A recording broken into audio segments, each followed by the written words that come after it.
be able to support this effort. We're praying for you, Mayor, and all council members and city officials. You've done a great job. Our city has gone through a lot, but we're on our way forward as we trust God. Let us pray. Oh Lord, how excellent is your name above all the earth.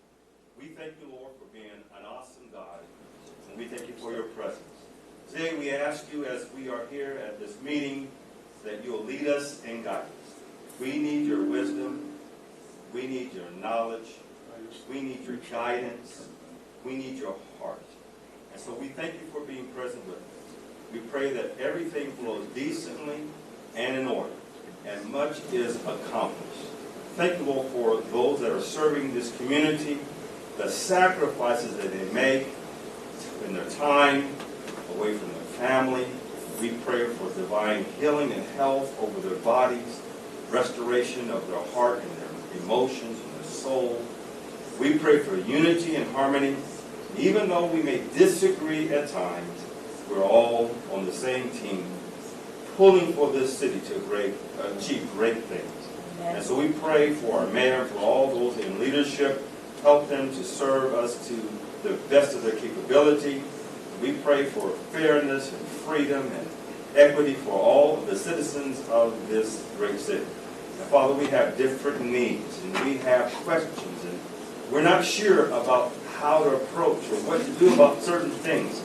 But you're the God of all wisdom and all knowledge. Therefore, as we lean upon you, you will lead us and guide us. So Father, we just thank you for all your goodness. We pray for an awesome night as we trust you for all that you're going to do. This we pray in Jesus' name. Amen. Amen.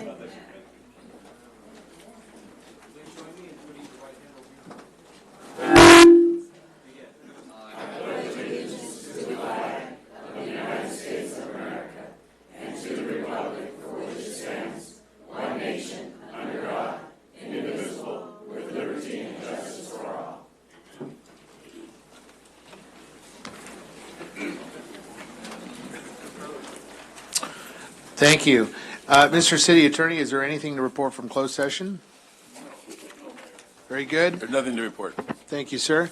Moving on to our presentations. For presentations, I ask that the Chamber of Commerce representative please proceed. Good evening. Jim Whaler here with the General Manager Raising Cane's and the Chairman of the Board for the Chamber of Commerce. First, I'd like to thank John and Basine for coming out last Thursday and being at our 43rd annual law enforcement dinner and speaking and or presenting awards to our officers. It was a great night celebrating the great stuff that the law enforcement does here locally. Friday the 7th at 8 a.m. the Behavioral Science Golf Tournament takes place at the Morongo Golf Club in Tuckawit Canyon. You can call 708-8158 for more information. We have all kinds of Inland Empire 66ers baseball games going on here soon. Starting Friday, I know we'll be there giving out some tea and lemonade. And then Saturday the 8th at 6:05, Sunday the 9th at 2:05, and then they have a homestand the 10th and the 11th at 7:05. And then they're gone for a couple weeks, back Monday the 24th, Tuesday the 25th, and Friday the 28th at 7:05, and Sunday the 30th at 5:35. Wednesday, June 12th, the guest speaker at the Chamber Commerce Coffee Klatch meeting at 7:30 in the morning on Wednesday is Christine Scott of SoCal Gas talking about balanced energy portfolios, followed by our monthly government affairs meeting at 9 a.m. The following week, the Coffee Klatch speaker will be Mark Cloud of Edison on all-important topic wildfires and how to prevent them. On Wednesday, June 26th, we're happy to welcome our County Assessor, Bob Dutton, who will be giving the Coffee Klatch group an update on the Assessor's Office, including split tax rolls, again at 7:30 a.m. at the Chamber offices. The location is 549 West 6th Street in downtown San Bernardino. Thursday, the 27th at 7:30, Arrowhead United Way annual meeting and awards breakfast takes place at 4030 Georgia Boulevard. You can call United Way at 884-9441 for more information. The monthly Chamber of Commerce Business After Hours takes place Thursday, the 27th at 5 p.m., sponsored by the Western Region Little League. It's kind of an opening before they start their softball tournament. Everyone is welcome to their campus at 6707 Little League Drive. You can call 885-7515 to RSVP. And finally, June 29th, Saturday, June 29th at 4 p.m., you can get your artistic juices flowing at the Sir Optimist International of San Bernardino's Paint Night. You can work with local artists at the Native Sons of the Golden West facility at 2701 North Del Rosa Avenue. You can call 693-6458 for more, and that's all I have. Thank you, Jim. We appreciate our San Bernardino Chamber of Commerce. It was a delight to be with several of the folks gathered for our law enforcement. We appreciate what you do for our community. We thank you. At this time, we will move on to our elected officials portion. Are there any other, I don't see any reps. Okay, very good. At this time, we will invite public comment speakers. So if you have a yellow slip, please immediately get that to our city clerk. And we will utilize both podiums. So as I call your name, please, if you would, stand on deck. That helps facilitate, and we can get much faster and quicker. So I'll call 3 or 4 names here and just heads up, okay? Thank you. The first speaker is Lizeth Mendoza, Tim Doramy, Daryl Terrell, and Ruben Escalante. Lizeth Mendoza, Tim Doramy, Daryl Terrell, and Ruben. Welcome. Yes. Hello. Good evening, Council and Mayor Valdivia. We are here today. I'm here today actually on behalf of the Inland Coalition for Immigrant Justice, also known as ICIJ. I'm the Policy and Community Engagement Associate with them now, and we've talked to some of the council here present today, except Mr. Figueroa, who I know just started his position with us today. But we want to continue to have the conversation regarding the ordinance, the proposal ordinance of MC 1517 regarding sidewalk vending. In reviewing all the pages that were put together, we realized that you all did take our considerations. 7 of those items that are listed on page 2643, those were recommendations that we, together with the ACLU of Southern California, recommended back in May. And so we thank you for that first off. Because not only does it follow state law, SB 946, as it was supposed to since the beginning, but it also shows that you're willing to work with community, right? That you're willing to listen and follow through. But we hope that you that you don't waive the second reading today, and that you actually take more time to review the ordinance. There's a few other things that we have recommended specifically to 2 of your city council members, Ms. Ibarra and Mr. Nickel, who have opened their doors and their time to listen to us so far. And we want to make sure that you consider a community liaison, somebody that could be that person that is not only bilingual, but will also understand all the ins and outs of the ordinance and how it applies to the county of San Bernardino. I know that cities like Los Angeles, who probably have a different budget, right, and a different maybe demographic, have implemented this, but we can so do that here in the city of San Bernardino. And if the budget doesn't allow it right now, I hope that you can consider it in the future, since this street vending will be something that a lot of our community members have already shown interest in and will be able to use to continue to become entrepreneurs here in the city of San Bernardino. So again, I hope that you consider that you also consider making maps, interactive maps, or some sort of creative map that will explain specifically where street vending can take place, so that we avoid any fines, as those fines are still pretty high for what our community can afford. Many of our street vendors that we've talked to that couldn't really join us today due to other circumstances, but many of who we've talked to have shown that they are trying to get the permits, that they're trying to understand the system, but it still is pretty complicated. And so we will help you navigate that as ICIJ, as a nonprofit with our 40 partners. Will figure it out together, and we're here to be a partner with you all. So we hope that, again, we continue the conversations offline, and that you all give us time to meet at least an hour with each of the councilmen to further discuss this. So thank you. Thank you, ma'am. Our next speaker, Tim Doramy, followed by Daryl Terrell, followed by Ruben Escalante. Moving on to Njima, Hardy Brown, Darcel Kennedy. Sir Brown, you're available? Welcome, sir.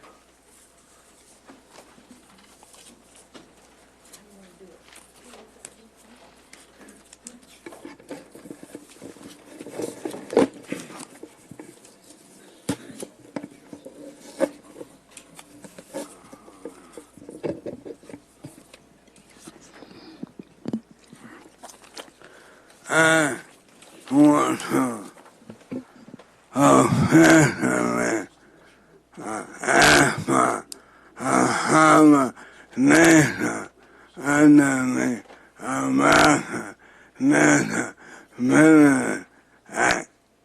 And the reason is I don't want my wife 56 years to get blamed for Iraq. So, for the sake of time, on behalf of read what I wrote.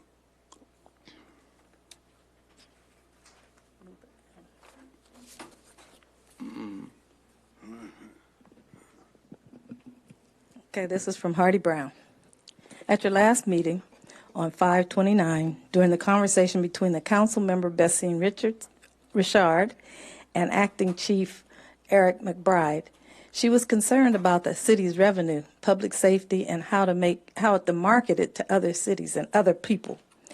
And she tossed the concerns to acting police chief Eric McBride. He responded by saying, raising the income level in jobs and making the city safer, or the perception that it's safer, are some ways to attract the businesses to the city. Believe it or not, I agree with both of them because they are both good, legitimate concerns and a great response. But this is where the concern or response do not match up to the current and past decisions that have been made. You fired the city manager. That will cost us at least $270,000 while paying someone else to do the job.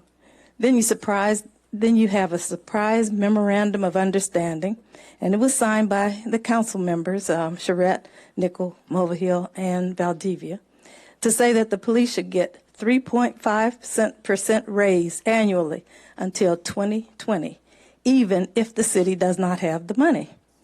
You have 16 officers living in the city from the force of 235 police officers. A new officer makes $80,000 a year, over $80,000. That leaves 219 officers living outside of San Bernardino, and they take home an average of over $17 million, and they take it out of the city every year. This must be the higher income jobs that the acting police chief is talking about. As marketing strategy, maybe the city could use police officers on the brochures to say, come and live in a community that we protect, but is not safe enough for our family to live in. When I add what the other city workers make, they take home $33 million out of this city every year. Ms. Brown, your time is Our up. demographic is 14% black, 64% Hispanic, 4.5 Asian, 15.3 white. Yet whites make up 57%, Hispanics 33%, blacks 6%, Asians 3%, and Indians 1% of our police officers. Our city workforce is not much better, and he has that broken down.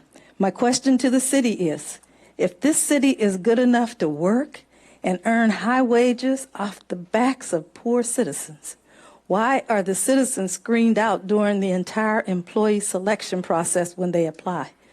You need to investigate this and the vendors that the contract with the city and have equal employment opportunity clauses, but no blacks working for them. Why? Our next speaker is Kimberly Kelvin, Jennifer Kane, Alexandra Beltran, and Harry Hatch.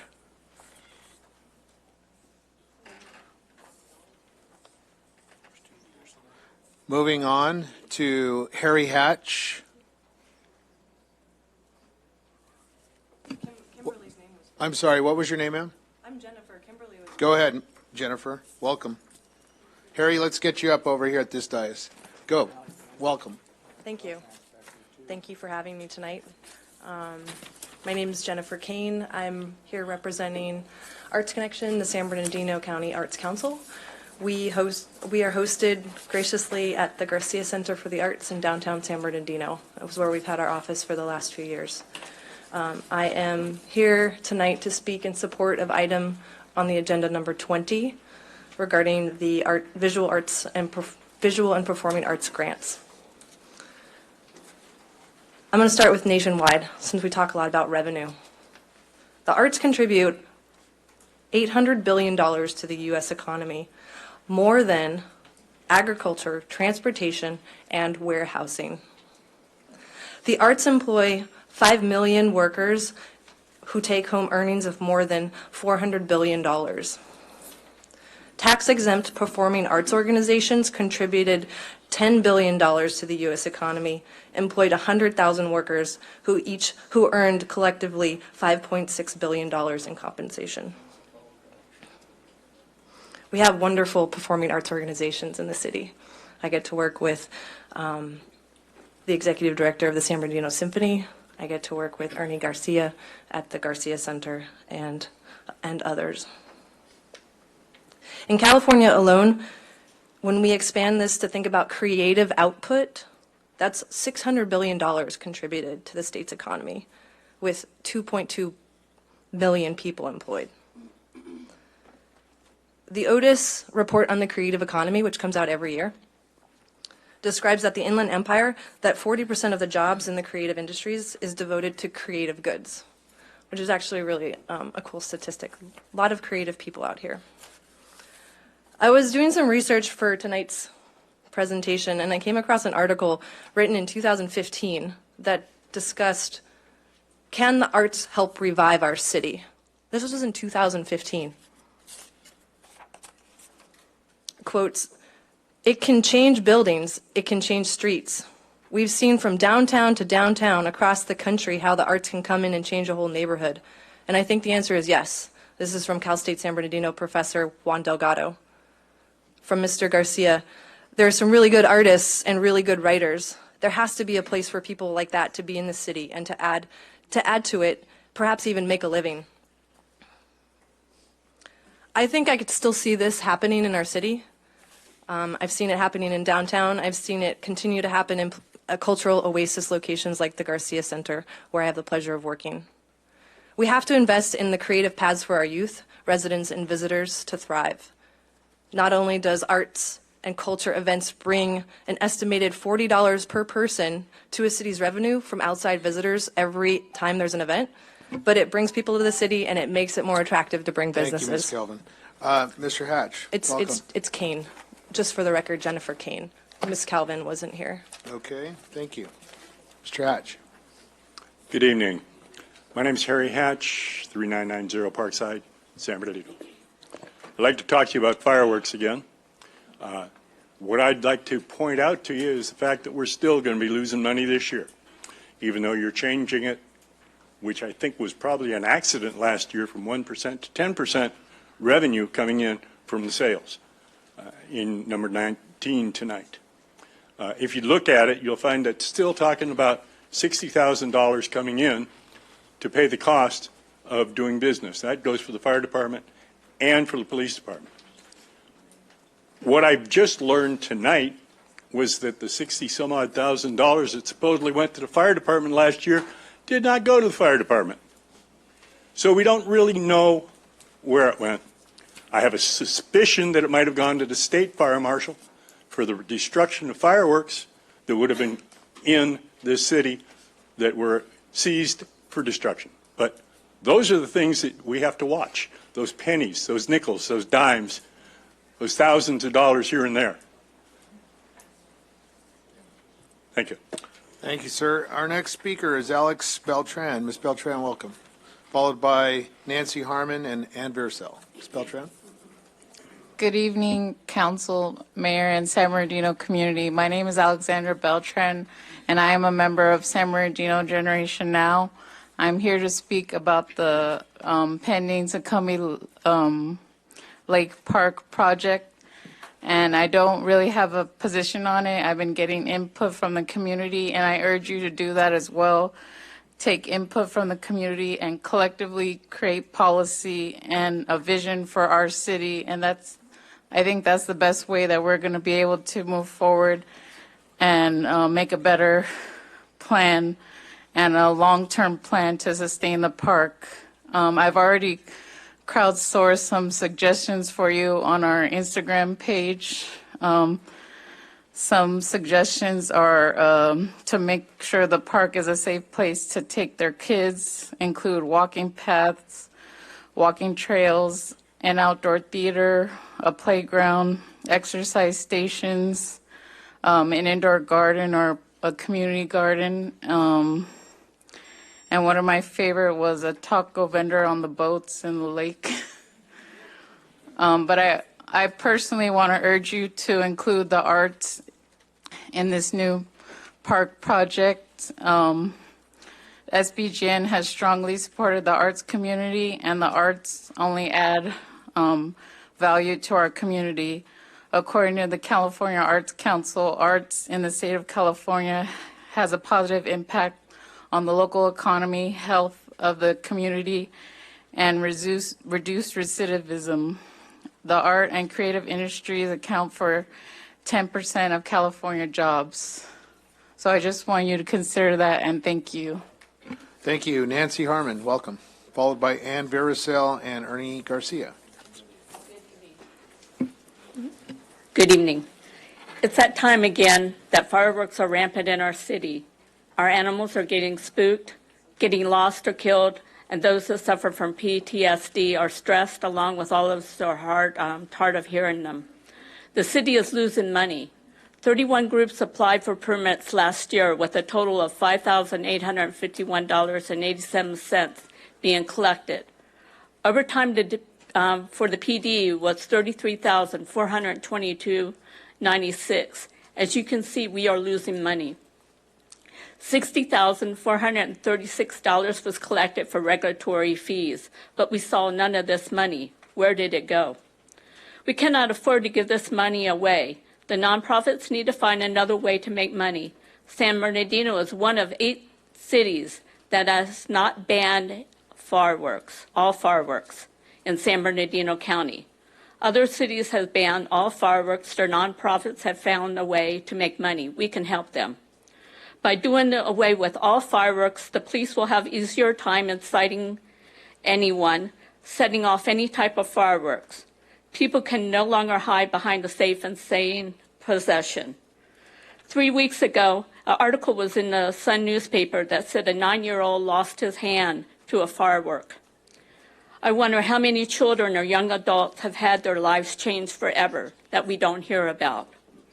The governor of California has issued an emergency declaration on fireworks due to the overgrown vegetation from all the rains we've had.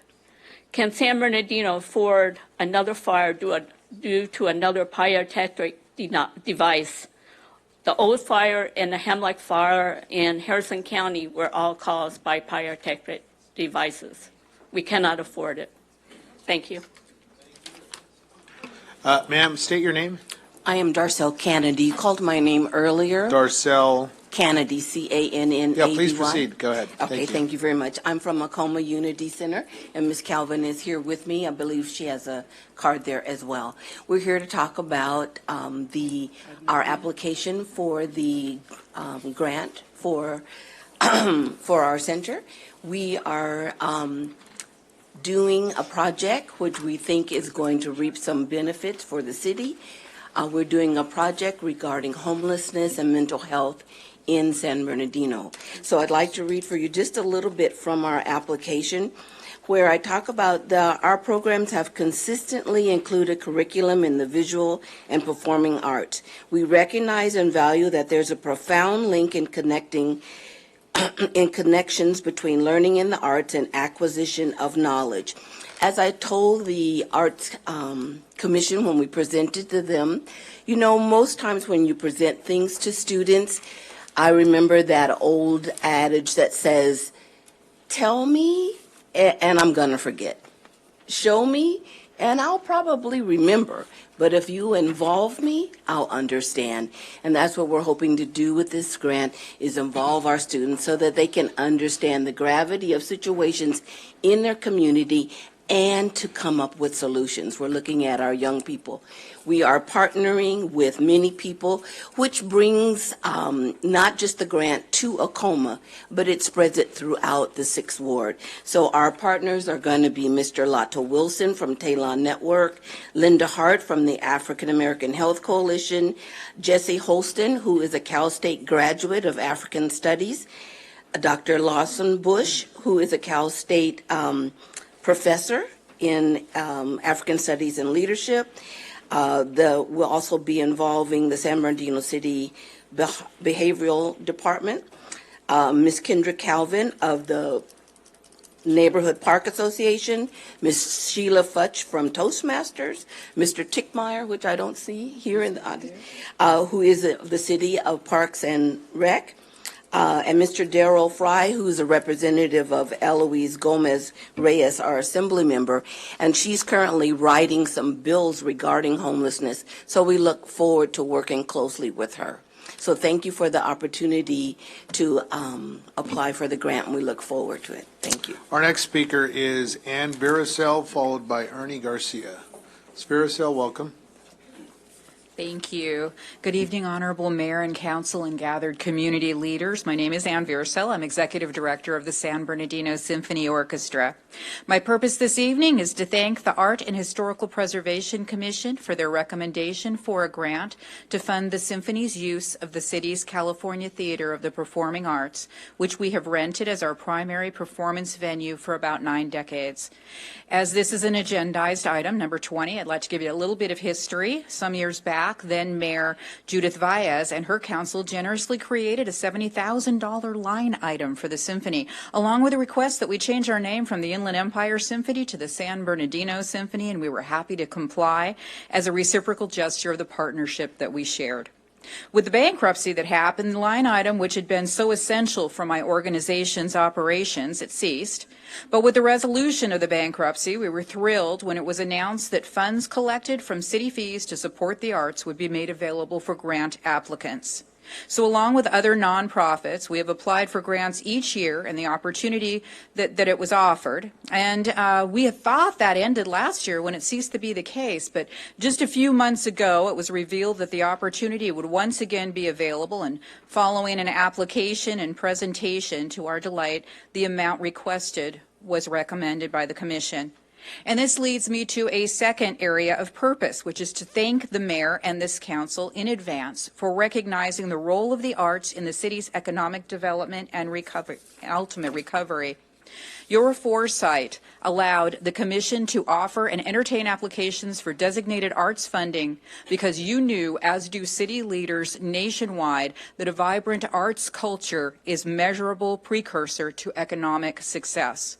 And we couldn't agree more. Last season's symphony audiences originated from 47 discrete zip codes, bringing nearly 10,000 people from throughout the region to our restaurants, stores, gas stations, hotels, all to see our city at its best. These are tough times in San Bernardino, but arts-based tax money go a long way toward recreating the financial foothold we had as the all-American city. And the regional goodwill engendered through the positive perception that the arts create does even more. So now the Commission's recommended grant, which we respectfully ask this Council to approve this evening, will allow us to continue the good work we've been doing in the place we love to do it, which is, we believe, the place that the city can most benefit from our presence. We know you know this because we know you also value the symphony as one of San Bernardino's brightest beacons. So again, our most sincere thanks for your time and your positive vote this evening. Thank you. Thank you. Our next speaker is Mr. Garcia, followed by Zachariah Gutierrez, followed by Christopher Farrell. Mr. Garcia, welcome. Yes, Mayor Valdivia and the members of the council. The symphony also resides at the Garcia Center for the Arts, which we're very proud to have them there. I'm speaking tonight on behalf of the Garcia Center for the Arts, which is a product of the San Bernardino Valley Concert Association. The symphony, the San Bernardino Valley Concert Association, and the San Bernardino Art Association were all born in the 30s. We have a rich rich background in this city, which sometimes people forget. I'm speaking on behalf of item 20 on your agenda. Our center has requested some funds for what we call a focus on children. The school district does a great job of having after-school programs, but there are some gaps, and we intend to fill those gaps. Next week, we're starting our hand puppet program with a bunch of kids and a great time. We also will have other items focused on children. And we ask that you consider funding all of these organizations that in fact are grassroots organizations that provide for this city an emerging cultural atmosphere. And I don't know if you have noticed it, but it's coming and growing. And we ask for your consideration. Thank you very much. Thank you. Zachariah Gutierrez, Christopher Farrell, and Aliana Sanders. Welcome. Hi, my name is Zachariah Gutierrez. I'm 16 years old, and I'm a sophomore at Cajon High School, and I play guitar in the Teen Music Workshop. This is about the grant for on item 20 on your agenda. I am very grateful for the opportunities that the Teen Music Workshop has given me. My brothers and I have been provided with free lessons and have been able to play at various venues across Southern California with no cost. We are very fortunate to be in this program because we would not be able to get this experience anywhere else that my parents could afford. The program has taught me discipline in balancing my studies with playing in a music group. Grades are always first when playing in the workshop, so I need to make sure I am getting good grades so that I'm able to go to practice in all of the shows. The program teaches me work ethic as well as how to be a leader. When playing in the workshop for a couple of years, you're able then to teach what you've learned throughout the years to younger generations. I'm just really glad to be in the Teen Music Workshop and everything that it's taught me. Thank you. Thank you. Our next speaker is Christopher Farrell, Aliana Sanders, and Morgan. I think it's Morgan. Christopher, welcome. Hello, my name is Christopher Farrell, and I am a San Bernardino City Unified School District intern, and I work at the San Bernardino Teen Music Workshop. So I actually went through the program through my high school years and grew out of it. Some of the services that we provide are lessons on guitar, bass, drums, keyboard, horns, vocals, dance, which is something that no other program in the area does, and it's extremely important for kids. It keeps kids out of trouble because they want to go to places such as Disneyland and Knott's Berry Farm, and it's very, very, very competitive, and we are one of the few organizations that is able to do that. We are established in local areas like Yucaipa, Beaumont, San Bernardino, and Redlands, and Riverside. We also have a full recording studio where kids are able to go in, write their own music, produce their own music, mix, and learn how to become real musicians, which is something that you can't do anywhere else in this area. Thank you. Thank you. Our next speaker, Aliana Sanders, Morgan, and Dorothy Garcia. Hi, Hello. welcome. My name is Ali Sanders, and I'm here in support of the San Bernardino Teen Music Workshop. I have been in the program since I was 12, making this year my 4th. As a musician, I have come to love this program. Through twice-a-week rehearsals and free lessons, I can now confidently play guitar, keyboard, bass, as well as sing, lead, and backup. In addition to this, I have also developed a passion for dance. Being able to perform and praised for the things I love to do is uncommon for kids my age. I'm incredibly thankful for all the opportunities this program has presented. Some of my favorite places to perform have been Knott's Berry Farm, the Orange Show, the San Diego County Fair, and Disneyland. I cannot imagine my life without the workshop. It has shaped my life in a variety of ways that are essential for anyone to know growing up in today's world. For example, I was taught to be fearless in front of an audience, to be a flexible musician, and to be a role model to the younger kids, and in the process, made lifelong friends. The San Bernardino Teen Music Workshop has motivated me to always do my best, whether it's on stage or in a classroom. Thank you for considering us for a grant. Thank you. Our next speaker, Morgan, Dorothy Garcia, followed by Luis Ojeda.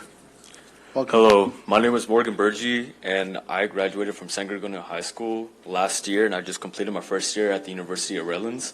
I am an intern for the San Bernardino Team Music Workshop, and I've been in the program myself since the 7th grade.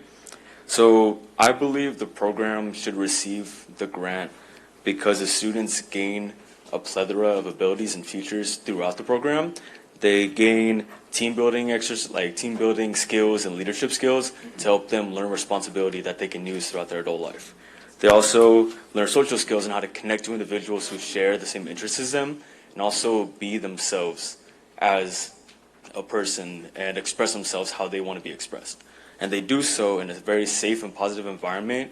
It's very encouraging. They feel safe and secure, and it makes them want to keep going and returning, and it helps them want to encourage their grades and keep their grades up as a student, because school's first. Help them stay as a student and also come to the program to learn a lot of skills. Thank you. Thank you. Our next speaker is Dorothy Garcia, followed by Luis Ojeda, followed by Julia Vesa. Mr. Mayor and council members, thank you for hearing us all tonight. I'm going to speak as a commission member, not as anyone promoting one specific project.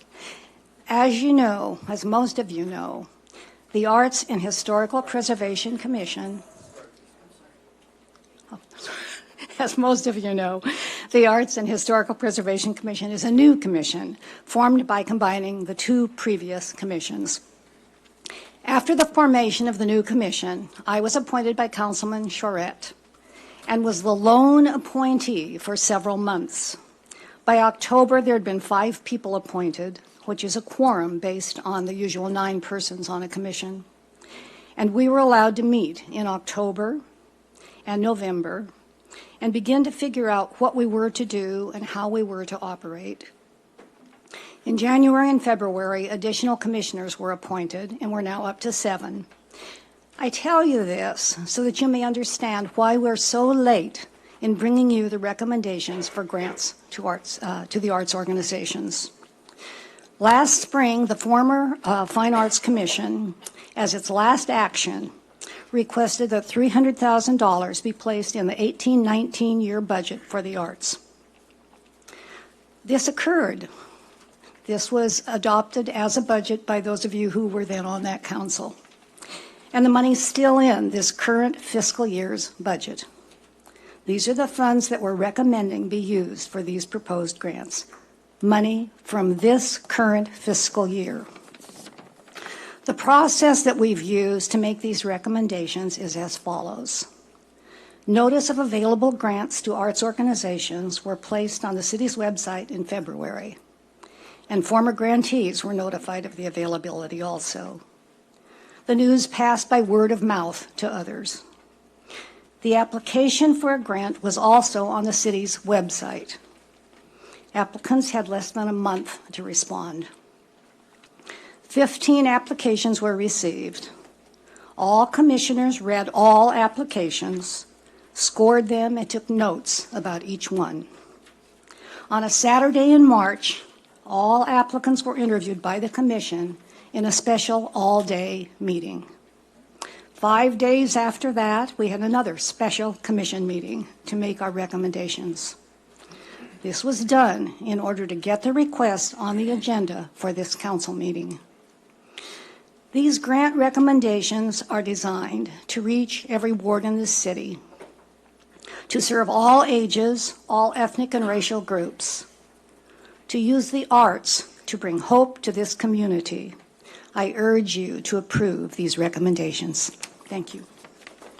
Thank you. Our next speaker is Luis Ojeda, followed by Julia Vesta, followed by Brian Wink. Mr. Ojeda, welcome. Good evening, Mayor, Council, public. My name is Luis Ojeda, President and founder of We Are the Change. Mr. Ojeda? Yes. Excuse me, the timer. Thank you. Okay. All right. Again, my name is Luis Ojeda, President and founder of We Are the Change. We're the one that has been cleaning the city for over a year now. And today I'm going to commend and say thank you to all the departments because they've been doing great. Everybody wants to always look at the negative side, but I have seen considerable improvement in the cleanliness of our streets. There's tree trimming going on. I personally called for a pothole a week ago. It was fixed 2 days ago. So I have seen improvements in all the departments. But I have a complaint to make about the same department that everybody's complaining about, the police department. And why I'm complaining about them? Well, because there's a lack of leadership. And I know that Mr. Mike Bragg is right there. I can see it.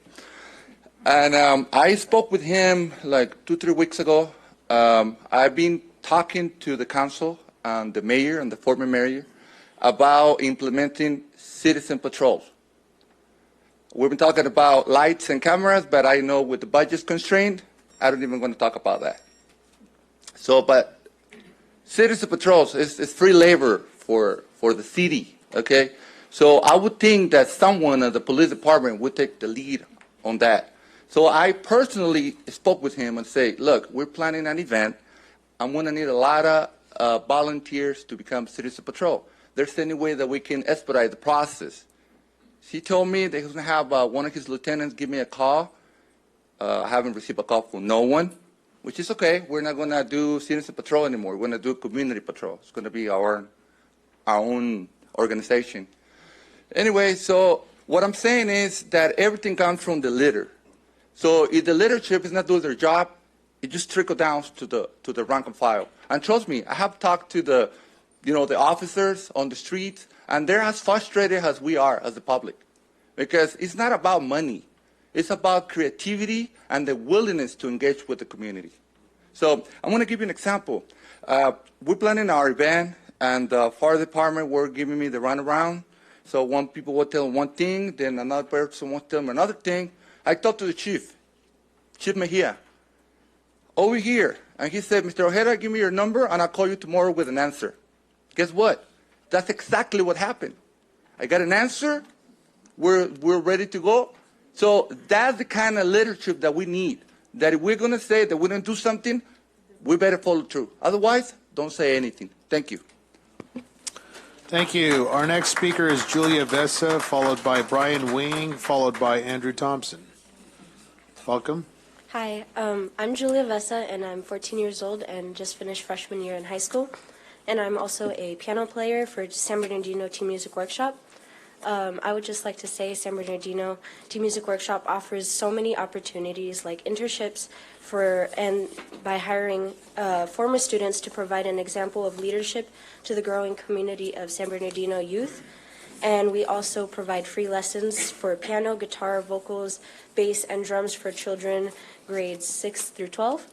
And San Bernardino Team Music Workshop has taught me responsibility and leadership by first prioritizing my education and by giving me the opportunity to be a positive role model for those younger than me. The San Bernardino Team Music Workshop provides a safe space for 200 students, including myself, through music. With this grant, Team Music Workshop will be able to further outreach students from the San Bernardino community. Thank you. Thank you. Brian Wing, followed by Andrew Thompson, followed by David Friedman. Good evening, Council and Mayor. My name is Brian Wing, and I'm the volunteer director of the San Bernardino Teen Music Workshop, and I am with the San Bernardino Unified School District at Richardson Prep. Our kids came up in force and kind of told you about our program a little bit. I think most of you probably Mr. know Wing, about. Yes. just a moment. Sure. We'll start our timer. Sure. I'm not going to talk long. So they've already said everything, no problem. We've worked with Eric at his barbecues and other events. We've worked with you, Mayor, and any person and entity in San Bernardino who's ever called on us, we've worked with. Our kids are just wonderful people. I love working with them. One of the things we've been able to do with previous support from the board is hire college interns. And so these are kids that are from San Bernardino, graduated from our San Bernardino Unified School District system in college. And basically this year I think we had 16 interns from various colleges around the area, San Bernardino residents that are working on degrees. So we want to continue to run our program in San Bernardino. We've gotten a lot of interest from other cities as well. Yucaipa just built a new facility, It's fantastic. And we've worked with them for years, and so we're actually going to start running our program there once a week as well. But we are the San Bernardino Teen Music Workshop. We started that way 10 years ago. We are loyal to our city, and we've worked hard to offer opportunities for teens within our city. And this is really what we've done, and we've kept it free, and we've gotten support from the city and the school district and the county to be able to do those things. And so we're hoping that you're going to continue to support all performing and visual arts programs in San Bernardino. I know that there's a lot of support for that tonight, and I know that you guys have supported that over the years, and we've greatly appreciated that. We couldn't have functioned without you guys, so thank you very much. Thank you. Andrew Thompson, David Friedman, and Elena Carrasco. Hi, Andrew. Hi, how are you? Good. Thank you. My name is Andrew Thompson. I'm the founder of the Little Gallery of San Bernardino, and I'm speaking on item number 20. A city isn't perceived safe because of more policing. A city is perceived safer when the opportunities of citizens are allowed to enjoy culture without having to leave that city. Art, music, dance, theater, after-school activities for children. This is what makes a town hospitable, welcoming, and safe. As producers of cultures, we create unique and symbiotic relationships with community members, activists, and local businesses that enrich the quality of life in the city. San Bernardino needs places to exchange ideas about culture, art, music, politics, and bettering the city and bettering our society. If there's going to be a chance for a San Bernardino Renaissance, it is now. The window is closing, and we all need to buy in. Over the past year, a loose collective of artists, activists, advocates, and local businesses have dedicated their time, money, and resources to ushering in this renaissance, but it will not happen without the support of the city. There are numerous artists, dancers, musicians, and writers of great talent and strong moral characters that are extending their hand for support that will not come if you do not approve this grant money. They are reaching out for a handshake of confirmation that this city council is also willing to usher in a period of cultural, artistic, political, and economic rebirth. These grant dollars will benefit the city and ultimately the region because of the efforts of cultural producers changing the perception of our town. Without the support from the city, there will be a continued exodus from San Bernardino to places like Los Angeles, Riverside, and Redlands because of complete lack of opportunities here. According to the 2019 Otis Report on Creative Culture in California, the culture industry has grown to generate $604 billion throughout this state, including $227 billion of labor income for 2.6 million jobs. There's been a 32% increase in employment in the field of architecture, fine art, and performing arts, and this demonstrates the health of arts and design in this state. San Bernardino is ripe with talent that can bring these opportunities to this region, and historically, it has been cultural producers who have rejuvenated economically depressed areas of cities. It is a fluid mix of activists, artists, dancers, writers, musicians, and engaged local businesses that demonstrate the viability of investing in an area perceived as dangerous, dirty, and run down. Our talent is leaving because of lack of support of the city, and this will continue if you do not decide to invest in artists, invest in opportunities, and invest in change. Thank you. Thank you. Our next speaker is David Friedman, followed by Elena, followed by Howard Wright. Mr. Friedman, welcome. Thanks. Hi, everyone. My name is David. I've come to speak about three things. The first one is please work hard on this $8 million grant for Sacombe Park. It needs it. I think that could save a lot of city resources. I know you guys are looking for ways to do that. Huge opportunity. Second is we've had some great experiences with the police force using horses in downtown. I think a lot of times the issue with them in the car is they drive by and they can't really solve any issues from their car. And so it gives them a much larger impact to be on those horses. As far as I know, in one day, they arrested 9 people that were off their parole and causing issues, and that's huge, especially in just such a centralized location. Third, and most importantly, I'm here to talk about item number 20. Please don't get rid of these art grants. I would rather see cuts from the police force than anything else, and that's not a personal political thing, but the those grants create community. Those grants actually do something for the city. All that money is spent here. That money is turned over 10 times more than it would go anywhere else. And so those grants are so important. A lot of that money goes to the Little Gallery of San Bernardino. It's going to go to a lot of other really important organizations that I believe will make a big difference in our city. I own 24,000 square feet of commercial property in downtown San Bernardino, and it is all rented by risk takers, by culture creators, by artists, by food places, which is culture, like art. That I consider that art. It's a huge economic force for the city, and by cutting those grants or cutting any of that grant, I think you're really doing the city a disservice. Thank you for your time, my time. Mr. Friedman, I appreciate your investment in downtown, and I visited Viva La Boba. It was great. Thank you. And stay tuned for our police department. We're going to do some great things downtown. I'm excited. We're excited about our mounted police, and we're excited about bicycles coming back to our downtown. That sounds great. Thank you. Get ready, San Bernardino. We're excited. Elena, welcome. Good evening, Mayor, City Council members. My name is Elena Carrasco. I'm the Vice President of the Sinfonía Mexicana Board of Directors. I'm here to support the Arts and Historical Preservation Commission grant, and I'd like to share a few brief comments about our Youth Academy. The Sinfonía Mexicana Mariachi Youth Academy was founded in 2009 by Sinfonía Mexicana, and since its founding, it has been guided by the belief that music education is transformative and creates academic, scholarship, personal, and professional opportunities. I recently asked Tony Bocanegra, a co-founder and executive director of Sinfonía Mexicana, why he and other board members started the academy 10 years ago. He stated to us, "We wanted to use music education to help kids. We wanted kids to have a chance." Hundreds of youth, ages 8 to 19, have walked through the academy doors where they practice year-round on Tuesday evenings. They learn to read music, understand music theory, play an instrument, study mariachi history, and develop an appreciation for cultural traditions.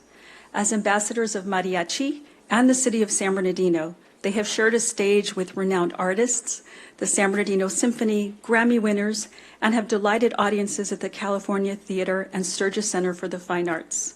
Also at elementary schools, college graduations, city council meetings, and community events throughout the region. The Academy students have inspired audiences with their music, passion, and commitment. They represent the best of San Bernardino. I'd like to share with you briefly how we measure our success and outcomes, which is always important to funding and grants. Our students do learn to read and play music, but they also learn self-discipline, teamwork. They develop lifelong friendships. They excel academically, graduate from high school. They develop leadership skills, and they go to college and they graduate. Or they fulfill their dreams to proudly serve our country. That is also how we measure our success. In short, they become upstanding citizens, and the Academy truly makes a difference in the lives of our youth. The Sinfonía family is very proud of all our students, from the first group who are now alumni to our current students. We are extremely proud that the Academy has contributed to their academic and music success and life accomplishments. In these difficult financial times, music education is more important than ever, for it changes lives and enriches and brightens the fabric of our community in San Bernardino. The Academy is an important investment in our youth. The Sinfonía Mexicana Board of Directors is very grateful to the Arts and Historical Preservation Commission and the City of San Bernardino for this grant opportunity. Thank you. Thank you. Howard Wright, followed by Jason Desjardins, followed by Stacy Frazier, I think. Howard, welcome. Yes, honorable council members. And I'm going to probably address this to the city attorney. Fireworks season's here. Last weekend, I thought I was in Vietnam. The explosives are going off. The penalties need to be risen. I don't know what it is for San Bernardino now, but for an example, Fontana's penalties for possession and discharging fireworks is $10,000. Maybe the cities should look at other cities and what their penalties are. That's the only way you're going to stop it. Slapping them on the hand, telling them they feel sorry for them, it's not going to stop it. And it's only the start. You only have 3 weeks. The sooner you get this ordinance, I recommend a proposal to accept an ordinance. But check with different cities. Fontana's $10,000. Who's going to afford $10,000? Maybe put a lien on their house, civil forfeitures, or something like that. But something needs to be done because 4th of July, I live in the north end of town, which fireworks are forbidden. And they're in my neighborhood. You can see them shooting up in the air. And if you ever I'm a retired firefighter, so I responded to people. They get their hands blown off. They shoot off bottle rockets. It lands in somebody's house, burns their house to the ground. And it needs to be stopped. And there's no exception. If you get caught in Fontana, it's $10,000. You're going to pay it. There is no reducing the fines or anything else. And if you get caught again, maybe double it. But you only have 3 weeks to probably put an end to it. It's already started. I'm listening to it now. And so I highly recommend that it be looked into. And don't feel sorry for these people. You hear, we don't have the police officers do it. Well, just don't get caught. You get caught, that's what's going to happen. Well, you're taking food from my kids. You're not taking the food from them. You are. And make parents accountable for their kids. If they get caught with fireworks or illegal fireworks, you're going to suffer the consequences for it. You're responsible for their actions. So that's all I have to say. But it needs to be looked into, passed, and find the highest penalties in the county and go by that. Thank you, Mr. Wright. Appreciate it.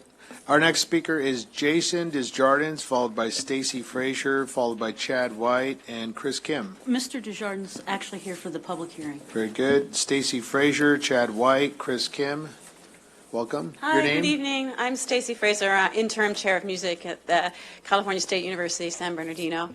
I'm also the director and professor of opera theater there, and I'm here in support again for item 20, the Visual and Performing Arts grant recipients, hoping very much that you will continue to fund these important organizations. Although we are only 60 miles away from downtown Los Angeles, very few people have the opportunity to go and see a live operatic production. And that is something that we've been able to do at CSUSB for the last 9 years, due greatly in part to the Fine Arts Commission, which of course is now the Arts and Historical Preservation Commission. I've been able to produce full-scale operatic productions and bring the youth to our campus, people from in and around the Inland Empire. But most importantly, we've been able to take opera into the schools. And we've been able to share opera as theater, meaning presenting opera in a way that is relevant to a modern and young audience, which is what has to happen in order for opera to survive. And it's been a terrific opportunity for our youth to experience opera where they wouldn't normally get to do it unless they get on a bus to Los Angeles, which obviously is problematic when you're talking about the expenses involved in renting buses. So I'm hoping that, again, that you will continue to fund these visual and performing arts organizations. That's all I have to say. Thank you very much. Thank you, ma'am. Our next speaker, Chad White, Chris Kim, Rosa Mikos. Rosa. Hi, Chad. Welcome. How are you guys doing tonight? I'm going to try to keep it a little short. You guys all know why I'm here. You guys have 39 businesses that have applications that can start helping with this deficit. You guys have $11 million deficit. If you take one business alone, you look at ours, you're $500,000, $800,000 in tax revenue, $600,000 in salaries. We are one of the 16 that have been approved, and it's been 3.5 months, and we still don't have our plan check back. Take over a month to sign an HDL contract. So the wait and see charrette and Mobile Hill to see how this industry does over a year. It's been 3.5 months and nothing's happened. There's 3 of these businesses that actually have plan check-in only out of 16.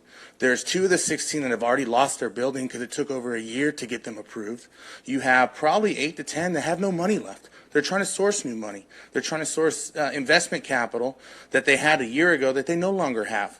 So why not allow 39 to start moving through this process? You have qualified already. And then you also have the NOS Center, an agricultural center that could be a highlight of this city again, to be a revitalization to this city. If you guys started approaching it, not just events there, but cannabis activities.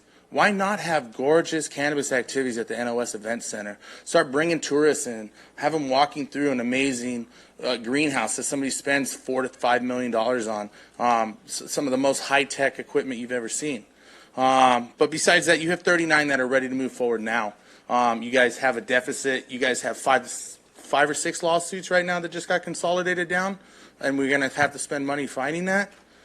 You have a staff that can work these people through the process. You have a state that's going to verify that they can operate these businesses properly, track and trace these businesses properly, and start giving the city some actual tax revenue.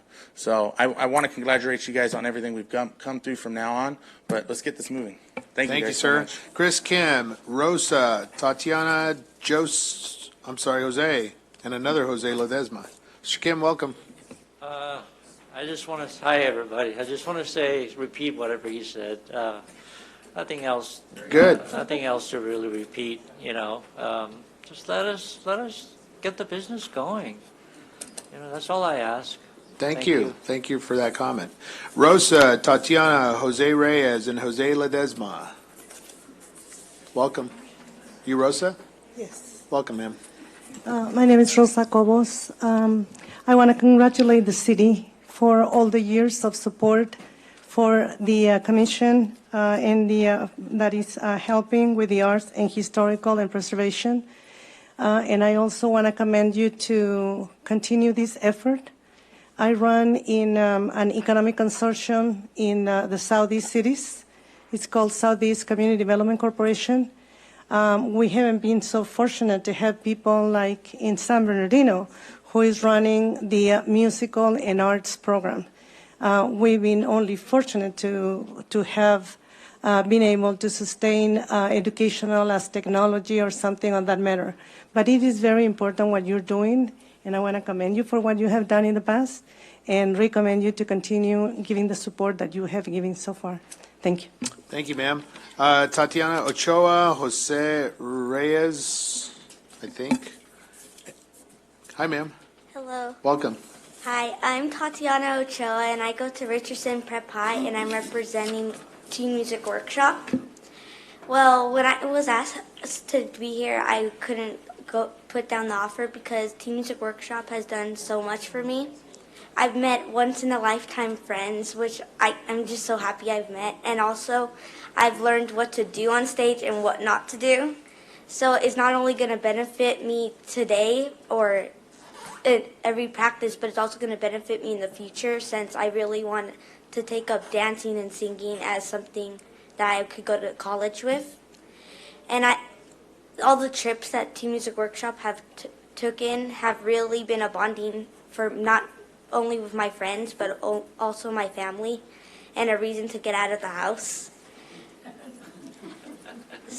When I've done this, Teen Music Workshop has also helped me with my vocals and my dancing, and from being offbeat and learning, I've improved a lot, and I feel really happy because all the people that are around me in Teen Music Workshop are very supporting, and I'm really happy to be here. Thank you.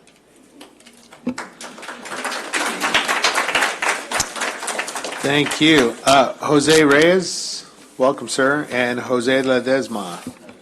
Thank you. I'm speaking about putting dispensaries in the park near me, and I know it's a parks issue, but I just thought I'd share the idea with you guys. And just to reiterate what I talked about at the last meeting, it seems a lot of public concern has been about animal care and specifically the lack of animal shelter in the city. So in an effort to improve my local park, which is an inactive graveyard, I've decided to put up dog bag dispensaries to make the boneyard more dog friendly while showing respect to the park's original intent. So I found some vertical style mailboxes online for about $13, no cost to the city, and attached these signs that read dog bag dispensary, please keep a clean park, with a recycled plastic bags reminder on the bottom, so we can just stuff it with leftover plastic bags for the dog walkers to use. And you may notice the funny way I spelled dispensary. That's actually dog language for dispensary, with respect to the Doberman Pinscher, though Pinscher is actually a German for terrier. So as not to let the Doberman monopolize on the park, I put a picture of a terrier on the sign to respect the two dogs, like our citizens' names, which represent our city's name, which represents San Bernardino, the San Bernard, which brought brandy to the cold travelers in the snow, and Dino Dog from the Flintstones cartoon, which represents the first dog that evolved from all other dogs evolved from. So all dogs are welcome to this park on D Street on 27th, which later may be designed as a dog street. Any objections, speak now or forever hold your peace. And so be it. And later, if it gets busy, I was thinking of putting up black signs that say no bark after dark, but I don't want to attract any tree huggers. So I'm not sure on that, although police dogs, the Malamutes, are supposed to be quiet, mute male dogs, not male dogs, but are bad dogs, just male dogs. Anyway, ultimately we can put in some nice sculpted bushes of some dogs like the poodles I hear are so good mopping up waxing floors to keep a clean park. You know, the poodles are good for mopping and waxing floors, and that's good for everyone because it discourages graffiti and vandalism and attracts better businesses.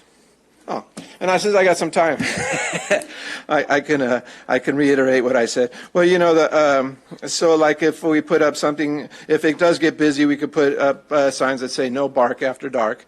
But I don't want to attract tree huggers because, you know, barkless trees might attract tree huggers, and also, it just is going to keep the park clean. So it's very friendly for people, and it just says recycle plastic bags on the bottom. So it's good for, you know, you can just encourage people to recycle. And so these are all good things for the city, and it's no cost to anybody. So thank you, sir. Thank you. Our next speaker is Jose Ledesma. Mr. Ledesma, welcome. Hello, thank you. It's an honor to be here. And I'm Jose Ledesma. I'm an educator, I'm a father, I'm a new resident here to San Bernardino. Actually, I came back from Redlands, and I'm raising my kids. They're both musicians, and just me traveling the nation, performing as a cultural educator, as a music educator, presenter. I have seen the cultural arts turn things around, make things in the city move, and I've seen it heal. I've worked through all the district here for the last 15 years here in San Bernardino as an educator. And I've seen the life of kids that were just having a hard time, just totally turn it around and embrace with their identity, embrace with their culture, will have some sort of guidance with discipline and music. It's something they love and expressing themselves. And so I'm here in support of number 20, Act 20, and so that we can continue seeing San Bernardino moving forward in the cultural arts to be alive, to be present, and to keep families together with the arts, because that's what it does. Like the symphony has brought so many things together. I love working with at the Garcia Center, where we've given workshops for kids, and just kids from the park coming out and expressing themselves and empowering them. And so I'm here in support of the cultural arts. Thank you, sir. Folks, we did it. 35 speakers in exactly 1 hour and 2 minutes. Mayor? It's wonderful. Mayor? Sabara. Can I read an Go. email that we got? Yes. Okay, this is from actually one of my constituents. She writes, Dear council persons, I'm unable to attend this evening's meeting, and I'm concerned about item 19, setting the 2019 regulatory fee rate for sale of fireworks. I'm concerned that all or most of the 10% fee may not reach the police department. From what I am hearing about the current 1% fee, all the money is going directly to county fire with no funds actually going to the police department as advertised. With the city's current financial crisis, I'm hoping the city will ensure these funds are retained and directed to the police department for overtime costs associated with enforcement of firework laws during the 4th of July holiday. In addition, the city council should consider increasing the penalties associated with illegal use of fireworks, similar to Fontana, and/or assigning any related fine to the property owner that knowingly allows such illegal activity.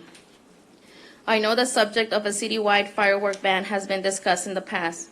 A major concern is the negative impact to the nonprofits raising funds through fireworks sales. Yet nonprofits in other cities where fireworks are banned have somehow found an alternative. And while I believe the majority of us will agree that illegal fireworks are the biggest problem, allowing safe and sane fireworks in the city complicates matters for police, who must take additional time to determine the type of fireworks, legal versus illegal, before citing or taking further action against the individual igniting them. If all fireworks are illegal, the police should be able to respond more quickly to more calls. Granted, use of illegal fireworks would not stop overnight, but the message would be sent that the city truly does not tolerate their use. As for this upcoming 4th of July holiday, the Paris Hill Neighborhood Association is including a fireworks awareness insert in its newsletter this month. The intent is to educate individuals on the current restrictions within the city and keep them mindful of the possible dangers associated with the use of fireworks, whether safe and sane or illegal.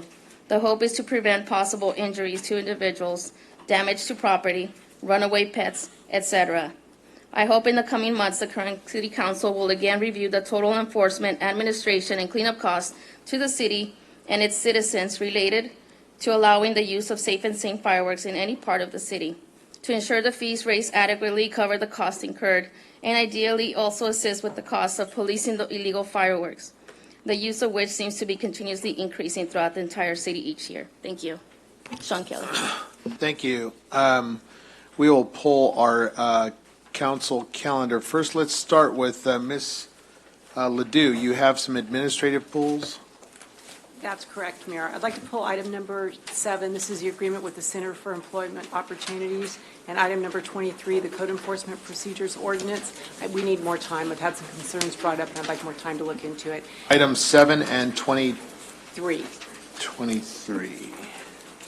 And then I'd also like to note that item number 16 should be moved to the staff report section, so we can Very do a good. presentation on that. All right, moving staff report with no objections.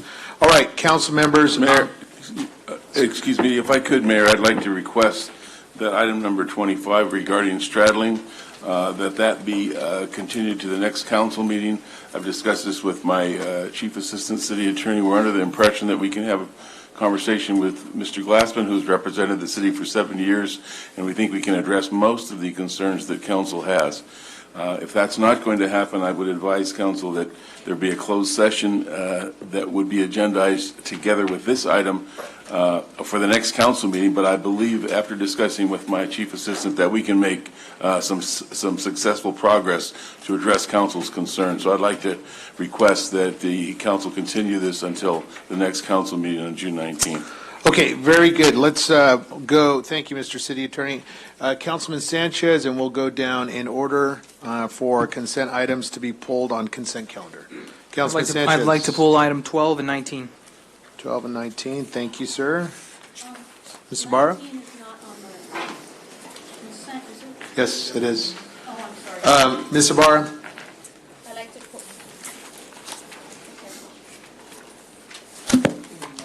I'd like to pull items 6, 8, 10, and 12. Thank you. Mr. Figueroa? 6 and 12. Mr. Charette? I have none. Thank you, sir. Mr. Nickel? 17 and 18. Ms. Richard? Yes, my item has been pulled, number 18. Mr. Mulvihill? I have none. All right. If we have a motion to move the balance? Move the balance. Second. Very good. Members would cast their vote.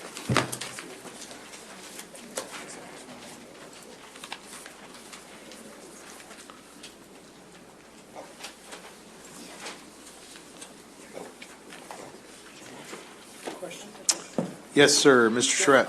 With regard to our city attorney's request, I'm just curious, what we just did, do we need a motion So- to continue with that? Yes, I'm Or was requesting that that- pulled, or what? Why don't we do that? Why don't we just, let's handle consent. Item number 25 is later. Okay. We'll deal with it in just a moment.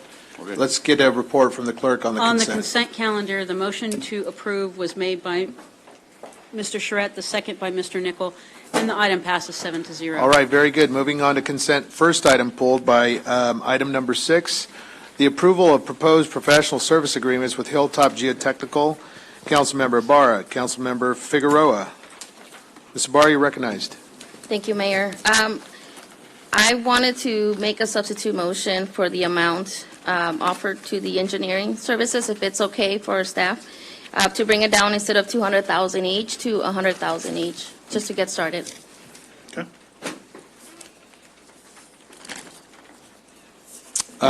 Ms. Ibarra, kind of help unpack the idea here for council. What's the rationale and what have you uncovered, and can you share with the full public that your desires on that?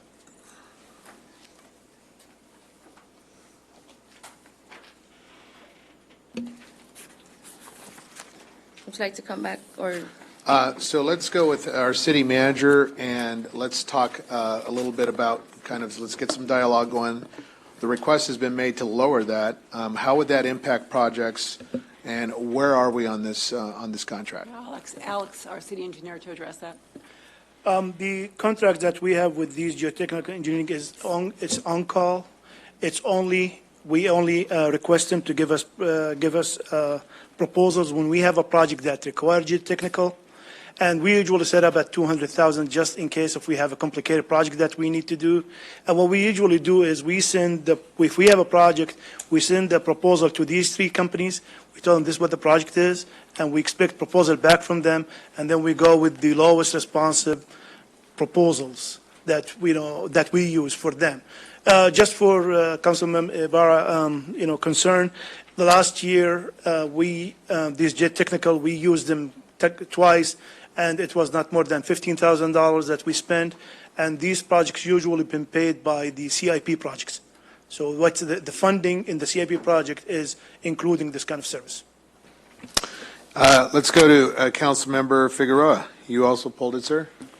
Yeah, just for clarification purposes, and I think that based on your question as well, it's so am I to understand, is it 200 each, 200,000 each? Yes. Or is it, okay. Each. Okay. Mr. Kishta, is that the average norm on this, the $200,000 that you request?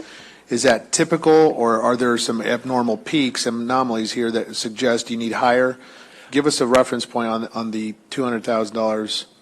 This is generally what the city been asking in the last few years for these kind of contracts, and just in case that is we have a project that will require more geotechnical investigation than what it is.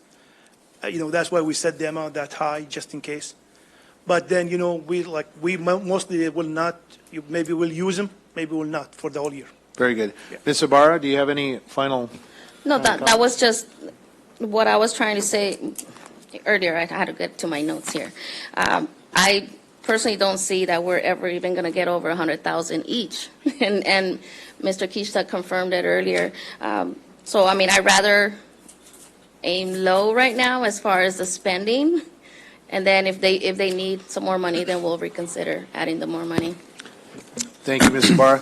Mr. Kishta, the $200,000 is it dispersed all at once, or is this a true on-call fee-for-service type of deal? No, that's on-call service, and it's not dispersed at all at once. Okay, so it is not dispersed. So the $400,000 that you propose for 2 firms, were not immediate cash out on anything. None. They go through a process. None. It's all on-call, depending on the project. Okay, Mr. Charette. Well, my question is of the financer, city manager, and it sounds to me like we can get along with less. And I understand having money put aside and being prepared and making it easier, but you indicated that last year we didn't even get close to 100,000, let alone 200,000. Is that correct? And the last year, the amount of money that was spent in the geotechnical investigation did not exceed $15,000. Yes, Okay, you're and right. so it sounds as though it was absolutely unnecessary to have it up at that number. My question is, if we set aside $400,000, $200,000 each, and it's not used, can we be using it somewhere else by not setting it aside? In other words, if we budget it, it sits over there by itself and maybe isn't going to be used somewhere else until we need it, until next year's budget, and then we're going to come back and say, well, we budgeted another $400,000, we don't really need it and don't use it, but it sits over there and never gets touched, or is it just funny money over there that's not real money? Does that answer? It's real money, but you're correct. We're tying it up, and we would have to unappropriate. Well, I mean, I don't mean to be facetious when I say, but it's real. I know it's real money, but if it's sitting in a pot over there and it's budgeted, it's tied up. We're not going to pull it to fill potholes or something. And correct?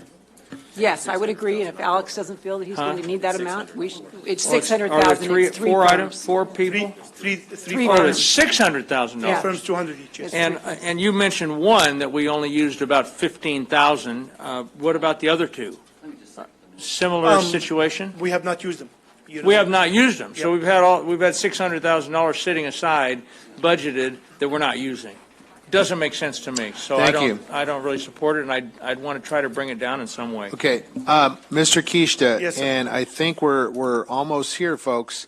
As I read it, it's a 2-year consulting services agreement. Yes, Is that right? yes.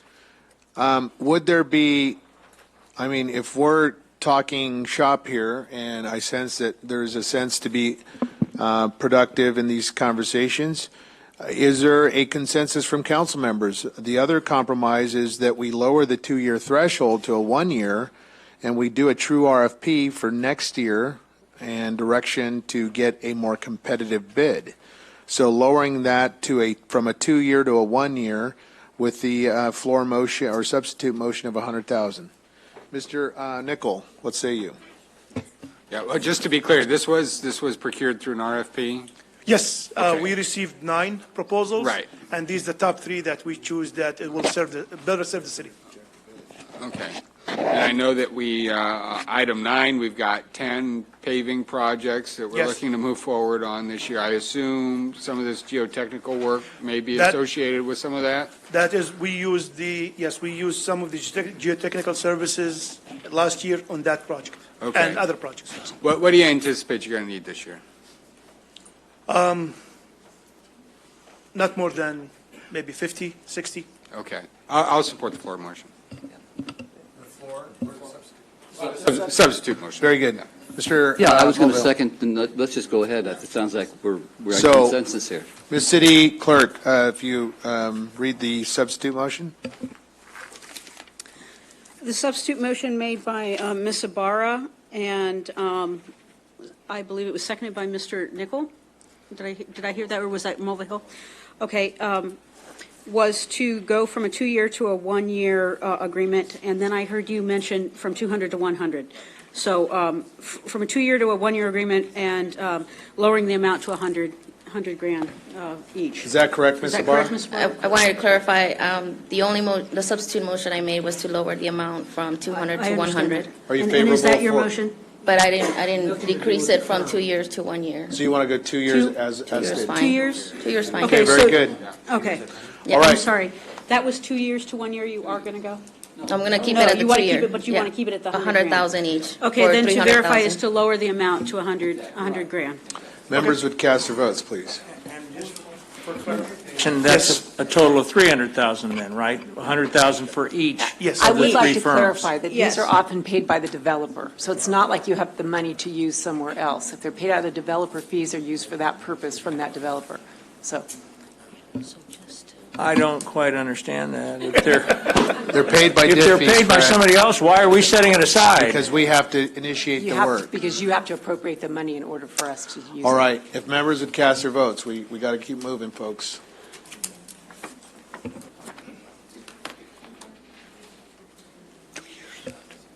Item 6, the substitute motion was made by Ms. Ibarra, the second by Mr. Mulvihill, and the item passes 7-0. Okay, very good. Moving on to item number 8, Fourth Amendment to the Vendor Services Agreement. Councilmember Ibarra. What say you, Councilmember? Okay, once again on this one, I wanted to recommend a decrease in the amount from 600,000 to 400,000. Right now you were asking for why.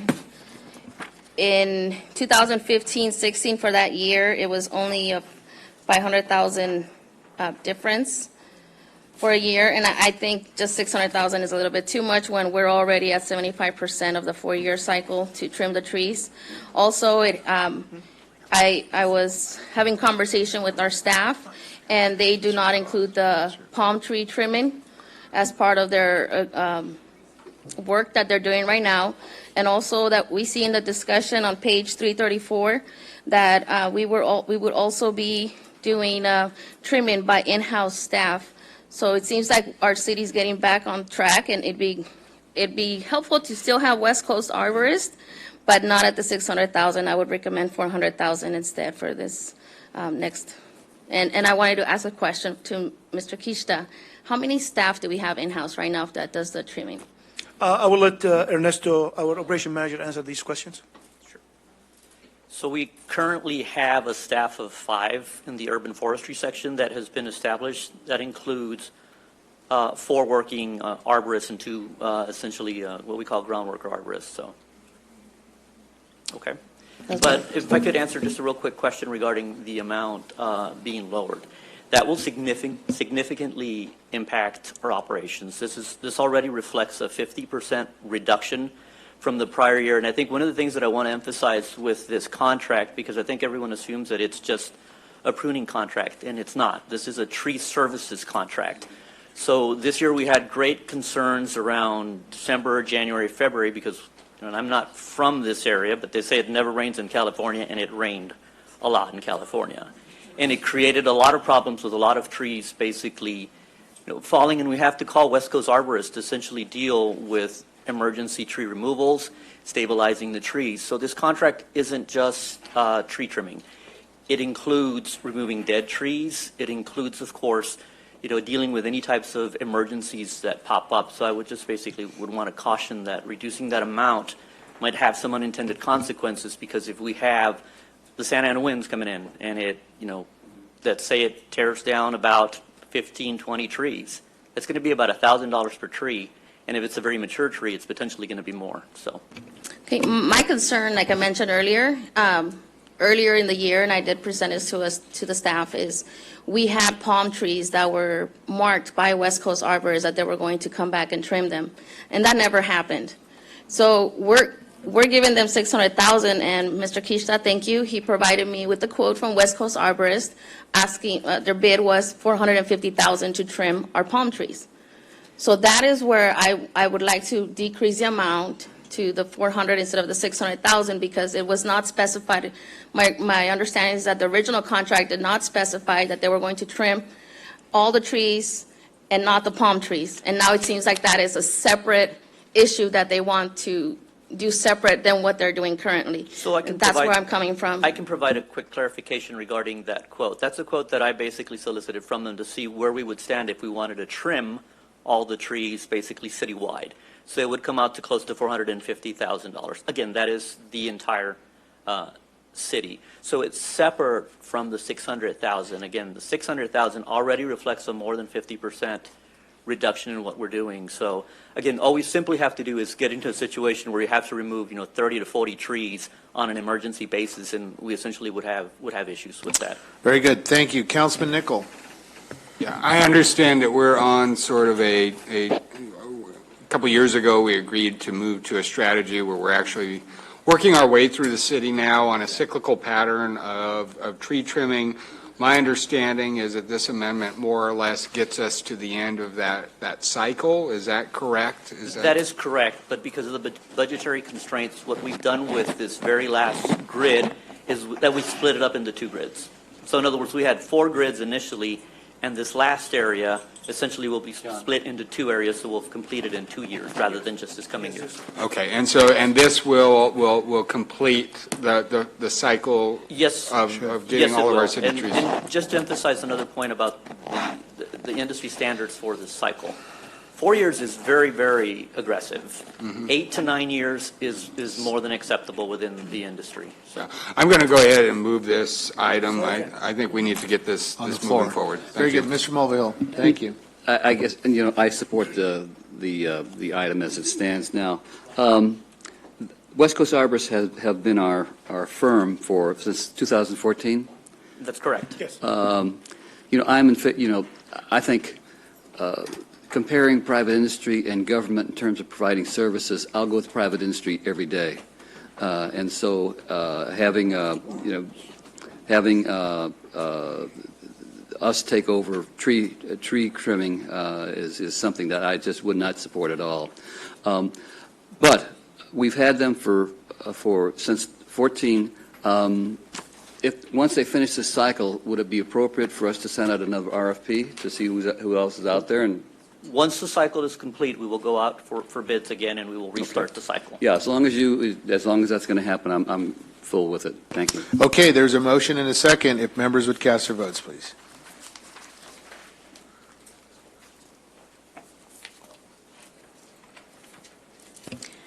On item 8, the motion was made by Mr. Nichol, the second by Mr. Charette, and the item passes 6-1 with Ms. Ibarra voting no. I want to commend our staff. Thank you. That is a very necessary tool in our tool belt. We appreciate what our Public Works team does. We appreciate our vendor, West Coast Arborists. You have shown some great, remarkable strides in our community.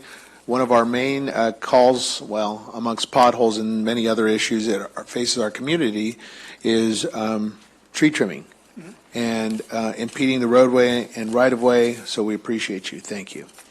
Moving on to item number 10, Councilmember Ibarra.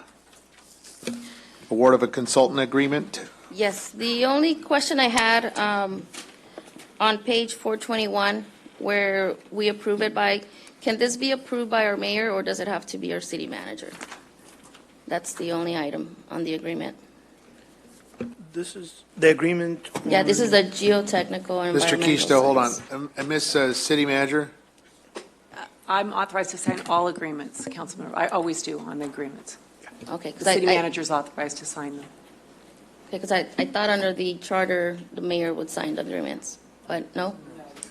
The resolutions only. Okay, are there any more questions, Ms. Ibarra? Very good. Is there a motion? All right, very good. If members would cast their votes.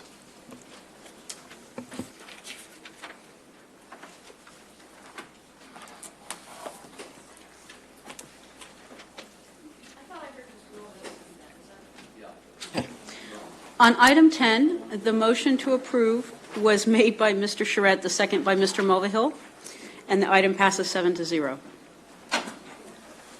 Thank you. Our next item, professional public opinion research and strategic communication. Several council members have pulled it.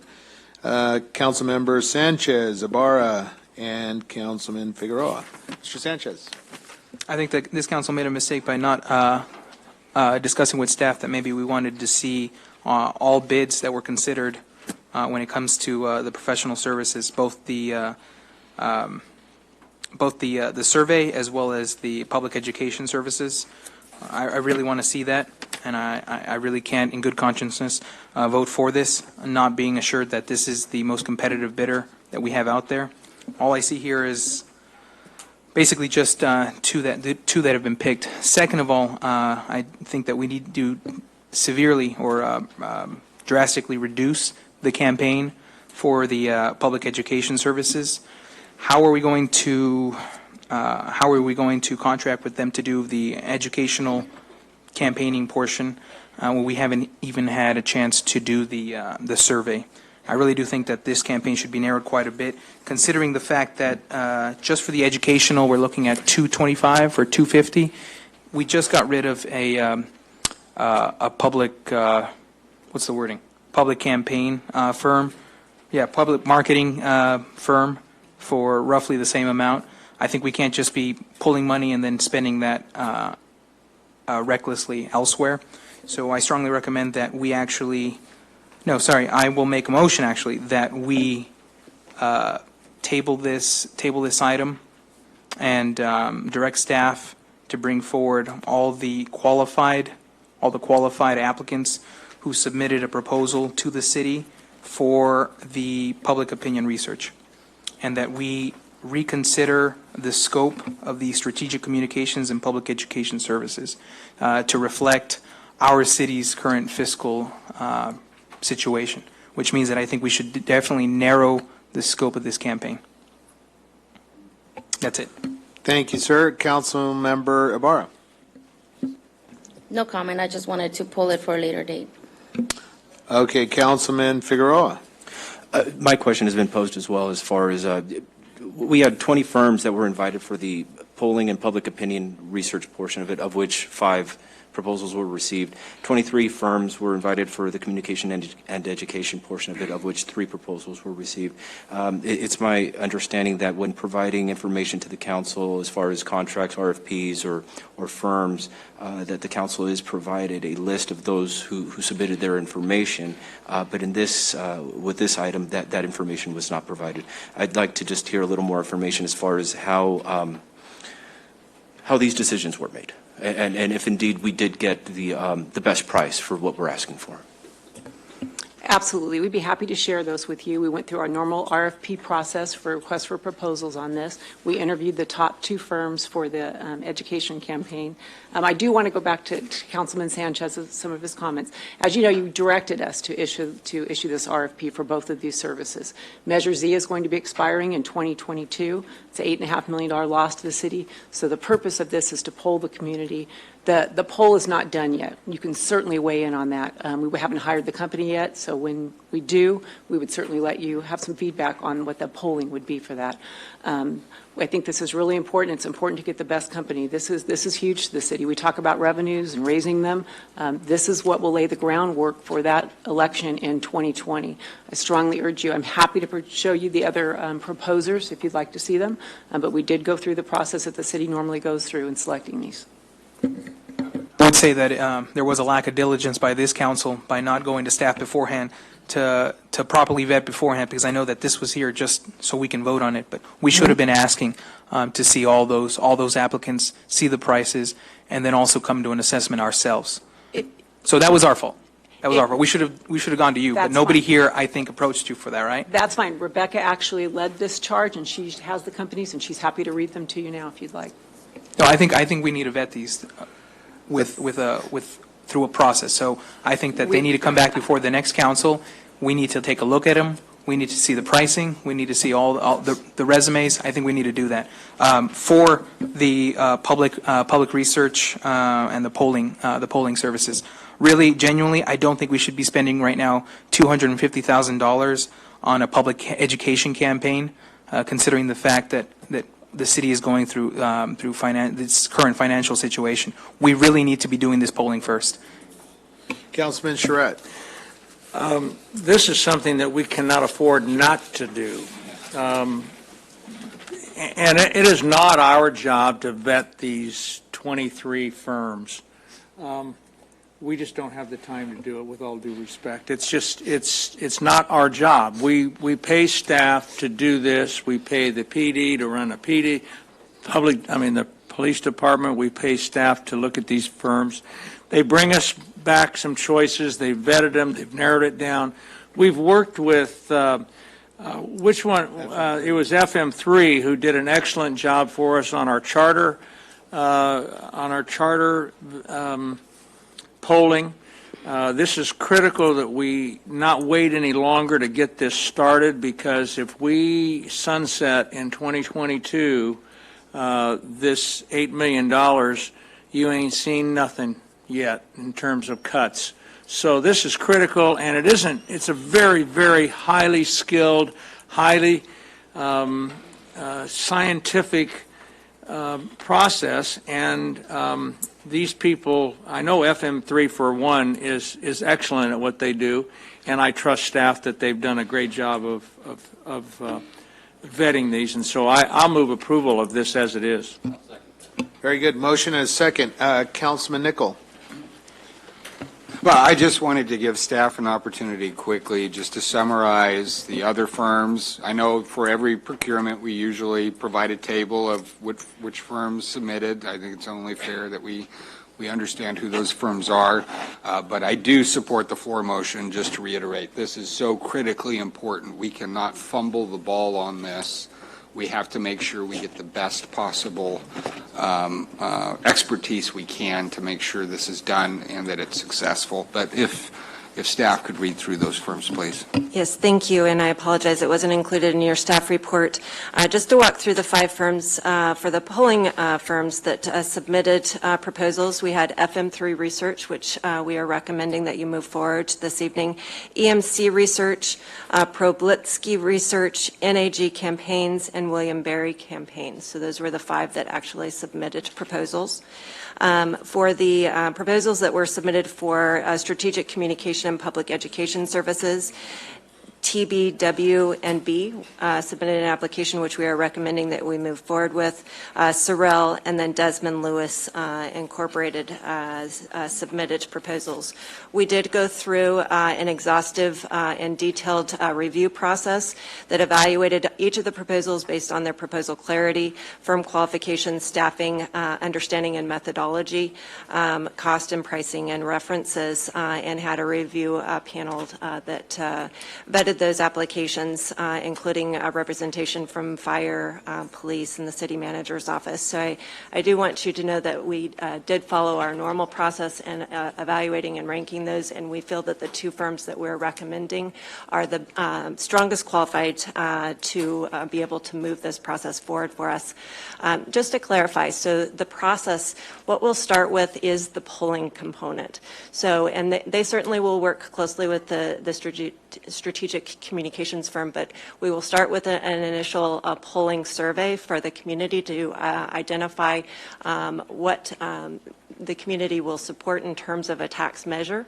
And then based on that information, we will move forward with more of the communication pieces and making sure that we're providing that information to the community about what we're doing and moving forward with. So it's a multi-step process. It's going to be over a 16-month period. This is spanning 2 fiscal years. So I just want you to understand this isn't something that's immediate. If for some reason after we went through the polling process it was determined that we did not want to move forward with a tax initiative, we can cancel the agreements. We have the ability in both cases to cancel those agreements with 10 days notice. So certainly we're not obligated in long term if council decides they don't want to move forward after we initiate that process. So thank you, Ms. Kramer. Mr. Nichol. Yeah, just a quick follow-up clarification. I want to make sure that we're looking at, this is sort of our one shot to make sure we get what we possibly can in terms of a measure. I want to make sure that, will this possibly include TOT, other potential aspects to the tax measure that could add to what we currently collect? That's correct. And when I bring forward to you on the 19th, the plan of adjustment and all of the things that it recommended, that's what we're going to ask them to pull for, all those revenue tax measures. All right, thank you. Mr. Mulvihill. So yes. This Measure Z is 10% of the PD's budget, and I believe it's going to demand a 2/3 vote. No, current Measure Z is a general tax. That was a 50% vote. Just 51% 50% vote? Yeah, Okay. that was a general tax. But there was such a bad feeling the first time it was put on the ballot, and some of that still remains. So I think there's a great need for an education process to take place, because many people, still say, "Oh, Measure Z, that's being absconded with all kinds of places," because of the again the bad feelings that were generated at the time. So I'm very much in favor of the motion. Thank you. Thank you, sir. Ms. Richard. Yes, thank you. I just wanted to commend the staff for coming back with this. We did request it as a council.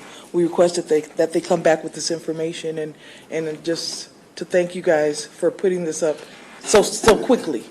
And yes, the education piece, as Mulvihill said, we definitely need to educate the community about what's getting ready to happen. They need to be educated, and that comes with a cost.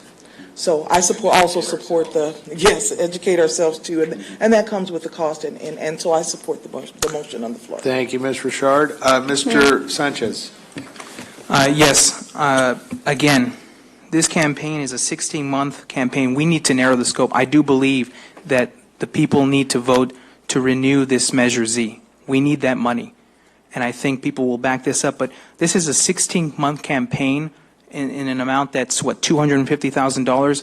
What about all the council meetings we had where we were talking about we don't have the money, we need to cut here and cut there? We just cut Westbound's contract, and now we're going to give that to another consulting company. We need to be aware of how effective we're using that money. A 16-month campaign, we haven't even done the surveying yet. We don't know where people stand on this issue.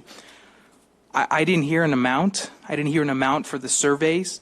But are we getting the most competitive? Are we getting the most competitive bidder, most competitive qualified bidder? That's what I want to know. There could be 5 people who submitted a bid for the surveys. We may have just gone with the most expensive one. We need to be considerate. We want this done, but it needs to be cost effective. So we need to narrow the scope on the campaign, the education campaign, and we need to make sure that we're getting the most competitively priced survey company, both those things. I do believe these services need to be provided, but they need to be the most cost effective. Thank you, sir. Ms. Ledoux, can you address cost savings? Yeah. Let's address. I think in this case, it's much more important to get a quality company that has a good track record of getting these measures passed. I think that's the more important thing. You could go like anything else with something less expensive, but we looked into these companies. They have a good track record. They've had success with other cities, and that's what we looked at. It's a huge. We've got a lot at stake right here. Councilmember Barra. I think what my colleague wants to get at is what was the bid amounts for those 5 firms? So while we did not select the lowest bidder in this case, they were in the mid-range. And if you're looking at the polling survey, the cost of that agreement over the period of time that we're talking about, again, we're spanning 2 fiscal years, with the majority of it for the polling component being done in this fiscal year, and then some component in next fiscal year with the tracking survey, is $59,950. That is that agreement. And then, so there's 2 agreements that you're considering. There are 2 different components. One is the polling, and the other is the strategic communication and education. And remember, that is including printing, mailing, and so it's more than just their professional expertise. They're doing the graphic design work. All of those components are rolled into that strategic communication over that period of time. And again, if council decides they do not want to move forward after we go through the polling process, we can cancel that agreement. We're not obligated to continue for the full 16 months if we don't need their services. So we are recommending that you move forward with this so that we can have both pieces working in tandem together. Okay, that didn't answer my question, though. The amounts for those 5 firms, please. Or can we get those at the next meeting then if we make a substitute motion to move this for the next meeting? So I'd like to make a substitute motion that we award the survey services contract and direct staff to come back with us with a narrowed scope for the education campaign of 8 months. I really don't see how a 16-month campaign is going to help us out. We need to narrow this down to 8 months. So we're talking about starting campaigning now for a measure that's going to be on the presented before the voters November of 2020. Do you really think that's going to be effective now? Yeah. This needs to be narrowed down to 8 months, not 12 months. That could save the city $150,000. We need to narrow the scope of this. This is too expensive. We've been talking time and again about how we need to cut costs, and now we're going to hand over $250,000 to a campaign firm. We need to be considerate of the budget. We've been talking about this, and suddenly we're forgetting now that we have budget constraints. We need to be cognizant of that. I understand. I am for going to the voters and campaigning to them and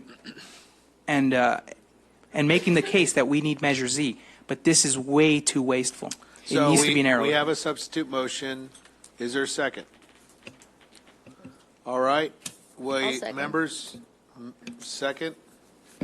I'll second. Second the motion. And Madam City Clerk, if you would please, we'll read the substitute motion and members will vote on the substitute motion? I'll need to ask for a voice vote because people have already started using the voting screen. So my understanding of the motion made by Mr. Sanchez and seconded by Ms. Ibarra was to award the policy research contract, but to come back with a narrowed education scope, narrowing it to 8 months versus 16 months. Is that correct? Okay. Mr. Sanchez? Yes. Ms. Ibarra? Yes. Mr. Figueroa? Yes. Mr. Charette? No. Mr. Nichol? No. Ms. Richard? No. And Mr. Mulvihill?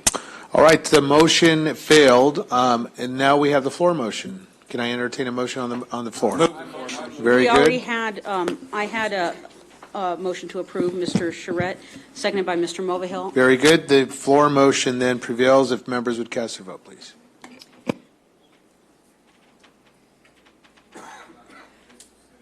Would you like to? Okay, I'm going to clear the votes, and you can start again. I'm sorry.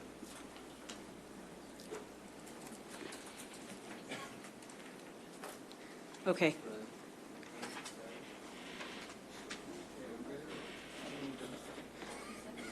I have Mr. Charette and Mr. Mulvihill.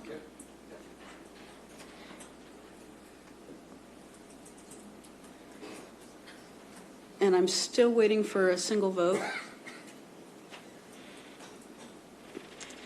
So on item 12, the floor motion was made by Mr. Charette, the second by Mr. Mulvihill, and the item passes 4-3. Very good. Moving on to number 17, item number 17, appropriate funding for facilities improvements. Councilman Nichol. Yeah, I just, I do have some concern on this one. I completely agree with the need for the improvements to our community centers. I do have some concern about investing $500,000 in this building that we've had numerous conversations over the last few months as to whether or not we even want to stay in this building. I understand why we need to move forward with a request for proposal on some improvements that need to be made here. So I will support this item conditioned upon us actively looking for potential alternative sites. And if we identify an alternative site that is able to accommodate our staff, ideally able to provide an even better public experience for the services that we provide here at the 201 building, I'd much rather see us use limited resources to do that. If we can't find that, then we'll go ahead and invest $500,000 in this building, but part of me says we're kind of throwing good money after bad. So I'll go ahead and make a motion to support this, but I would just encourage staff, if we can find another place, because I know I've talked to some of the staff that work here, and they aren't comfortable coming to work here every day. So I think we need to possibly start thinking about how we're going to move forward. All right, Ms. Ledoux, any comments? I just want to let the council know that we do have a brand-new property manager, and she's looking into this as we speak, so hopefully that will happen before we spend any money in this building. Great. Mr. Charette. Just a quick comment. We really kind of, finding a new building isn't going to happen overnight. And we really are obligated to do whatever we have to do here. We're going to be fined if we don't, correct? So we really need to do this. I don't disagree with you, Henry, that we don't want to throw good money after bad, but there's certain things that we're kind of stuck with right now, and we've got to hold them together with tape and baling wire until we can get ourselves out of the hole that we're in. So that's why I'm seconding this, and I'm not happy about spending the money either, but that we don't have too much of a choice. Mr. Keish, the maximum on item number 1 here is ADA access improvements that you suggest would be about $500,000. That's the worst case scenario? That's or the is worst that case, yes, that's the worst case scenario, yes. All right. At this point. Well, we'll ask our city staff and management to really hone in on costs. If this is a temporary location, let's do our very best to be prudent and wise on those improvements, meet what the law requires, but always always compete Will do. for a better price.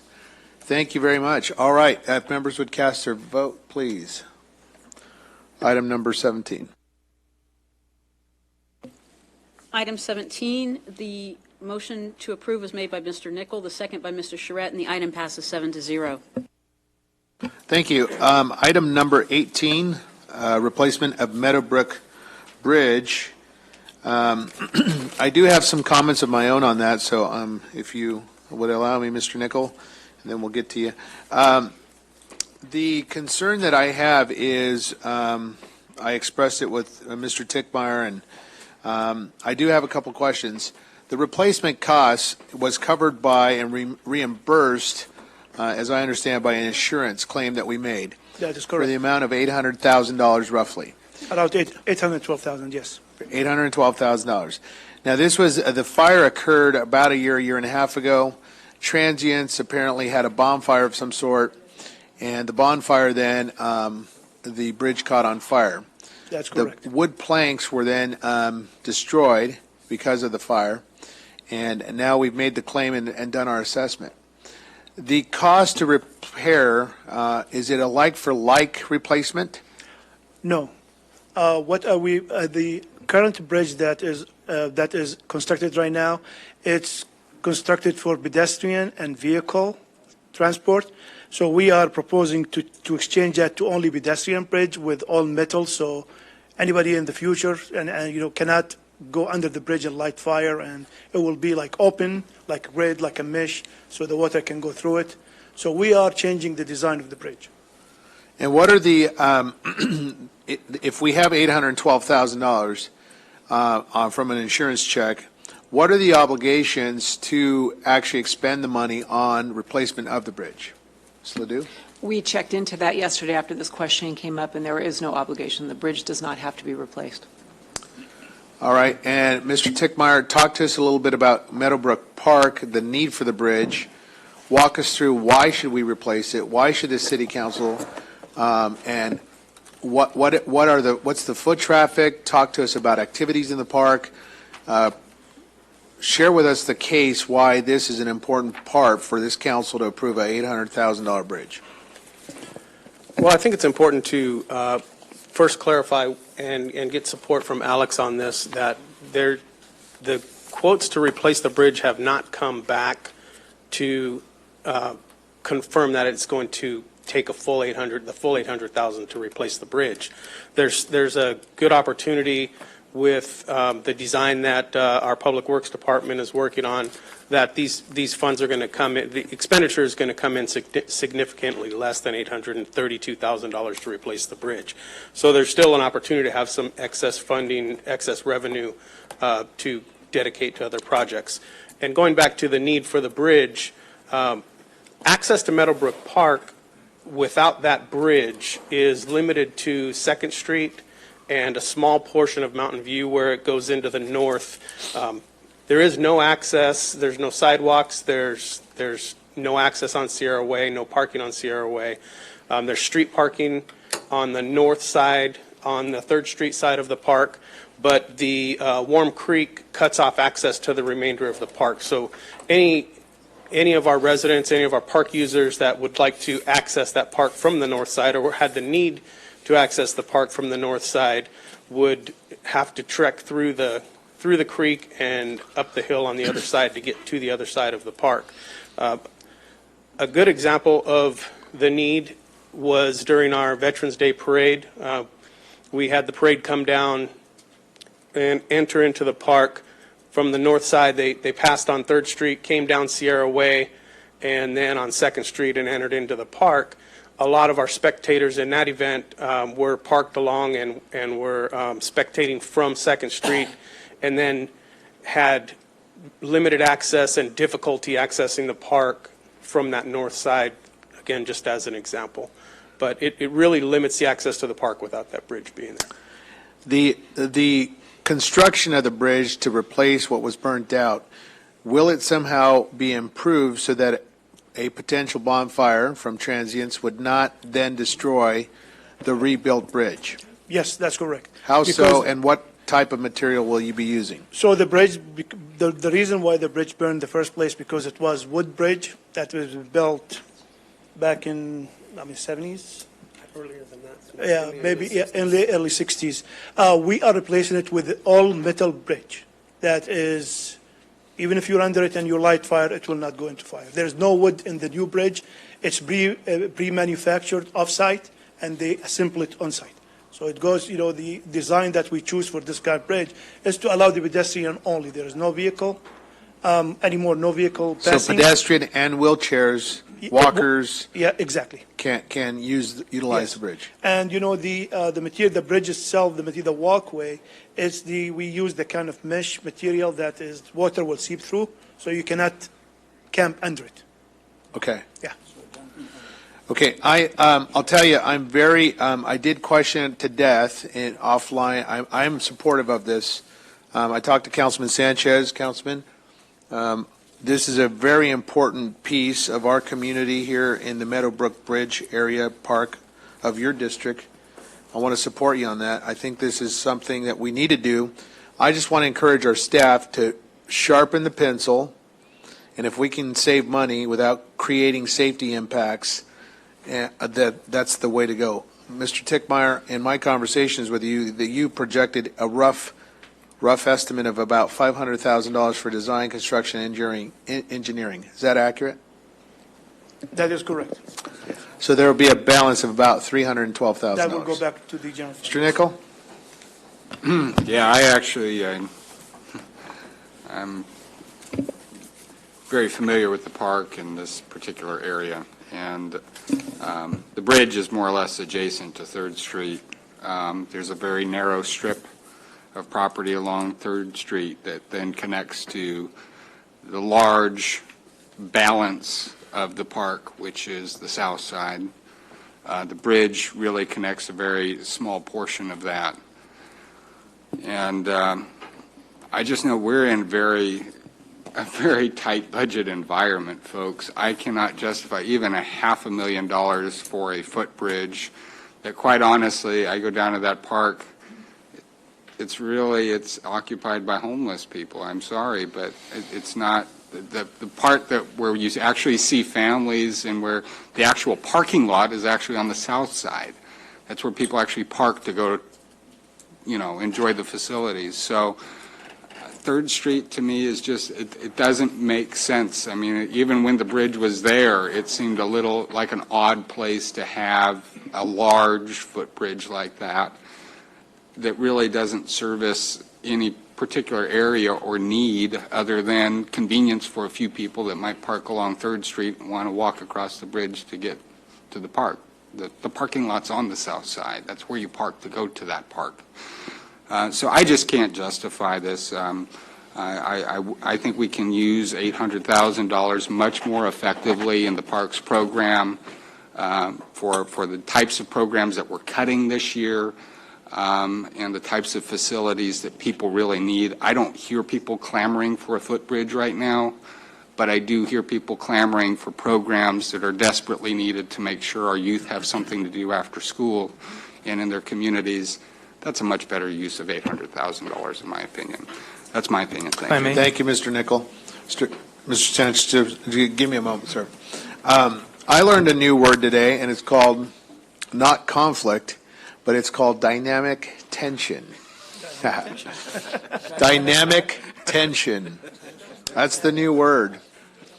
And that's okay. Look, folks, this is where we gentlemanly, politely disagree. And I appreciate, Mr. Nickel, you have very good, solid basis on this. And I respect that. I respect what you said. I think you're right on. People aren't calling the council office for a bridge. They're calling for potholes and tree trimming and other issues. And so I get that. Dynamic tension, but that's okay. Councilmember Richard. Yes, thank you. So I agree with Henry. I've been by the park. I used to work across the street from the park. It is predominantly used by the homeless population, even back long time ago. So you're absolutely right. People are crying for programs for our young adults, programs for our kids. Nobody's crying for a bridge. I personally don't see the need for it at this time, especially in this budget crisis that we're having. Now, what is that you said? Dynamic? This is some dynamic tension going on right here, because I know that there's some people that believe that this is something that is needed. Maybe just for the look of the park, and it's right there next to the courthouse. If you've ever been in the courthouse and looked down into that park, it's a horrible look, but it's not because of the bridge. It's because of what's there. So I cannot support this because I know that there's a need for $800 in other parks. And maybe in programming. We're talking about budget cutting and cutting a lot of things in the budget that could actually help our community. So I just say that, and I'm looking at Councilmember Sanchez, and we here. And I just say that right now we need to look into this, and this is something that I cannot support at this time. Thank you, Councilmember. Councilman Sanchez, this is your district. Your Yes. light is on. Advocate. I was at the Memorial Day Parade, and it was embarrassing that we had so many people parking in that parking lot that abuts the county building, and people had to walk a half a mile to get around. And I saw a couple old ladies decide to brave the creek, and they were getting stuck in the mud. This is a bridge that'll last us a long time, and they keep on throwing around $800,000, but $800,000 was the value of a bridge that also had vehicular capabilities, right? It could also handle vehicles. This one won't be that. This one will be a footbridge. I want to commend our Public Works Department. They did a major cleanup in that park, and the park looks better than ever.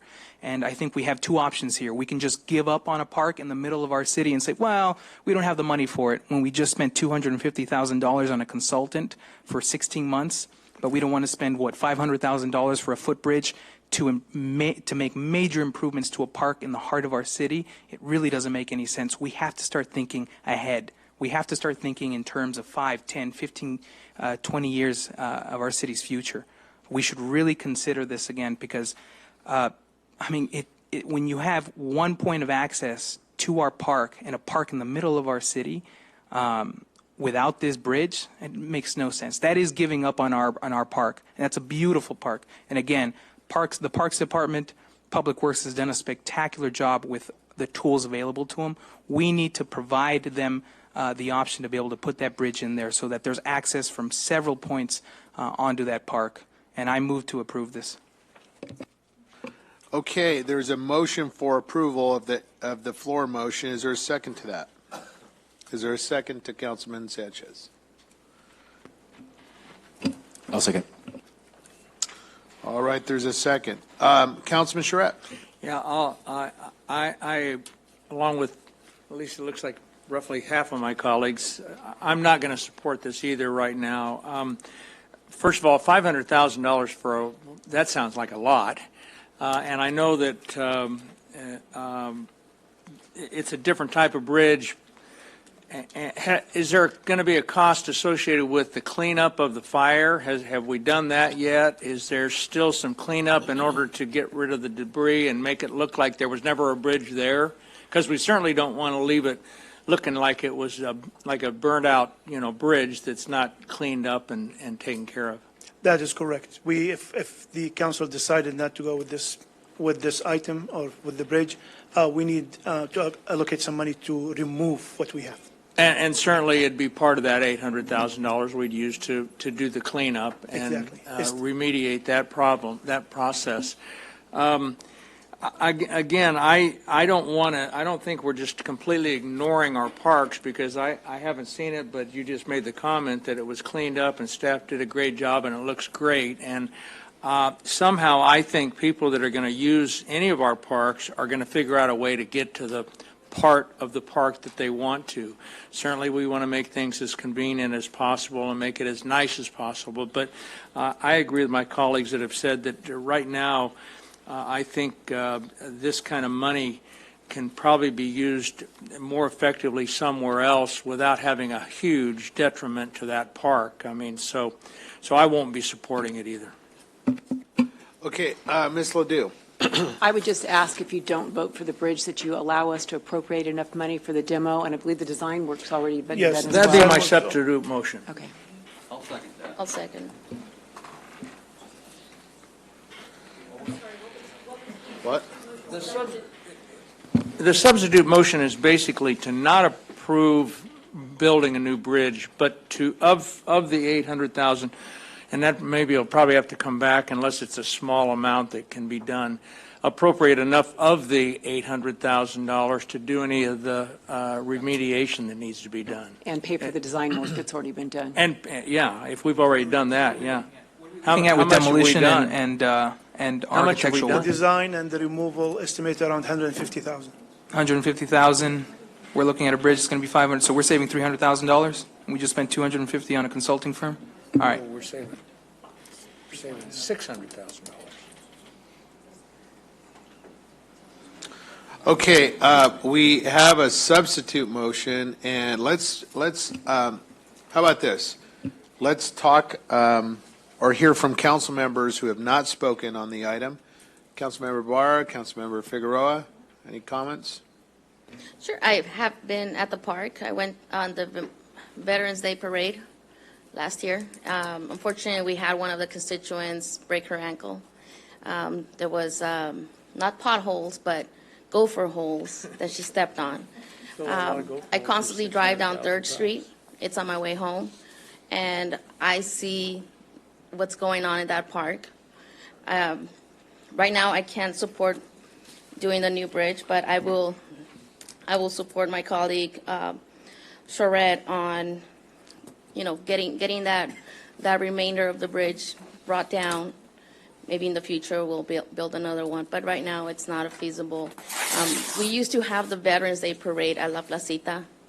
I don't know why it was moved to Meadowbrook, but La Placita was a good location. People loved the parade going down Mount Vernon. Maybe that's something we can bring back over to La Placita instead of Meadowbrook Park. You want me to respond to that? We moved from La Plaza Park because the park at La Plaza for an ending site is far too small for the size that the event had grown to. The first couple of years it wasn't overcrowded, but the year prior to this last year, the park was packed shoulder to shoulder with people, and there was people overflowing out into Mount Vernon. And with the growth that we saw this year, had we not made that move, it would have been severely impacted and caused several different concerns from a public attendance standpoint and safety standpoint. There's better restroom facilities, more opportunity to view the parade as it comes around, and a higher capacity at Meadowbrook Park. And again, in the downtown area, to more adequately serve the entire community as opposed to just serving one particular area of the community. So that was. Thank you, Mr. Tickmeyer. Mr. Figueroa. Right. So if the desire is not to rebuild the bridge, my recommendation then would be to reinvest that money back into Meadowbrook Park. The money came from Meadowbrook Park. It should be invested back into Meadowbrook Park. Mr. Figueroa, that's a reasonable compromise. I think you're well on point. Is that a motion? Well, hold on. Just let's deal with some.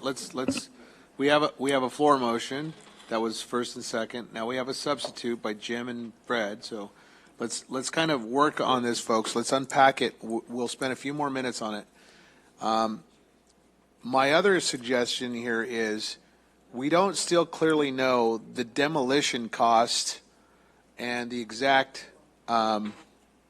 design cost. So We have a design cost for that. The bridge is already in design right now, and the design cost is $40,000. $40,000 in design costs. Yes. And how much for demolition? Estimating from what I see from other buildings that we demolished through the city, I'm thinking about the 110,000. That's I'll why do it I for rounded 100. up to 150. I got a pickup truck. I'll do it for 100. A shovel and a pick, a shovel and a pick and All a right. pickup truck. Mr. and it'll Charette. be done. All right. Mr. Kishta. Yes, sir. Are you anticipating that this is going to be city staffers demolishing it, or is it a professional firm that would do it? That's have to be bidded like any other project that we have Okay. So we're still at 150,000 with the design. with the design. It could be less, it could be more. We cannot tell until we bid the project for the demolition of it. Okay. It looks as though, Mr. Sanchez, I can't predict here, but crystal ball here. Let's do some reasonable compromises here. It's legal, it's possible, and we can make a deal right now today. There is compromise here, and I think we're almost there. The suggestion by Mr. Figueroa is that some of that money of $812,000 that came from Meadowbrook Park be expended back into resources at Meadowbrook Park. Mr. Sanchez, on a compromise and some reason, and to advocate still for programs at either the Moreno Junior, I say it's the same park, but have you walked that park? Can you somehow advocate for that compromise that Mr. Figueroa is suggesting here? For a fraction of the cost, no, because some of the major improvements that need to be done are sidewalks and parking lot for the Moreno, the other part of the Meadowbrook Park. What I think is that we need to make an alternate motion because we're talking about numbers that we don't have really narrowed down. So I think we need to come back with a cost for the demolition of the bridge and as well as a very fixed cost for what it would actually cost to build a new bridge. Once we have that, then we can make a well-informed decision. Because right now we're talking about 800s and 500s and potentially 100 for the demolition. The only real number we know right now is that the design cost us $40,000. That's the only number we know. So I don't think we can make a very well-informed decision until we have those numbers back. So I'd like to make an alternate motion that we come back with those numbers, that we direct staff to come back with those numbers for us to make a well-informed decision. Okay, My understanding there's already a substitute motion on the floor. This is an alternate motion. An alternate can be theoretically entertained. Is there a second to the alternate motion provided by Mr. Sanchez? I'll second. And I don't disagree with the alternate, but I think this is kind of cutting at a conversation that we've had on numerous occasions over the years in terms of our parklands. I do agree that whatever happens to that $800,000 should stay in your ward. I do agree with that. Whether it stays at that particular park or not, I think it's up to the council member of that ward, and I think that's a policy decision we need to make. I'll be honest, we got another park item on here. I've got some park issues up in my ward. I'll be honest, there's some parks I think I'd prefer to offload and take some of that money and really invest it in the good parks that we have. But that aside, I'm willing to entertain the alternate motion. I would hope that we think a little broader, that you know, this is your ward. I respect that. This is, you know, a park that serves your constituents largely. I want to see that money put to good use, whether it's programs, whether it's facilities, whatever it is. I support using that money. I don't want your money, okay, just so you know. I don't want any of that money in the 5th Ward. That's money that belongs in your ward. It serves your people. So I'll go ahead and second the alternate motion. Well, Sandra did. Now you're a supporter. All right, we're ready to vote. If there's no more discussion I'd like to on an actually, alternate motion. what I would like to know is if he could clarify what his motion was. I'd Councilman appreciate it. Sanchez, sir. That we direct staff to come back with us with the numbers for a demolition, the numbers for a rebuilding along those lines of the design that costs us $40,000. So come back with us, come back to this council with both those numbers so we have real numbers so we can make an educated vote here. With hard numbers. Okay, I can support that. And so that was made by Mr. Sanchez and seconded by Ms. Ibarra. Will you be able to do that? Will you be able to come back with a number for us, or is the estimates as good as you can get right now? Well, the design. Ted, you're winning right now. Sorry. Mr. Kishta, let's call for the question and let's vote, folks. Let's vote. Just for reference, I do support with Mr. Nickel what you said as far as Very keeping good. it within his district. Very good. Let's call for the question. Let's. That's not part of this motion, though, keeping the money there. We can have a further discussion on that when it comes This back. is just coming back with new numbers. Correct. Right, or accurate numbers. Yep. All right, let's support call that. for the question, folks.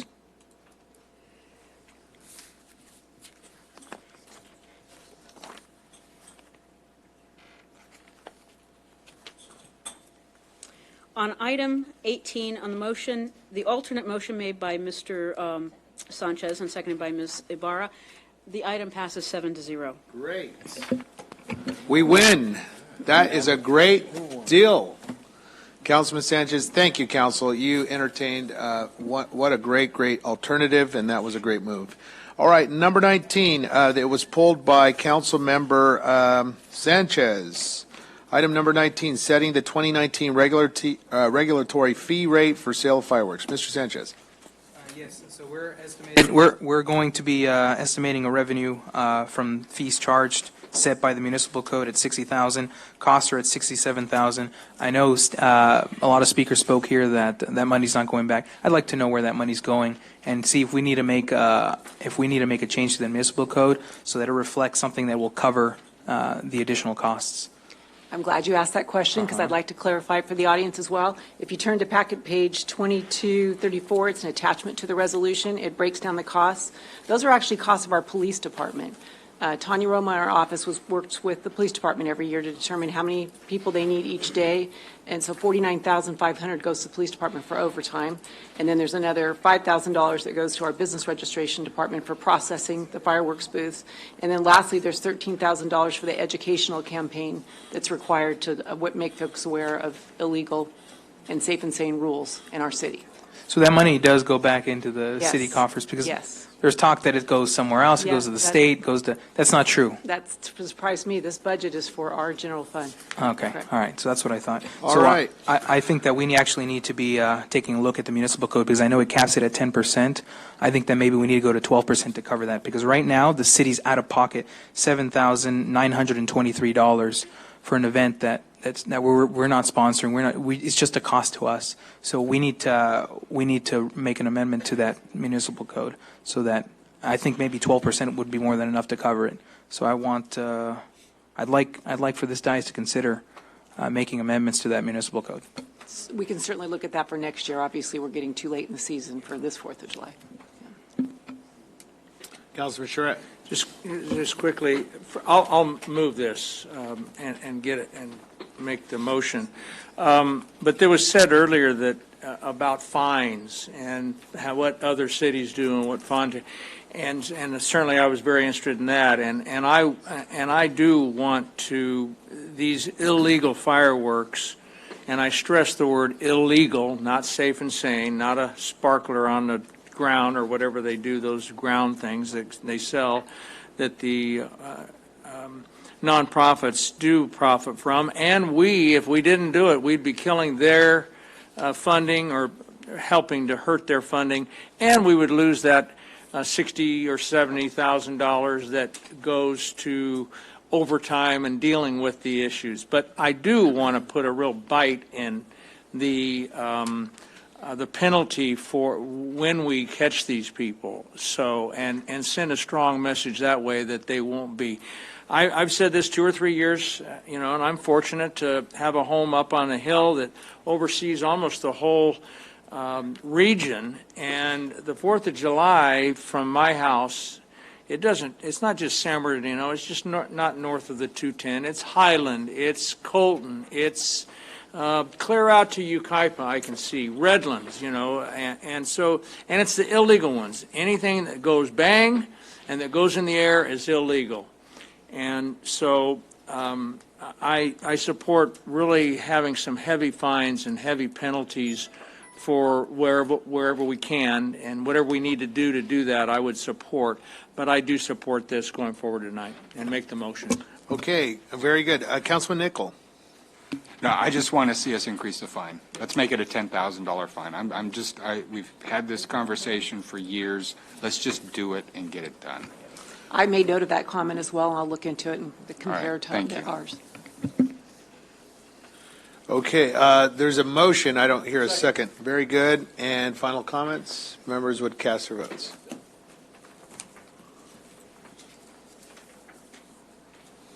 On item 19, the motion was made by Mr. Charette, the second by Mr. Mulvihill, and the item passes 7-0.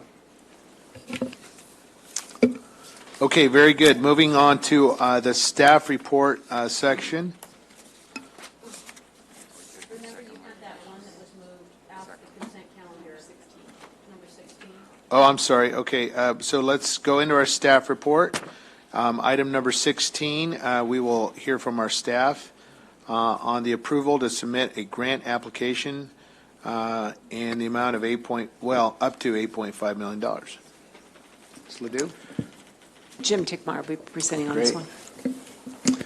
Good evening, Mayor and City Council, members of the public. Thanks for the opportunity to present this to you guys tonight. I'm going to start with the background of what's offered by the California Department of Parks and Recreation. Right now, currently the Department of Parks and Recreation is accepting applications for the statewide park development and community revitalization program. The SPP is made up of funds from Prop 68 and the 2006 Prop 84 Bond Acts. They're going to be distributed, those funds will be distributed through multiple rounds of award, starting with this one, with the inclusion of the Prop 68. The SPP will create new recreation opportunities in critically underserved communities throughout California.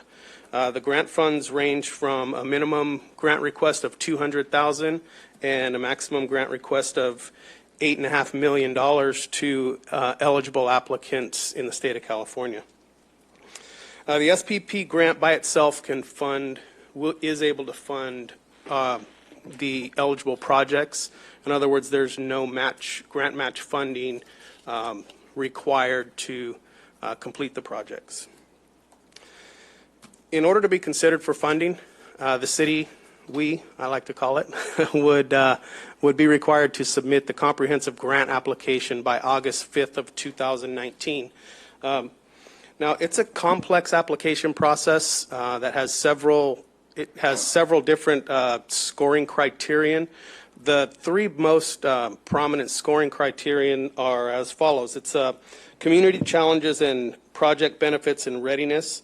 So the communities that have severe challenges as far as being underserved, low-income communities, severely disadvantaged, get higher point rankings in three of the highest categories of scoring. Another one is community-based planning, and I heard public comment regarding this application earlier today, and in response to that, what they're asking for is a requirement of this grant application. You need to get maximum scoring. 5 community-based planning meetings are required. So we'll be working with a grant writer, and with it's an outreach-based or specialty company that's going to come out and help facilitate those. Is 5 that community prior meetings. to the application submission deadline? Yes. Whoa. Yes. So we need to have 5 community town hall meetings or something, fast and quick. 5 meetings in the project area. Okay. So, Councilman Sanchez, get ready. Okay, Yeah. please continue. And Generation Now, the speaker that came out this morning is one that we would be reaching out to for those, to help facilitate those types of meetings. And the third highest point value goes to significant poverty in the project area. Proposition 68 requires that at least $130 million of the total funding is allocated to projects in severely disadvantaged communities with a median household income below $38,270. The median income in the project area around Second Lake is $19,614, placing it well within the severely disadvantaged community bracket, which the applicants that don't fall into or don't fit into that severely disadvantaged bracket are not even eligible for that portion of the funding. So that project area puts us squarely in that bracket and identifies Second Lake as our most competitive site in the city. A little bit of background on Second Lake. I know you guys are all familiar with it, and I'm sure the majority of our community members are familiar with the condition of the park as it is right now. It's been severely impacted over the last decade by the lack of resources. I know the Parks Office was previously out there. There were several buildings out there, and there was constant city staff presence out there.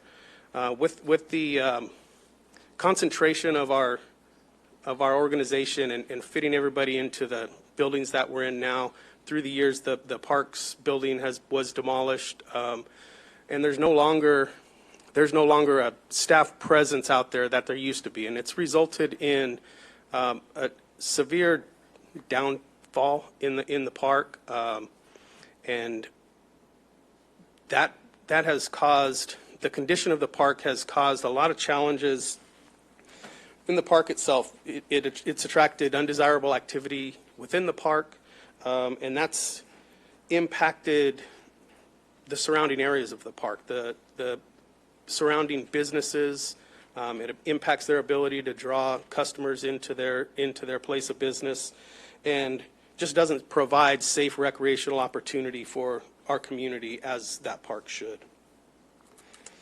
So the revitalization of Second Lake Park would provide both passive and active recreational opportunities for the community in a safe environment and promote a positive atmosphere for local enterprise while also eliminating a blighted area of what is downtown San Bernardino. Second Lake Park is less than a half a mile from where we stand right now and from the heart of our downtown area. So revitalization and renovation of Second Lake Park would have a significant impact on not just the appearance, but with the reputation of our downtown area.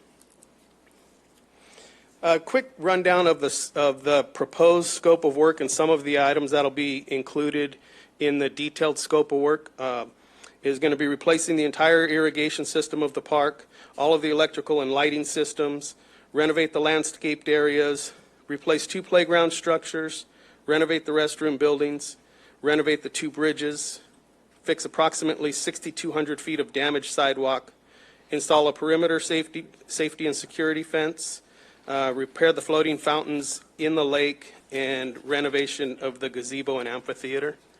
Now, again, with the 5 community meetings and the community-based planning, this is a rough scope of work, but the detailed project scope of work would be based on the community input, what their needs are, what their wants are, and how we move forward with that. That pretty much Mr. concludes the Tickmeyer, staff report. Yeah, you brought up a sore subject, the bridges. 2 bridges? 2 bridges. Well, all right. This is I'll tell you, I am very, very excited about this, folks. This is going to be a big win. I mean, you're winning here, Mr. Tickmeyer. So I mean, I can't predict things, but it looks pretty good for you tonight. I'll tell you this, I am very, very, very proud of our team. And I want to say thank you. Thank you for bringing this to our attention. Thank you to our city staff. Thank you for our parks department. This is going to be big, folks, and we need to work together as a staff to execute the plan and win on this. August 5th is the deadline. You have a full commitment from the mayor's office. We're going to help you and assist you wherever we can through the direction of our city manager. We need to win on this. This is big. It'll make a big splash for our community. That park, I have a lot of childhood memories at that park. I remember when it was first dedicated, and I was there, and I enjoyed it as a kid. So we're going to believe big. We're going to believe big. And we're going to, we might even call our prayer warriors in this community to pray it through. How about that? And we're going to win on this, and we're going to hope pretty big and stand behind you on this. This is great. And Councilman Sanchez, what say you, sir? And then we'll just kind of. I've been keeping a really close eye on this project, and I've talked to Jim, and Jim's been very vocal that this is by far the best candidate. This park is the best out of all the parks in the city we have. This is by far this gives us the best chance at winning that amount. And again, this grant isn't a matching grant. So other than the cost of the grant writer, which is minuscule to this $8.5 million, this won't cost the city $1. So I'm very excited to see this come before us, and I move to approve. Councilman Nickel. Yeah, and this is I appreciate the work staff is doing on this. I do have a couple concerns. About a year and a half or so ago, we approved a specific plan for this area that includes Second Lake Park. And my understanding is this grant is going to lock up that park property for an extended period of time. What is our obligation under the grant? and what will be the consequence of accepting this grant in terms of the use of that park property for anything other than the use of a park? So if there's a couple of different routes that we can take.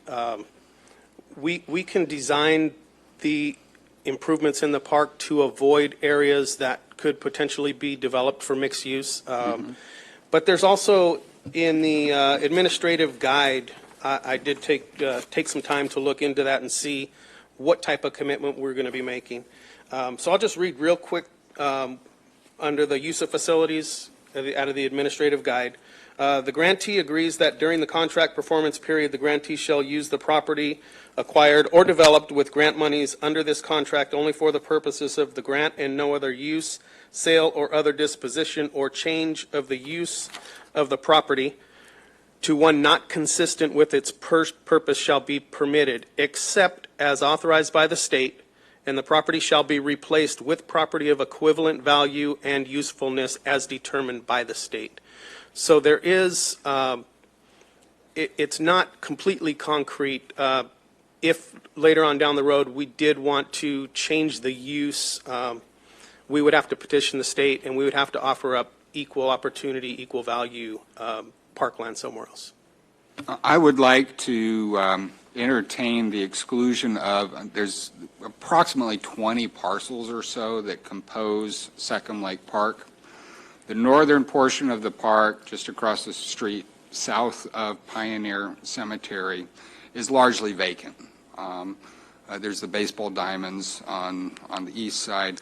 I would like to entertain the exclusion of the following parcels, beginning with 01350. Last four digits of each of those parcels being 4112, 4105, 4115, 4114, 4107, 4109, 5101, 5118, and 5117. That would allow us to use those funds for the entire portion of the southern part of the park that would include the lake, the gazebo, the bridges, the playground, everything along Fifth Street, but would retain that northern portion for future sale and or development. So essentially, that would be the northwesterly portion The Seventh off and Sierra Way and 6th, I think, or 7th. 7th. 6th Street dead ends into the park. And Fifth would- is the southern border. And I want to make sure that the council member for that area would be amenable to that possible modification. I think this is a prime location for potential future mixed residential use. And I think having a signature park that has been recently renovated will greatly enhance the value of those northern parcels and make them very marketable for a high-quality development in that area. Okay. This application we submit, if we were to cut those parcels off, would that I'd have to look jeopardize and it? see exactly what those parcels are and talk to our design team, maybe confer with Alex and also with Mike Huntley and see how that, how those parcels tie in with everything. The other alternative would be that, as opposed to completely excluding them from the project, just exclude those parcels from the grant-funded portion of the project and commit some of our capital improvement funds to do minimal improvement in those areas, such as turf replacement, irrigation replacement, but no large amenities, no large support amenities. But if it's funded through funds that are other than what's awarded in the grant, then we could put, then that doesn't tie us into that 30-year. Yeah, I mean, and there's more than enough with the rest of the parcels to gobble up that $8.5 million. So I'd be amenable to that. I would be concerned that the Office of Grants would look at it as an incomplete project if we weren't able to commit some of our funding to at least turf renovation and those types of things. Well, this is the thing, then I don't want to risk that. I don't want to risk losing $8.5 million to save these spots. Like you said, there's a course of action we can take if we can petition the state, hey, you know what, this is parcels that we can use for development of housing or whatever the case may be. We'll provide for park area somewhere else in the city. I don't want to risk that $8.5 million to try to save those parcels for maybe a project that happens 20 years from now. I think that we need to accept it as is. Mayor, if I may. Okay, Ms. Ledoux. I'd sent out a note to the council today. I don't know if you had a chance to take a look at it, but a little history lesson. Back in 2007, the redevelopment agency actually had a project plan there. I believe it was GFR Homes, if I'm not mistaken. And so what they did, that there was a covenant on the entire park from a former state grant similar to this. So we went back and the city went back and asked the legislature to pass, which was it, Jim, AB 1457. And what they did is they looked at it and they reserved 12.5 acres for this mixed use, and they approved that. So it can be done. We just need to be careful where we spend the money. So that assembly bill that was passed in 2007, is that in perpetuity on those lots identified and enumerated by Councilman Nichol? Well, that's why when you mention those parcel numbers, I'm assuming, I bet you it locks up to this because we have a specific plan and we can look at them. All right, so I'm guessing that it's probably the same parcels that Mr. Nichol. And so my question remains, is that assembly bill protect these parcels in perpetuity? I want to do some more research. I sent it to Thomas actually today to take a look at it, but I believe that it does. Okay, very good. The opportunity is just, this is a great opportunity. We don't need to get into design and what we're going to do here. Let's get these people to work, and let's bless this grant. And we wish you the best here. Final comments here, anybody? Councilmember. I do have a comment. I believe my colleague, Councilman Nichol, was asking about the contract requires the grantees to ensure operation and maintenance of the project site for 30 years. Is it feasible that we are going to maintain this park for the next 30 years if we were to get this grant? Yeah, that's definitely feasible.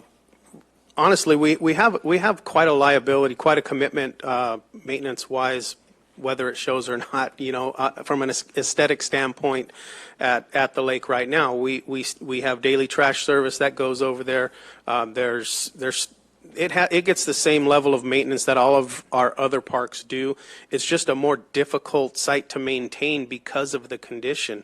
When you don't have active and functional irrigation systems and electrical systems and lighting, we end up dealing with issues that happen in the park, security issues and vandalism and theft and, just unbecoming stuff in the park goes on, and we have to clean that up on a daily basis.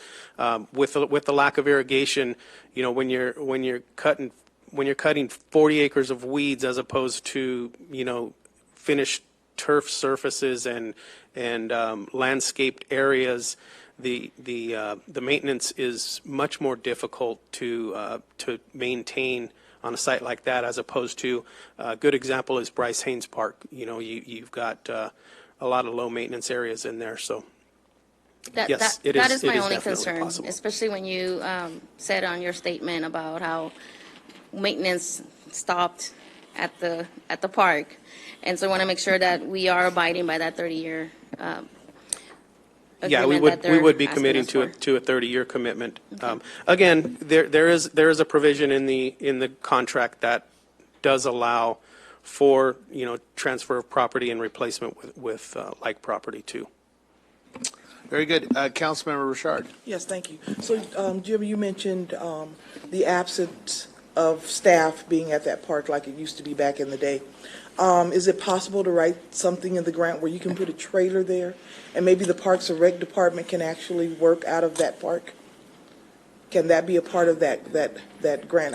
We're getting into it, but just I don't know if it has to be in the writing of the grant to actually be able to put that trailer there. To put a major amenity, this is more of a recreation grant. Mm-hmm. I mean, there is a possibility that mm-hmm. Some types of some form of amenity like that could exist, but I have been in discussion because of one of the questions that was raised is how are we going to secure this? How are we going to protect an $8.5 million investment? Mm-hmm. I have been speaking with Chief McBride about the possibility of potentially having some of the central Central Patrol Zone officers function out of the Butler building that's there, potentially doing some improvements to that so that the bike patrol that the mayor mentioned earlier could dispatch, the Central Bike Patrol could dispatch out of Second Lake Park, thus giving a patrol of the park in the morning on the way out and then another patrol of the park on the way in. So we are taking some, Good. So as taking long some as there's some steps towards presence that. there, like you said, protect that $8 million. And presence of the public with the improvements, turning that into a facility that draws not only our residents, not only the residents in the project area, but residents from all over town. Again, 9th Street Park or Bryce Haynes Park, people come from all over the area to that 2-acre park. So just imagine 20 or 30 acres of that and what it's going to draw, not only from our community, not only from the First Ward, but those become regional draws for fishing and those types of things. So the presence of those people alone will help provide the oversight to a certain extent. Thank you. Jim, when will we know the award? What is the award date? They're expecting the awards to be the award announcements to be approximately 5 months after the application deadline. It'll be a Merry Christmas for San Bernardino. It would be a Merry Christmas. So if it's August 5th and 5 months post that date. Approximately, Very what it good. states in the guide is approximately 5 And then, months after the are there deadline. any suggested timelines or milestone payouts? If we were awarded the $8.5 million, is there a commitment or a schedule for it to be dispersed? What time limits do we have on that? It's a Expended. reimbursement grant. I believe the performance period is Reimbursement, 3 stop. years. So you're saying we have to shell it out and we get reimbursed? Yes. Okay. It's all right. Let's breathe still. What's that? Okay. Just part of the application for this grant is to submit a schedule of, how are we going to be spending the fund by year and by month. So it's very, very, detailed in what we're going to be submitting. So this application, we can share it, with, if you guys want to look at it. Just give me the short version. We'll have a If we schedule get for the $8.5 million, it's on reimbursement, and we have, 3 years from the Oh, the date of state- award to build all the $8.5 million? I believe they give us 5 years to build. 5 years to improve Yes, it? I believe. Okay, very good. All right. Let's call for the question.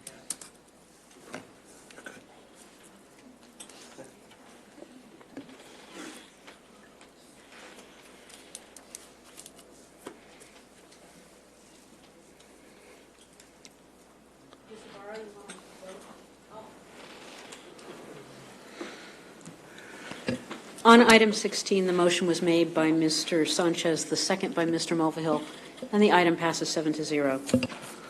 Okay, very good. Moving on to our staff reports. Item number 20, agreements for visual and performing arts grant recipients. Ms. Ledoux. Dr. Garcia did a wonderful job telling you about the process, so I don't think we even have to go into that. She did a great job. I just want to remind the council that last year during budget, you authorized $300,000 for this purpose for the commission to review these applications and make a recommendation to you on grants. And that's what they've done. And Jim was there the day they went through with the recipients, and he can answer any questions you have. Very good. At the very outset, we did approve a $300,000 recommendation. It was codified into budget action for 2018-2019. And I want to remind, I'm agnostic on the grant. I'll tell you that. I do want to remind the council members that we have austerity measures in place. Everyone in our community, in our budget, is taking haircuts. And I appreciate the arts. I think it's a great, great opportunity for our community. But at the same time, we are faced with an $11 million budget deficit. We are making those cuts. Our police officers remain actively on patrol, our sworn officers. And so this is now a policy discussion as to what we want to do. We made a commitment last year, in about spring of 2018, to appropriate the $300,000. Now the discussion is, we now know where we're at on a true-up version of our budget. So with that in mind, I want to encourage council members to really cost factor some issues. This is going to be a tough decision, but I ask that you remain focused on the issue, have the political courage, and sharpen your pencil. Councilmember Charette. Well, I'm going to support it. In fact, I'm going to move the motion right now. And I'll second and that. get that out of the way. There are some agencies on here that I maybe have some question about, but I'm not going to single them out tonight. We did, as I understand it, maybe you can help me understand this, that we did more or less say we're going to spend this $300,000, and because of the timing, we just never got around to it. So this is money that we really kind of would have already spent had our process been better. Is that? It was approved during this budget cycle, and then the commission took control, and I think she said they started in February of this year accepting applications. But it was largely due to not having appointments on the commission, not being able to get quorums, not being able to get meetings. It sounds to me like from the presentation that was made, they spent a lot of real hard time going through these. There were 15 that applied and 15 were approved. Not all of them got exactly what they asked for. And as I say, without singling any of them out, I think there's some agencies on there that we might want to question in the future as to, why they're needing to come to us for money when their larger agency might have even more than we have. But we're talking about parks. We're Mr. talking Charette, about. Let me give you as much time as you're afforded. Hold on. No, I'd just finish up. Okay. All right. We're talking about parks, we're talking about quality of life, we're talking about, we cannot just make this all about the police department. I still have a problem with the way we've reorganized our police department because in my view, and from what I understand, we've eliminated 17 patrol positions by promoting some other positions, but that's a whole nother subject.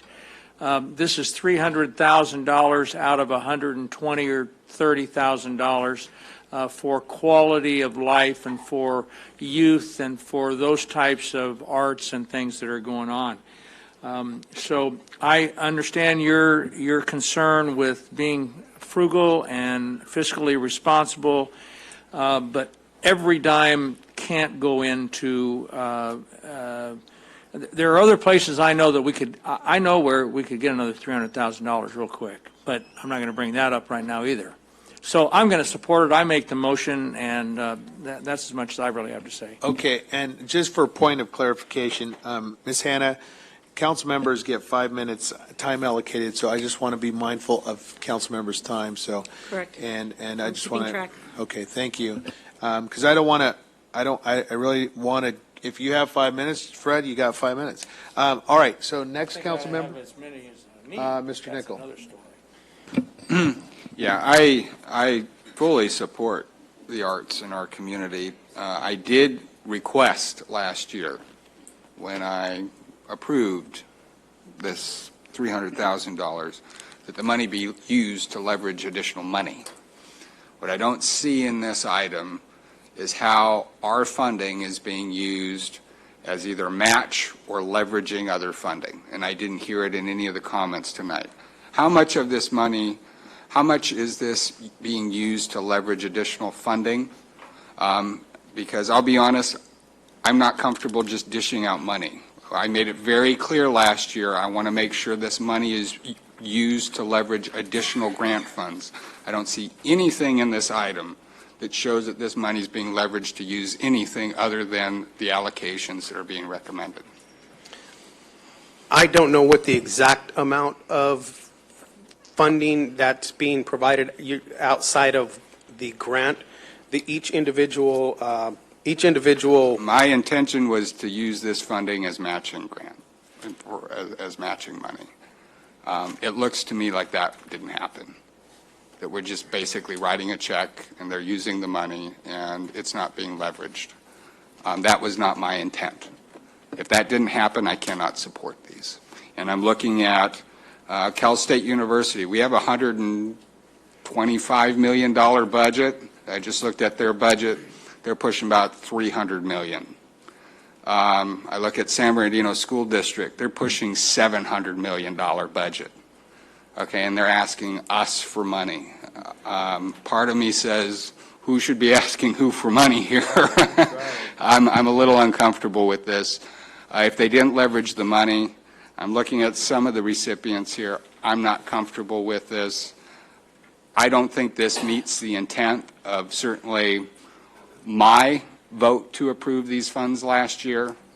I think somewhere this got sidetracked, somewhere this went off the rails, and I just can't approve this. This is not in line with what I was supportive of and articulated last year in my comments prior to approving this. So I'm going to vote against the motion. Thank you. Mr. Mulvihill. Yes, these fees were collected for cultural development, and I think without any kind of criteria with regard to how it's being done. Now, I do agree with Councilman Nichols that there should really be some effort to leverage these funds, but I think that in the realm of what this group is doing, and we do have the committee that handles the funding for this, and these are decisions that they've made, and I think it's really behooves us to go ahead and grant these funds. Thank you. All right, council members, anybody on my right? Yes, I'd like to continue to point to the fact of what Council Member Henry Nickel has mentioned. Some of these recipients here, they have budgets that are 3 times the size of our city's budget, and we're paying for their programs. I don't want to kill programs here that would disappear without our financial support, but there are programs I see here that could leverage their parent organizations for that money. And so I make a substitute motion that we approve this list with the exception of Cal State San Bernardino Opera Theater, San Bernardino City Unified School District Visual and Performing Arts in the amount of $13,500, as well as the following line, San Bernardino City Unified School District in the amount of $12,350. The San Bernardino Valley College Foundation and the San Bernardino Valley College Concert Association. That's all.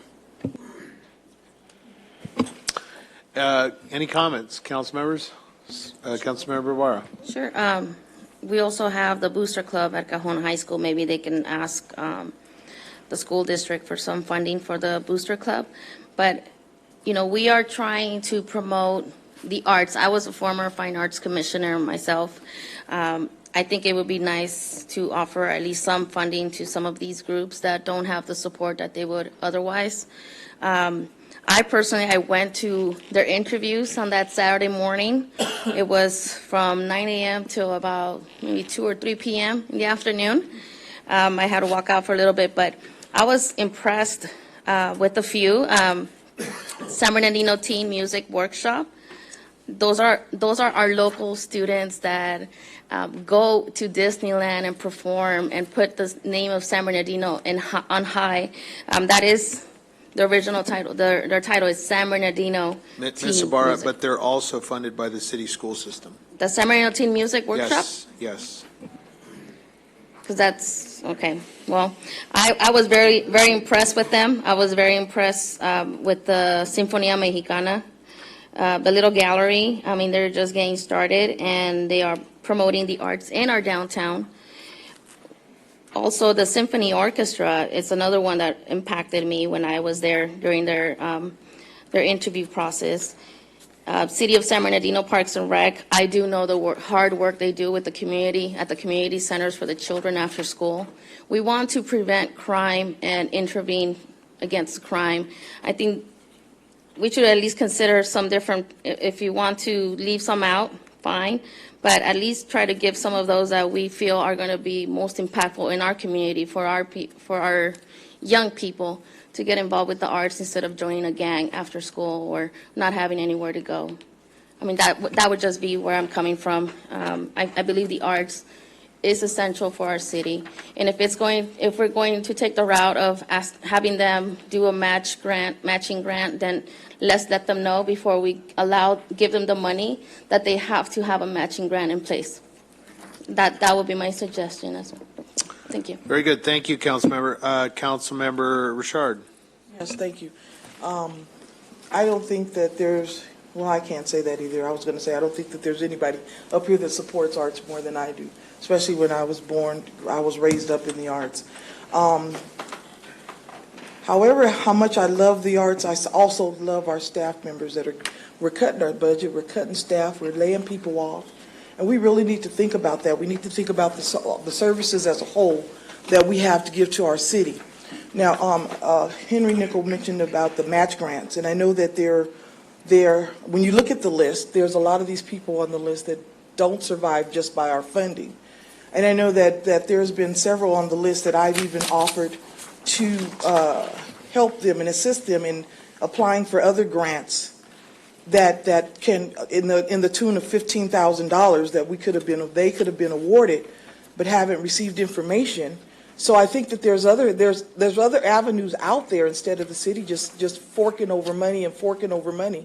We definitely don't want these arts to go away, but maybe we can assist them in writing grants, assist them in the match granting part of it, and not just continuously dishing out money, especially when we're laying off some of our staff. We vowed that we were not going to reduce any of the services that we provide, but we are in fact laying off staff members, or that has been brought to the table. And like I said, looking at this list, I know that the majority of the people on this list don't just survive by the city's money.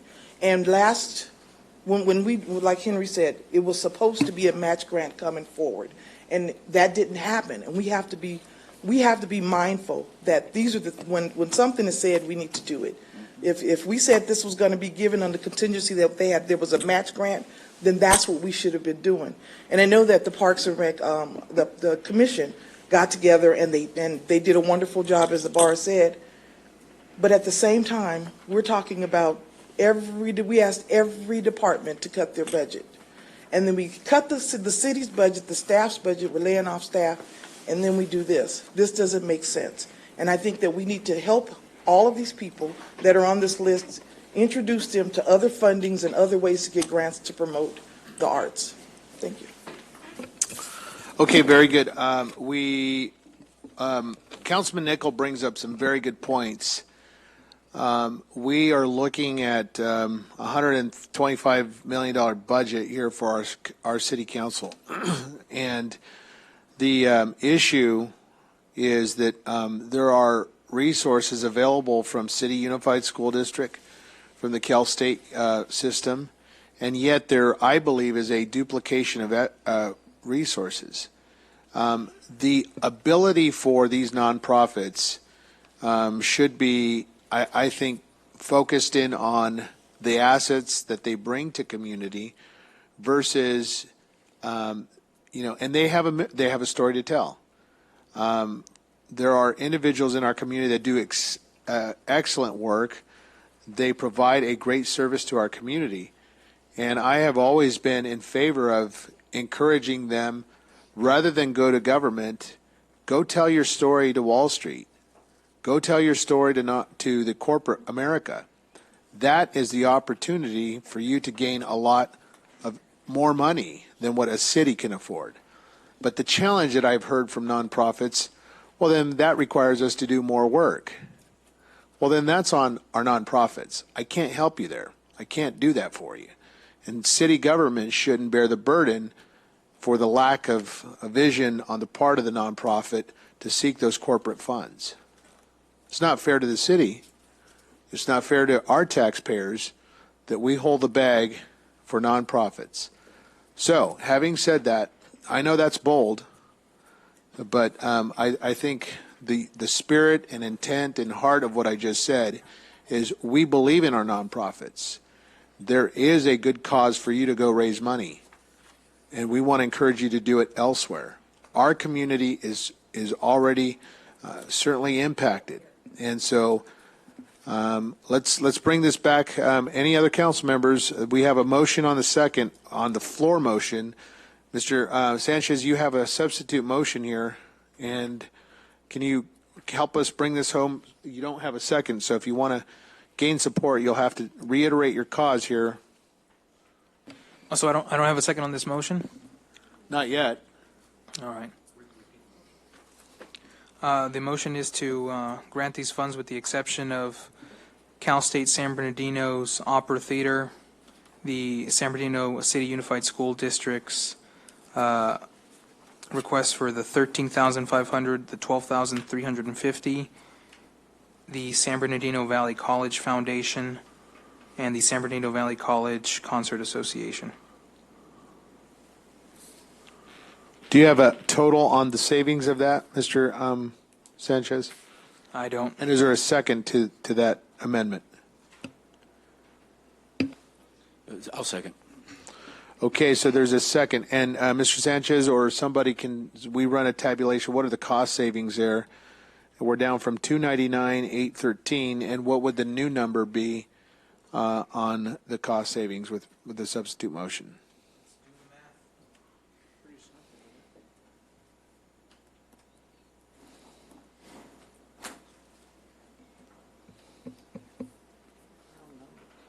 Mayor, while he's doing the math, can I do an alternate substitute motion that they come back with the matching grant?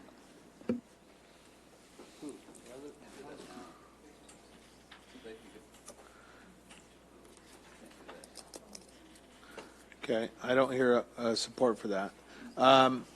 Councilman Sanchez. I would support the requirement that these funds be used only as matching funds. We've done that with the Neighborhood Association. All of them? All of them. That was my intent when I approved this last, it just didn't happen. So the So I total don't know amount, if the I total, didn't might make add myself that clear enough, but I'm going to make myself very clear this year. My intent was to ensure that these were matching funds. Each application includes a budget, and not all of the applications are non-matching. For instance, the savings, I'm going to interrupt 1 second. Okay. Oh, okay, go ahead.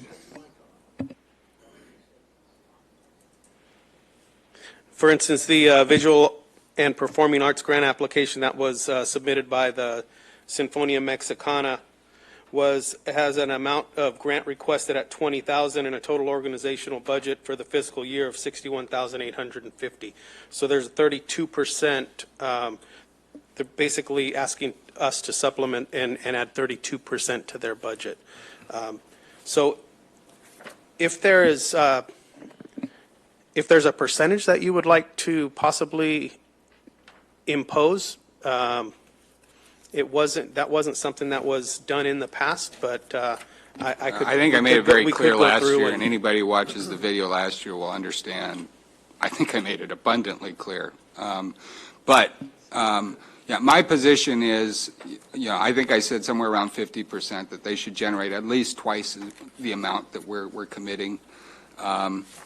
If they didn't do that, part of me says, then they were non-responsive. They were just non-responsive. So that's my position. If they're non-responsive, I can't award them a grant. If they didn't seek additional funding that ensures that we're leveraging these funds to bring additional money to our community, then we're just simply writing people a check and throwing away the money that we need to be leveraging for the benefit of this community. So if they didn't show that they are actually leveraging these funds, I can't award them. I don't care if they're not-for-profit, school district, regardless. If they didn't show a match, I can't award. And if there's nothing in the backup that shows a match, then I can't support the award of anything to anybody. That's my position. And Councilman Nickel, when I joined you on the discussion last year, I was part of that discussion when we pared it down and had specific direction.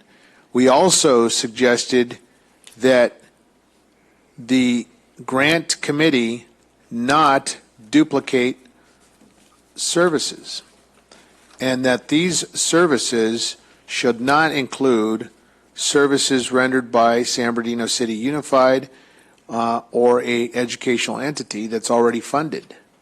And yet there is seemingly a negligence on the part of staff or our commission to understand that direction. So that's a concern to me also. Now, I just disclosed that, but that's what we had said last year. So matching funds, don't go and duplicate services, and yet we're here again, Jim. We're here again discussing this with, well, we'll do it again next year. So we have a substitute motion. Councilman Charette. Just a question. It sounds to me like we don't know if they've, you just gave us an example of one that's, we're only giving them 32% of their budget, so apparently they're matching more. But it doesn't sound like we've got an answer to that tonight, and I don't think it's fair that we kind of change the rules. Now, your memory serves you better perhaps than this old guy, but I don't recall the exact requirement that there be matching funds. So I would say that you need to look into that. I think it's kind of unfair that we've gone this far. We've asked our commission to do something. We have the money. It does come from a fund that is set for the arts. Some of the agencies that you've talked about, true, have much larger budgets than ours, but these are generally all our citizens, and generally young people, that we want to be supporting through parks and through quality of life. And so I think it's really hard for us to be kind of at the 11th hour changing our plans. With all due respect, if we did ask them for matching and they didn't do that, but we're not sure we know that. The one example we were given, they've done more than match our funds. So those are my comments. I think we ought to know how much money's coming in from the other. How many of these are just getting money from us alone and not supporting themselves from other resources? Okay, we have a substitute motion. Councilman Sanchez and Councilman Figueroa have made the motion on substitute, and we will take a roll call vote, or how would you like to do it, City Clerk?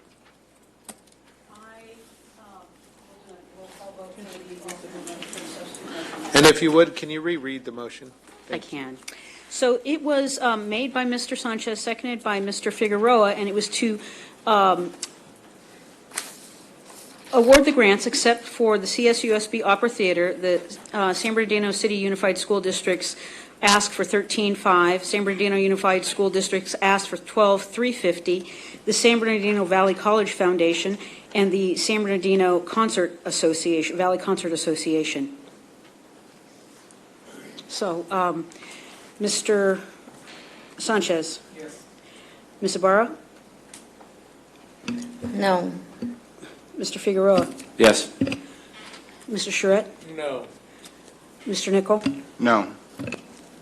Ms. Richard? No. And Mr. Mulvihill? The item fails. The vote tally is 5-2 with Mr. Sanchez and Mr. Figueroa voting no. Okay, so the motion fails on that substitute. We're back to the floor motion of awarding $300,000. All right, are there discussion points on the floor motion? If not, members would cast their vote. And for on some reason, approval my of vote thing is not $300,000 working. Oh, wait a second. of $300,000 as presented on packet page 2237. And you have your vote screen now, if you can push your buttons.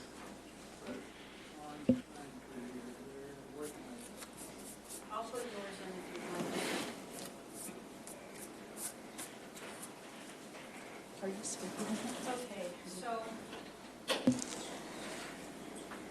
on the floor motion, which was made by Mr. Charette and seconded by Mr. Mulvihill, the item fails. 2 yes votes, Mr. Charette and Mr. Mulvihill. 3 no votes, Mr. Nichol, Ms. Richard, and Mr. Figueroa, and 2 abstentions, Mr. Sanchez and Ms. Ibarra. I'd like to make a substitute motion. We continue this item. Let's see if there's any. My position is if we're matching, if they're bringing additional funding to the table, I want to support them. Okay, City Attorney, we just took a vote on the floor motion, and it failed 5-2. What say you on the legality? Well, it's not 5-2, is it? No. It's 3-2. It's 3-2 with 2 abstentions. Okay, fine. What say you? Ms. Ibarra and Mr. Sanchez. So did not state the their motion reasons has for abstention. failed, and Mr. Nickel would like to do a substitute motion to continue it. I see it as an impasse here with no vote. There is, but there is a special rule, and I'm going to have to call to mind the two members of the council who abstained to determine what their abstention was about.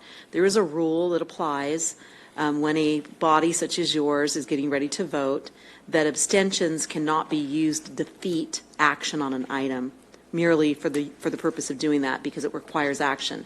So there's a potential penalty when you vote to abstain and it defeats action by the body. Ms. But Hannah? those votes can be The recorded as abstentions yeses. were recorded by two members. Who were they? Mr. Sanchez and Ms. Ibarra. All right. So my advice to them is that you may want to take a vote rather than having those abstentions count as yeses, unless there's a reason for those abstentions based on a lawful reason, such as a conflict of interest or a desire not to participate in the vote. All right. We will turn to the abstention members that cast their vote. Mr. Sanchez, on your abstention. No, I want to understand clearly. If with these abstentions, as the vote was taken, this motion fails. Am I correct? Yes, or will it because pass? It fails for lack of a majority on it, Mm-hmm. because you need more than three. But there is a concept in the law when bodies such as yours vote, that when you have a full quorum, as you do this evening, you have a Mm-hmm. full membership, that to abstain and defeat action, your votes can be interpreted as a yes vote, because you're not allowed. So if you want to vote no and defeat the action, you should vote no. I'm warning you about that because I can go look for that rule and I can advise So it can be council taken. that rule. Sorry, it can be taken as a yes vote, and then this measure passes. Correct. And I'm fine with that interpretation. So what's your vote, sir? I still abstain, and it can be taken as a yes, and this motion passes, right? It will, yes. Yes, that's fine. I'm fine with that. Yes, and then that means the motion will pass. I too want to abstain. There's no conflict of interest on my end. My only concern is if it was originally appropriated with the intent of doing matching funds, then that's something that we need to look into. But since we couldn't make another motion. You are permitted to vote no if you would like. I'm just advising the two council members that if you wanted to vote no for the reasons you've stated, you have the right to do so. So, If Miss not. City Attorney, the vote is 3-2-2, and you're suggesting that as is, does the motion pass?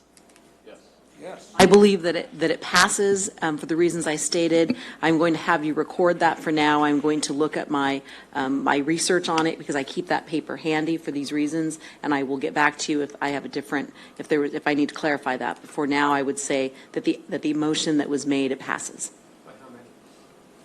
The two abstentions are recorded or affected as a yes vote. So I want to make some clarification, if I may. I'm fine with that passing because I do think that some of these organizations should be funded. There are just others where I think it's irresponsible of this council to be funding right now, considering our financial predicaments. But I do want the funding to go to the rest of them. That's why I abstained, because I'm in agreement with some of these grants being awarded and others I'm not. So I'm going to stay silent, and I'm assuming again that motion passes. Ms. Ibarra, any final? Okay. Okay. Thank you, Mr. Mulvihill. Appreciate your encouragement of. Yeah, well. I want to remind members to remain respectful, and I chair the meeting, and we will move accordingly. I'm trying to verify, Mr. Mulvihill. I know you're anxious to report your travel. So just a minute, just be patient with me, Mr. Mulvihill. We'll get to you. And so the item has passed upon research and findings of our city attorney. Do you have the opportunity to report back before this meeting ends, Mrs. City Attorney? Very well, thank you. Mr. Mulvihill, your item is up. Thank you, sir, for the recognition. I was at this is the General Assembly for SCAG, and basically the city really didn't have to pay anything. The SCAG paid for the convention, for the General Assembly, and for my room. So there was 3 days involved, the first 3 days of May, Wednesday the 1st. The day was composed of basically traffic safety. Some very interesting presentations were made on how safety can increase. But the main thrust was of the Go Human program that SCAG provides that has demonstration projects. And it's something that we could be doing in San Bernardino in order to foster a safer pedestrian and bicycle travel. And I'll be talking with the city manager once the budget issue gets settled about having a SCAG-sponsored Go Human effort. Also, the various breakout sessions on Thursday the 2nd and on the Friday the 3rd. The session I went to dealt with where our children live. It was a very lively session. It was kind of depressing to hear some of the numbers with regard to San Bernardino specifically. The housing production in San Bernardino is way below the average for the SCAG region.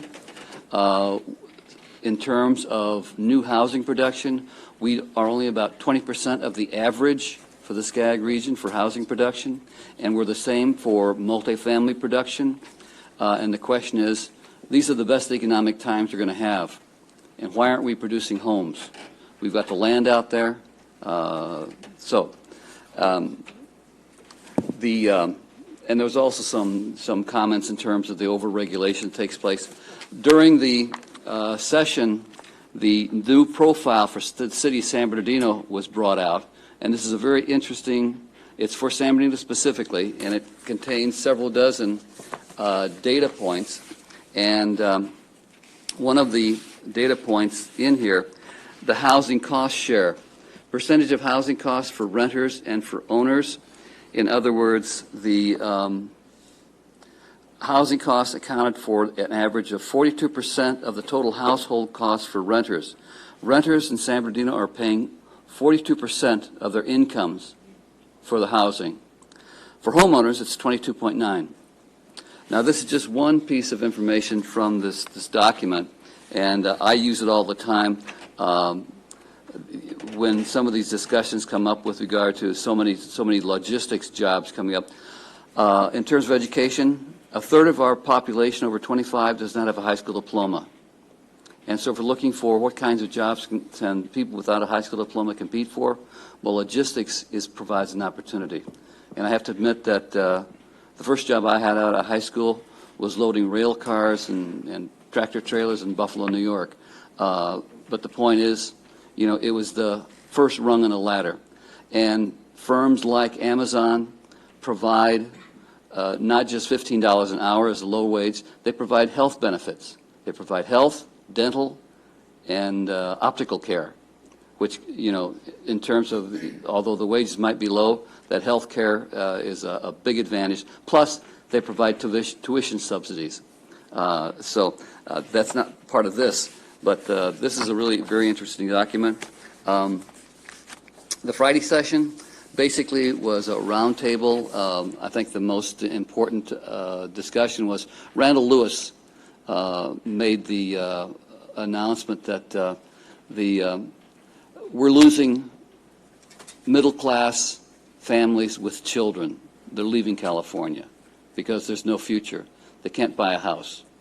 The median price of a house in California is $549,000. Now, in San Bernardino, we're affordable. The median home price in San Bernardino is $270,000.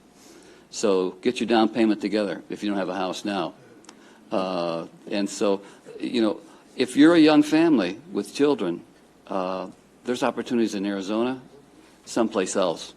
And that's what's going to be costing us. And what goes back to the number that I mentioned before, we are underproducing houses in San Bernardino 20% of what the average is for the SCAG region. And why is that? Well, enough said. But it was an interesting session, and encourage you to again, this is free, and to use your email address to get a copy of it. Thank you. Very good. Thank you, sir. Thanks for recognizing me. Thank you, sir. Item number 22, the amendment of section 5.36.060. Ms. Ledoux. Mayor, the National Orange Show has bingo out there, and they approached us and asked if we would modernize our ordinance on bingo to basically raise the single game limit from $250 to $500. So our attorney has drafted the attached ordinance to modernize the bingo for the National Orange Show, and we're asking you to approve that. Is there a motion for that effect?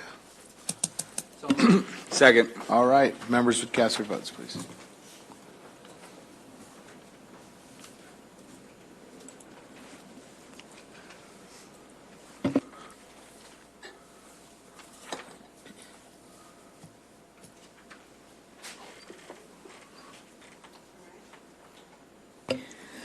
On item 22, the motion to approve was made by Mr. Mulvihill, the second by Mr. Nichol, and the item passes 5-0 with Ms. Richard and Ms. Ibarra absent. Thank you. We have administratively pulled 23. Item number 24, adding Chapter 5.30 of Title 5 to our municipal code. Ms. Ledoux. Mayor and Council, as you recall, you'd previously considered this item, but you asked us to go back and look at less restrictive ordinance for sidewalk bending. So we believe we've captured all of your changes in this ordinance. And staff is here, Jim Slobojan and Henry Castillo from BB&K. Thank you, Mayor, City Council. On September 24th, 2018, the California legislature passed Senate Bill 946, which imposed limits on how local authorities regulate sidewalk vending. During the May 1st City Council meeting regarding this ordinance, 1517, it was brought forward for your consideration regarding the regulation of street vendors, and staff received feedback regarding several areas of the ordinance. That feedback has resulted in changes to the ordinance being presented tonight. That includes the elimination of both the background check requirement and the police department investigation, elimination of the social security number or a copy of the individual taxpayer ID, the elimination of the permit denial due to prior convictions, the extension of hours from 7 a.m. to 10 p.m. to modify those to 8 a.m. to 3 a.m. the following day, and limiting the time of roaming sidewalk vendors who may vend in residential or non-residential areas, and we're moving that from 7 a.m. to 8 p.m. to 8 a.m. to 8 p.m. So this revised process, it streamlines our application process in business registration. The time, if someone were to come in and they had all their paperwork in order, by the time they come to the front counter, make their payment, submit their application, they could be out within 30 minutes with their street vending permit.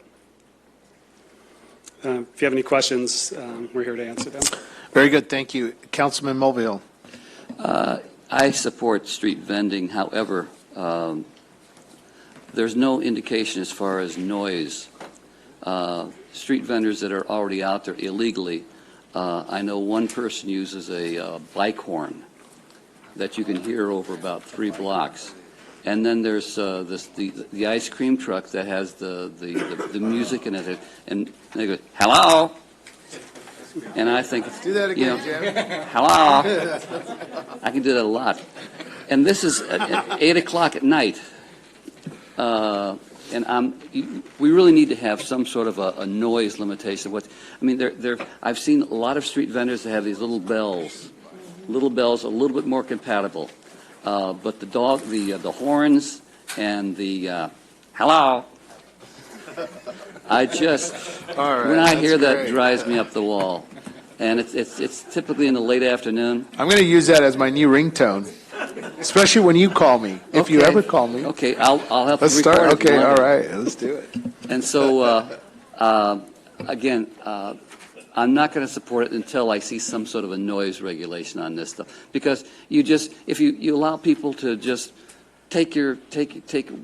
how, if they alert people that they're there, they think they're going to get more customers, and so, the sky is the limit. We need to have some sort of a cap on this. Thank you. Councilman Nichol.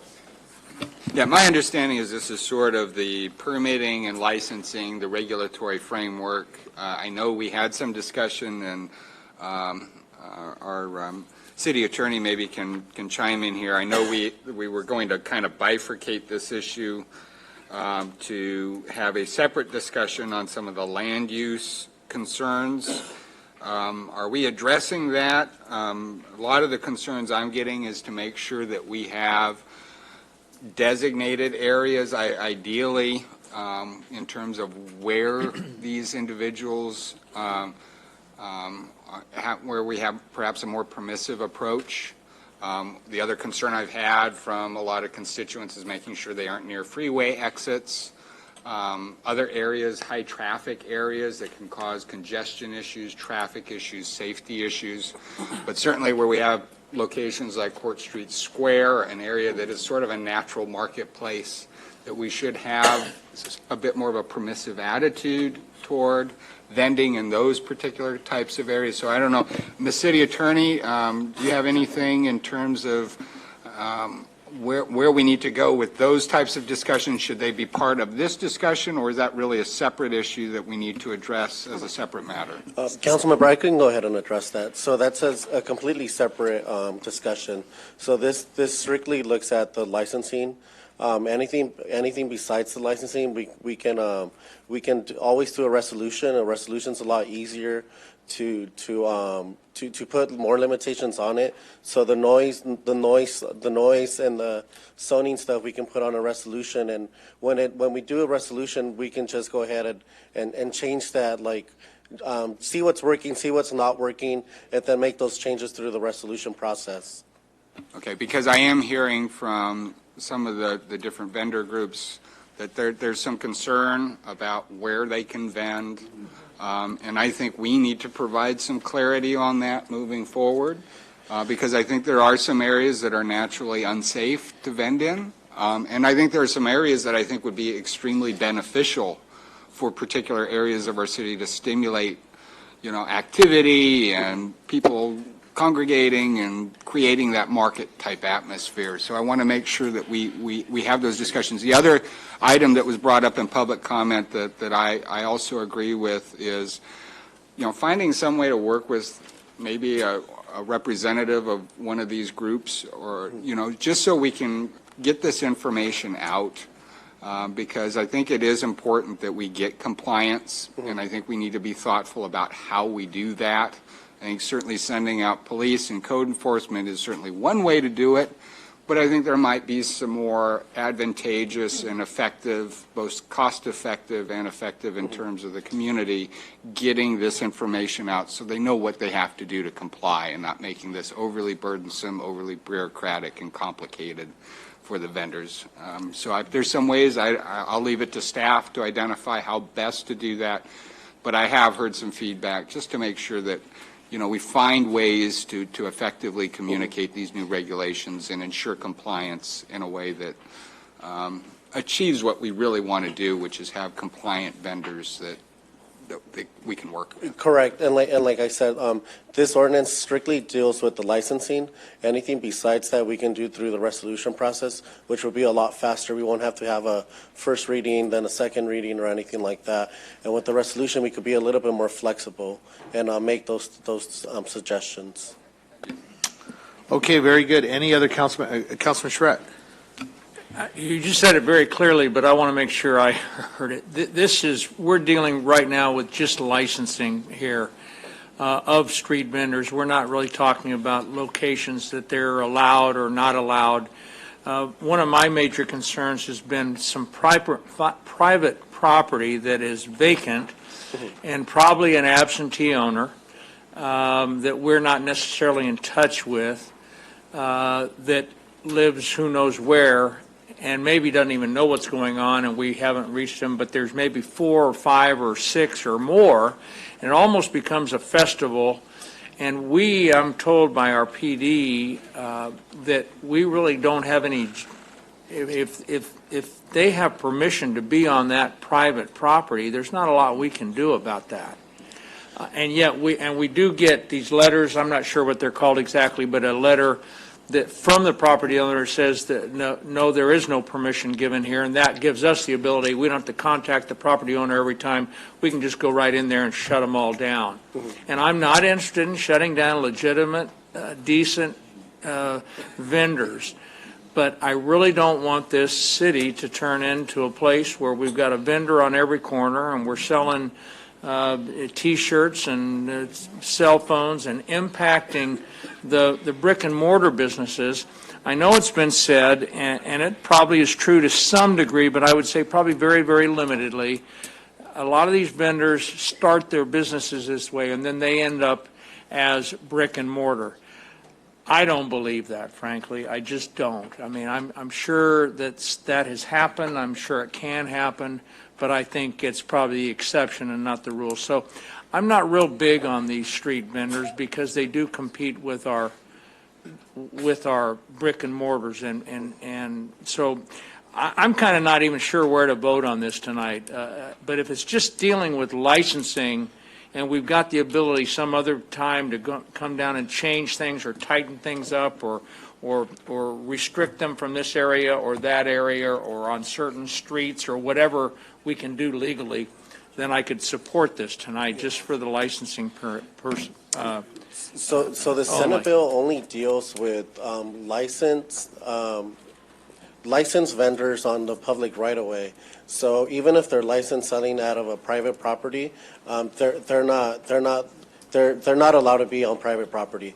This only deals with being licensed and being on the public right-of-way. So to follow up on that then, so that the scenario that I just described, a vacant piece of land where on Friday nights 5 trucks pull in or 5 vendors pull in and they start selling different products, do we have a right to go in and stop them from doing that, even though the property owner has not been contacted or has not made a complaint that they're on private property? Well, even if they're if they're operating on private property, even if they're licensed through the city, their license isn't valid on that private property.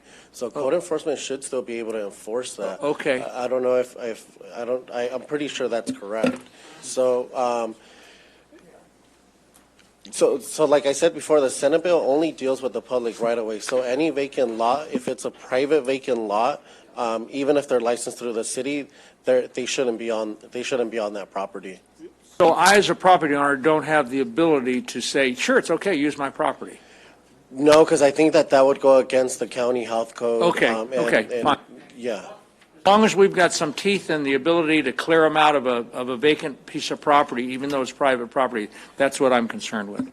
Yes, and the licensing requirement requires them to get a county health permit and make sure that they have a food handler's license and all, and those requirements before they even get a city license. Councilman Mulvihill.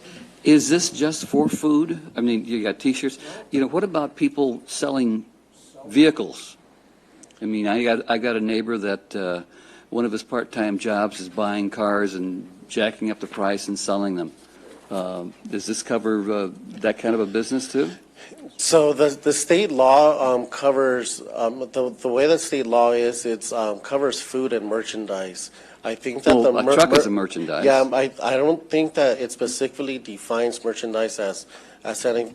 So that's going to be a problem. Any tangible item. So we can go ahead and make it a little bit more clear in the ordinance. I think that. Let me.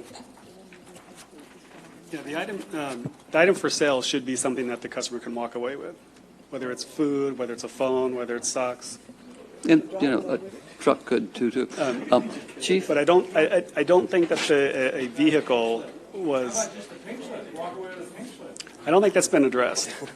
So it should be anything that you're able to sell off of a push cart or a stand. Unless that's defined that way, it doesn't sound like it's defined that way. We need to tighten that up because again, street vending, as I think of it, and as I think we're talking about it here, I'm in favor of. It sounds good. You go to New York City, Philadelphia, Baltimore. You got a dog and kraut, and so you pick up on the street and so forth. Chief, did you have a comment you need? I was just going to say that I think for the ordinance, it needs to be clear whether it just pertains to the public right-of-way or private property.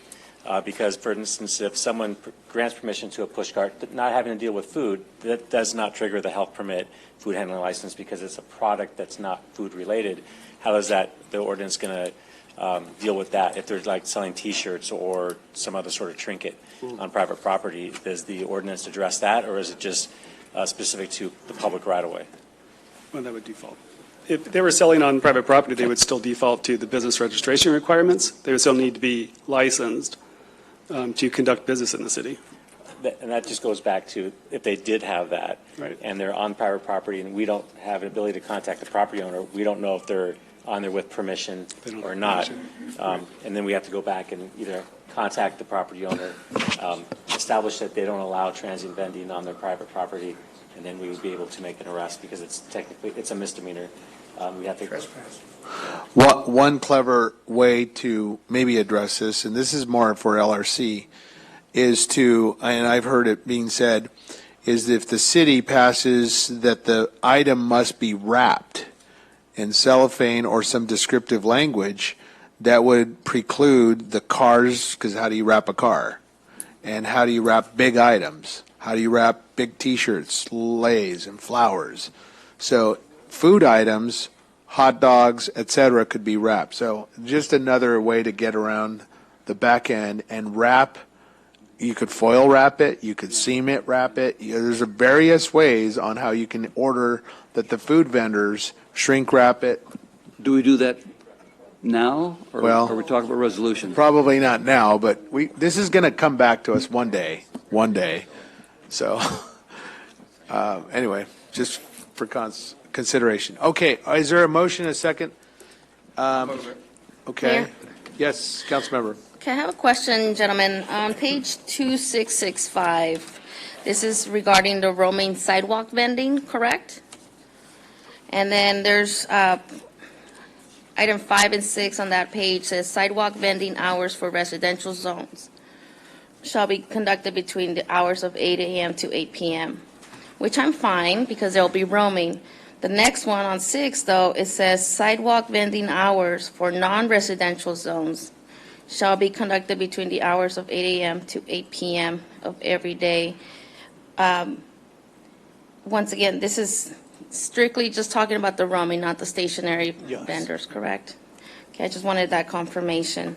Just want to make sure that they're not standing outside of businesses, somebody's selling hot dogs or hamburgers, that they're not outside of fast food restaurant.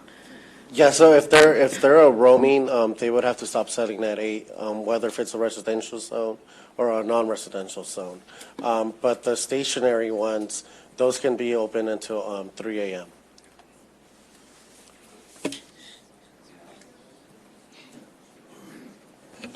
And I'll second it. Everybody vote, please.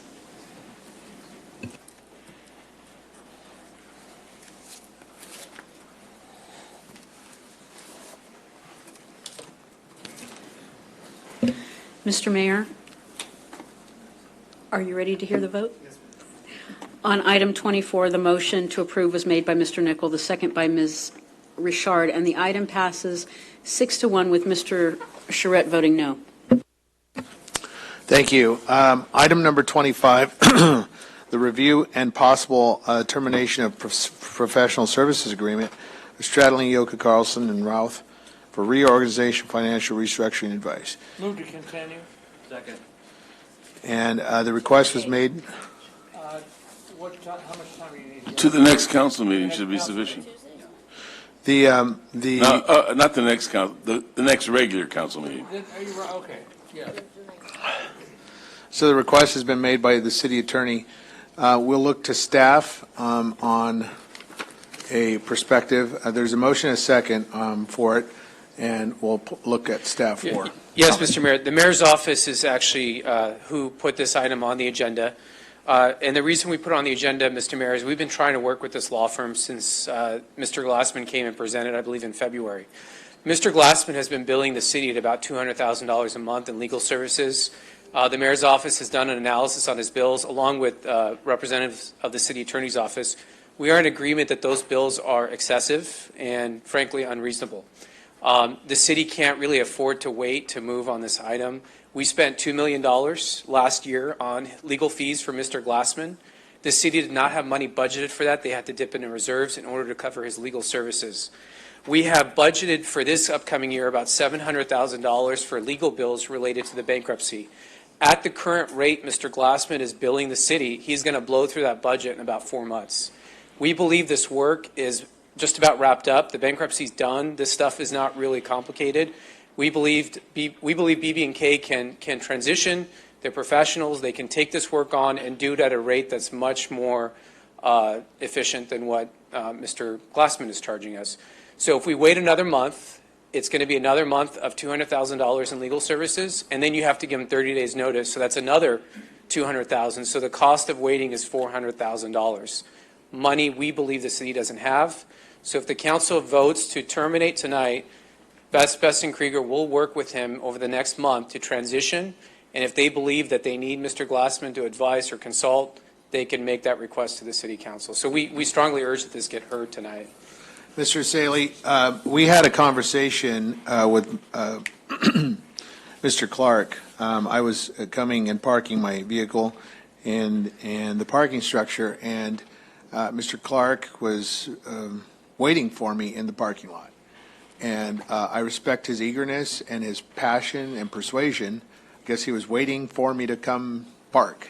And so he followed me because I was in a hurry. And anyhow, the point is we met with Mr. Clark today at approximately 4:30. Mr. Clark's a partner at the same firm. And would you please allow the public to know what exactly are the issues with the billing? Yes, so the city still has some bankruptcy cases that are still open. We have asked Mr. Glassman for a summary of the pending cases. He has not provided them after numerous requests. We believe the motion work is frankly straightforward. We do not believe that it should cost anywhere around $200,000 in monthly legal fees. We believe that should be closer to $50,000 at most. And we've consulted with our assistant city attorney, and I believe she has a similar viewpoint on that. You can ask her.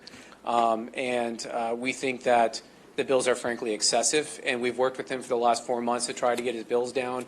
And I believe his statement was, well, the bills are what they are. And so at this point, he has not shown any willingness to rein in his legal bills, and that's very concerning for us. So this is a policy discussion that now goes back to the council, and the floor motion is to terminate the contract tonight. And so we understand. The floor motion was to continue. The motion is to continue. No, that's a substitute motion, I guess, or a motion is to continue. It's the motion. It's not. So the floor motion is to continue. To continue This item till the next regular scheduled meeting. Okay. And we believe the cost of continuing it, since there's no meeting. And I believe we have a second on it. There's no meeting at the first week of July. So unless it's going to be terminated in 2 weeks, the cost is going to be $400,000. We'll have a meeting on the 19th. I thought there's a meeting on the 19th. Yes. And so the indication that it's going to take 2 months longer is incorrect. It's going to take 2 weeks longer at worst for this item to move forward. Now, this firm has been engaged with the city for 7 years. To say that 2 weeks now is just not acceptable after being in a relationship with them for 7 years, in my mind, does not make sense. We have not, in the backup material, there's an indication that says that staff anticipates that there will have to be replacement counsel. It has not been determined yet that there will be cost savings. If there will be cost savings, great. I understand that, and perhaps Glassman, if he understands that, may change whatever his attitude has been. But I think he should have an opportunity to be heard by this council as to those issues. And also remember, this is an ongoing legal proceeding that is still open and is still in the bankruptcy court. There may be legal ramifications to this that are unknown at this time to this council. A closed session discussion by Mr. Glassman himself to inform the council. We heard Councilman Sanchez tonight, and I agree with him wholeheartedly, that an uninformed decision should not be made by this council. This council needs information from Glassman, I informed him yesterday, he was surprised that this item was on the agenda. He had not heard that it was on the agenda tonight. And he suggested that a closed session, at the very least, to inform council as to the legal ramifications, the legal consequences, perhaps, of removing him at this time, what those might be so that council is informed. I'm only asking for 2 weeks. So the delay ultimately will be 2 weeks. If council decides in 2 weeks they want to terminate the relationship and do that, they give them a 30-day notice, and there has been a 2-week delay after a 7-year contract. Is not significantly consequential. My growing concern, we did have a closed hold on, session. Mr. Saley, hold on. My growing concern, Mr. Sines, is that we have attempted patiently, we have done our due diligence to address the issue with straddling Yoka since on or about the beginning of February. And we have waited patiently. Staff has worked with Mr. Glassman. We have attempted to reconstruct priorities and scopes of services. And the idea that he is somehow surprised is alarming. We have asked him to provide the bills and the invoices and to redirect priorities on expediting some of these cases. And so we are, I don't know where this is coming from, that he needs another 2 weeks. We have a 7-year relationship. You know, in fairness, the taxpayers of this community have already paid nearly $25 million to straddling Yoka. So, as in the book of Ecclesiastes says, there's a time for everything. Well, I understand that there has been $25 million expended. At the same time, his performance in the bankruptcy court has resulted in savings of over $300 million. I think that's pretty good bang for the buck, if you ask me. And all I'm asking is, or suggesting is that he should have an opportunity to inform this council as to what the ramifications, what the impact and consequences of that might be. And if he's not able to do that, then of course this council is certainly justified in terminating the relationship. But I think until they have that information, until he has an opportunity to respond directly to this council, and in the closed session as well to discuss the legal issues as they may pertain to the bankruptcy. Why wouldn't our city attorney advise us of that? What, excuse me, Mayor. Mr. Surratt, you're recognized, sir. Thank you very much. Thank you, Mr. Saley. Your staff, not our city attorney. You are a city attorney, and I tend to follow the experts or the people that we pay to do that. And I can't see, after 7 years and this horrible thing that we've gone through called bankruptcy, that we can't wait 2 more weeks, particularly at the request of our own city attorney. And this is a legal matter. And I am very interested in your comments or your characterization of we who have been working diligently and waiting patiently and talking to straddling Yoka and these people to resolve some of the concerns that we have, that frankly we, meaning who, not I, I'm very concerned about, and I would like to hear from them before we just pull the ripcord and cut him loose. And I cannot imagine that 2 weeks is going to make a difference. Not in this case, not in something that's so important. And if he's just saying, hey, I'm billing, you know, we're not getting bang for our buck. If we're getting billed $200,000 a month and not getting the service, I'll be the first one to end that contract, the very first one. I'll lead the charge.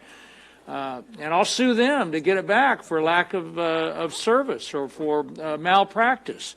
But to just cut them off. I concur with that. Huh? I concur with that, that if the bills are excessive relative to what the city is receiving for those services, then I agree that malpractice, and we can sue them. Should be terminated. Right. But I don't think that's the case. I think we need the specifics on that information before we take this action. Again, I move to continue to the 19th. Councilmember Ibarra. Thank you, Mayor. Today, we had the payment batch register, in case nobody saw it. page 28, straddling Yoka, the total payout for the financial restructuring period ending 2/28/19, 103, almost 104,000. Again, for the month of March, financial restructuring period ending 3/31, they charged us an additional 128,622. That's a total of 232,600, just about, for those 2 months. Do we have information on this restructuring? I know this came before us. Exactly my point. This came before us in February, that we were trying to do, transfer over to BBK. That was the understanding. If they can they provide us an update at the Tuesday meeting during closed session instead of waiting until the 19th, since they already billed us for those 2 months? If that's council's wish, they can make that request. My suggestion would be agendize it for that meeting and also for the closed session of that meeting. If council is that anxious, rather than having it at the regular meeting, I have no problem with that. But I think they should be given an opportunity to inform this council before this council makes such a vital decision. Councilwoman, if I may address If I can make a real quick comment on that. The Tuesday meeting is a special meeting that should be dedicated to our finances, and we have some serious finances. So again, I don't think 2 weeks is going to make a difference, and I don't want to really mix up our regular business with a special finance meeting. Thank you. Councilman, if I may address your point real quick. Mr. Glassman was here in February in both closed session and open session. You may remember his report. Frankly, it wasn't a very good report, and it was hard to get a clear answer from him. That's the trouble with him. So we've tried for 4 months. He has not acted in good faith in our belief. So we don't believe that 2 weeks is going to do anything other than incur the city in more legal expenses. I move to sue him. All right, there you go. Okay. I second that motion. All right, there's comments down here? Yes, I have a comment, and I think it would be appropriate when we have a finance meeting on Tuesday. This is about our finances. Yeah. So one of the things that Bill mentioned, Bill, you asked us to talk to Sonia, and I'd like to hear some of your comments about it, please. So sorry. So for mayor and council members, I just was looking through some notes here. Following the city council's closed session in February, the city council had directed me to reach out to Mr. Glassman and have a conversation with him. I sent an email to several members of our administrative staff in March, and my email read as follows. As directed by the city council, today, city manager Gary Sines, Richard Egger, and I had a conference call with Paul Glassman and his staff. Paul provided a thorough update. I go on to list the four actions, specific actions would be taken. That the small property claims, that Paul would draft a letter to be sent to all claimants along with checks. We decided this would be an efficient way for him to handle these matters, and that he was to send out the letter no later than March 28th. I don't know from our finance staff whether that occurred, but that was what we had discussed, and that was a summary of the email that I sent. We also were to receive summary of proofs of claims, and that Paul would prepare a letter to resolve 4 particular matters. I am aware that those 4 particular matters, that the letters did go out. There was also an issue about Paul speaking with someone at the county and the school district to settle a number of the very difficult claims. And in that, I had requested that your former city manager please give us the contact information, as my understanding is that she had begun to talk with them about those cases. We were also to get a summary of all the 910 claims. Paul was to prepare a brief strategy statement for each of the claims on this list. He was also supposed to identify an action plan and provide an estimated timeline and budget. And finally, we asked him to prepare a summary of all the lawsuits.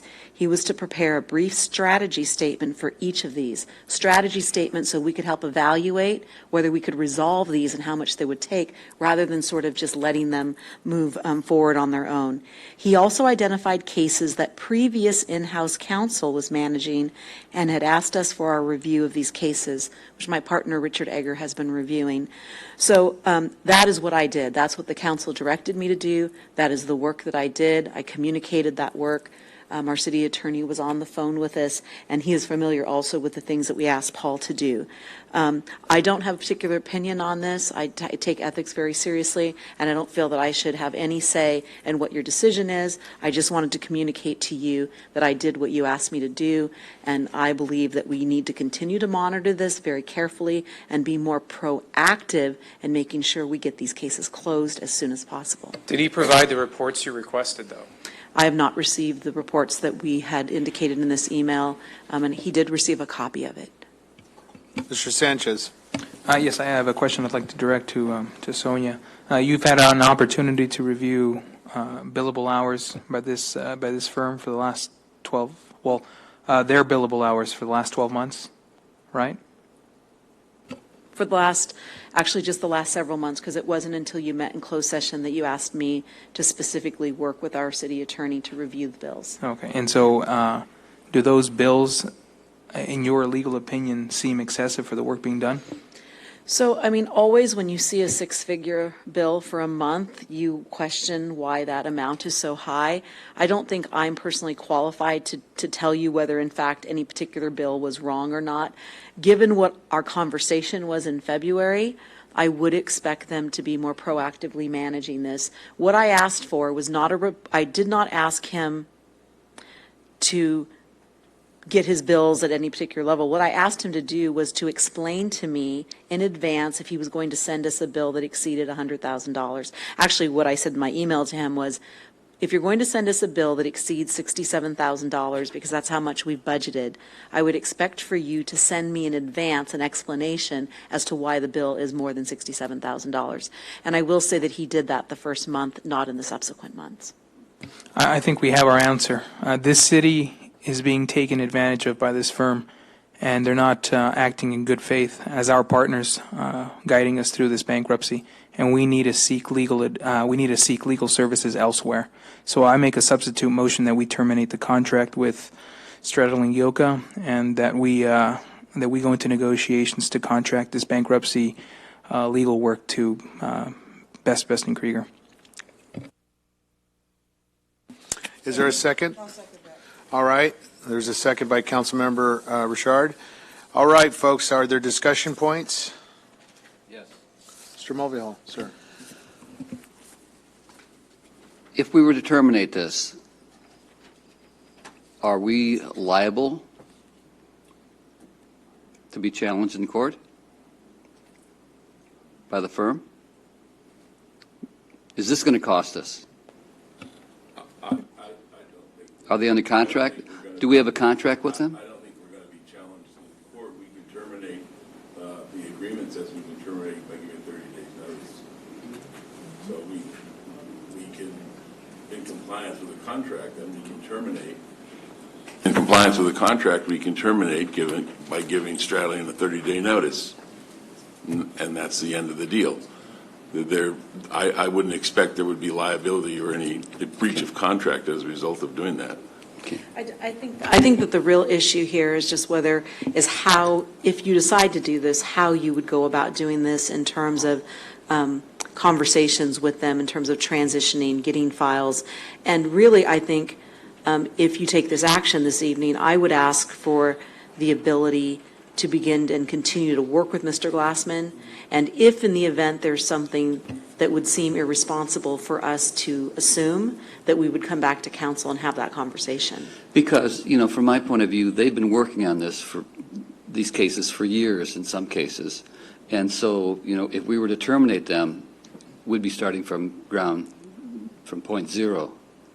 And from my point of view, that, Well, that's why I don't believe we would be starting from ground zero. There's been a lot of work done pursuant to the contract. They're to engage in a transition of sorts to provide us with the documents, with all with all of the work product that they have, and so on. So it's not a situation where we'd be starting from ground zero. There would be transition issues. There may be difficulties in the court that I'm not aware of that only Mr. Glassman could explain to you. I know there are current pending issues in the bankruptcy court itself relative to bankruptcy law that he is engaged in. So we should be provided, or this council should be provided with that information. And once they have the information, then make an informed decision rather than an uninformed decision as to what the full ramifications of those are, and then make a decision to terminate if that's the prudent thing to do. I agree that it's prudent to terminate if the fees are excessive, if we're not getting enough for our money, then I would applaud the termination myself. And I'm not opposed to a termination. What I'm suggesting is that without him present or without an opportunity for him to be heard, as I suggested, when I told him last night that this was on the agenda, he was not aware that it was and would like to have an opportunity to be heard and believes that a closed session would be of value to the council in making this decision. Closed session regarding the legal issues currently pending in the bankruptcy court. That's all I'm suggesting. I'm not suggesting that we need to keep straddling because they're so wonderful, or we're getting bang for our buck, but an opportunity for him to be heard and for this council to make an assessment after having that opportunity and that additional information. Having been to most of the bankruptcy hearings in Riverside and with judge, jury, Paul Glassman was, I think, one of the keys to getting us through bankruptcy. The kind of briefs and presentations he provided to the bankruptcy court, I think, eased our way through the bankruptcy process. And so I just think, from what the city attorney has said, 2 weeks, let's hear from him. Mr. Mayor, we believe it's inappropriate for Mr. Glassman to advise the city on the legal ramifications or consequences of terminating his own contract. That's a conflict of interest he has. So, excuse me, Mr. Charette, if I can continue. So we believe we should get that advice from our city attorney or from BB&K. Excuse me, I'm speaking. From our city attorney should provide that advice. It is a conflict for Mr. Glassman to advise the city on the consequences of terminating his own contract. He did provide a service to the city, and he's been handsomely compensated to the tune of $25 million. We're talking about future work. This work has been completed. It's really not complicated, and we believe that it could transition, and BB&K can come back at the next meeting, give a transition plan and update on how to provide that. But we don't think it's appropriate to hear from him. Mr. Charette. With all due respect, Mr. Asali, we are listening to our city attorney. And again, I know you're an attorney, and I assume a good one, but you're not our attorney. You are the chief of staff, and I appreciate everything that you're doing and saying. But we are listening to our city attorney, not the assistant city attorney.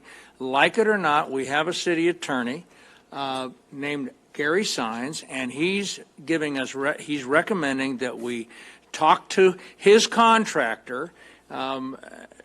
Essentially, Stradling Yoakum has been our attorney for the bankruptcy, and we need to be listening to the experts. I'm still very concerned that we keep using this. I just said it. We keep using this term "we," but all of us are not informed of this, and I just don't see how it can make a big difference. If we have to do it on Tuesday, then that's fine, if that can be accomplished in a closed session. I will let Mr. Glassman know if that's the situation, if that's what this council wishes. But I think 2 weeks is reasonable. Tuesday if he wants to be heard. I think 2 weeks is reasonable and can be done and is not going to put us in that much jeopardy. This appears to me to be another one of those contracts that this administration wants to get rid of, and they want to do it their way. And I'm sorry, but the mayor and his chief of staff is not running this city. It's a city council. We make these decisions. So again, my motion is to continue until the 19th. Okay, very good. We let's do this. We have a call. Let's call for question. There's a substitute motion to terminate tonight. Mr. Sanchez and someone seconded it. All right, and we'll do a roll call vote on that motion to terminate tonight.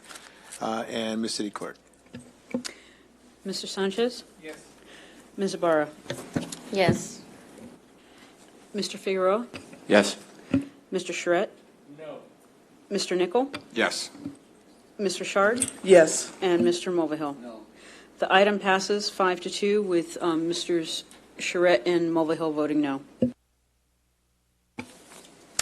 Okay, thank you. Moving on to item number 26, public hearing.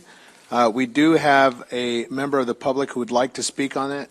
If there are any other members, we invite the members of the community who would like to address the council to please fill out a yellow slip. Okay. Are there any other members? I see one coming. Thank you, ma'am. Why don't we do this? Can we do public hearing? All the comments, Mr. Desjardins, ma'am, if you would please be sworn in, and if you would raise your right hand.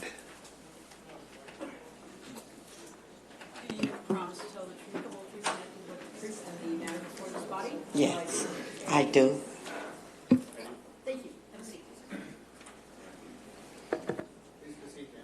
I'm in opposition of shutting down I Street. I requested that he move it up to Main Street and just shut it down from the edge of my property to Main Street and make it a cul-de-sac, because my only concern really was that it was going to be a square, because Mr. Engineer over there didn't tell me whether it was going to be a cul-de-sac or not, and it was a concern of whether fire trucks and ambulance could turn around. But I spoke to Mr. Jason today, and he explained, I don't know if he told you about the other street that he was going to put in. Do you know about that? Okay, you didn't express that to me, so I was fine with that, if it's what Jason showed me today. I was fine with it. I just didn't want the street to end in the square right at that property line. Thank you. Our next speaker, Mr. Desjardins, sir, you've been sworn in, and you're recognized. Thank you. Thank you, Mayor, City Council. This is a project that I have been compiling properties and different assets and parcels for 15 years. And it amasses, with the street vacation, 4.18 acres right in the heart of downtown San Bernardino. It's literally the focal point of the southbound exit into downtown. So when you get off the freeway, of the 215 freeway, it's the first property you see on the corner, on the southwest corner. I've been trying to work with city staff for almost 2 years. The position for the public property went unfilled for a while, so it's taken this long to get here. I appreciate the staff support. I spent tens of thousands of dollars on engineering just to get to the point where we're at. The city had questions about why the property did not have a specific plan or some kind of general plan for use, but I wasn't going to spend $1 more knowing that there was these types of issues in the air when I couldn't even get this thing to City Council to get the street vacated.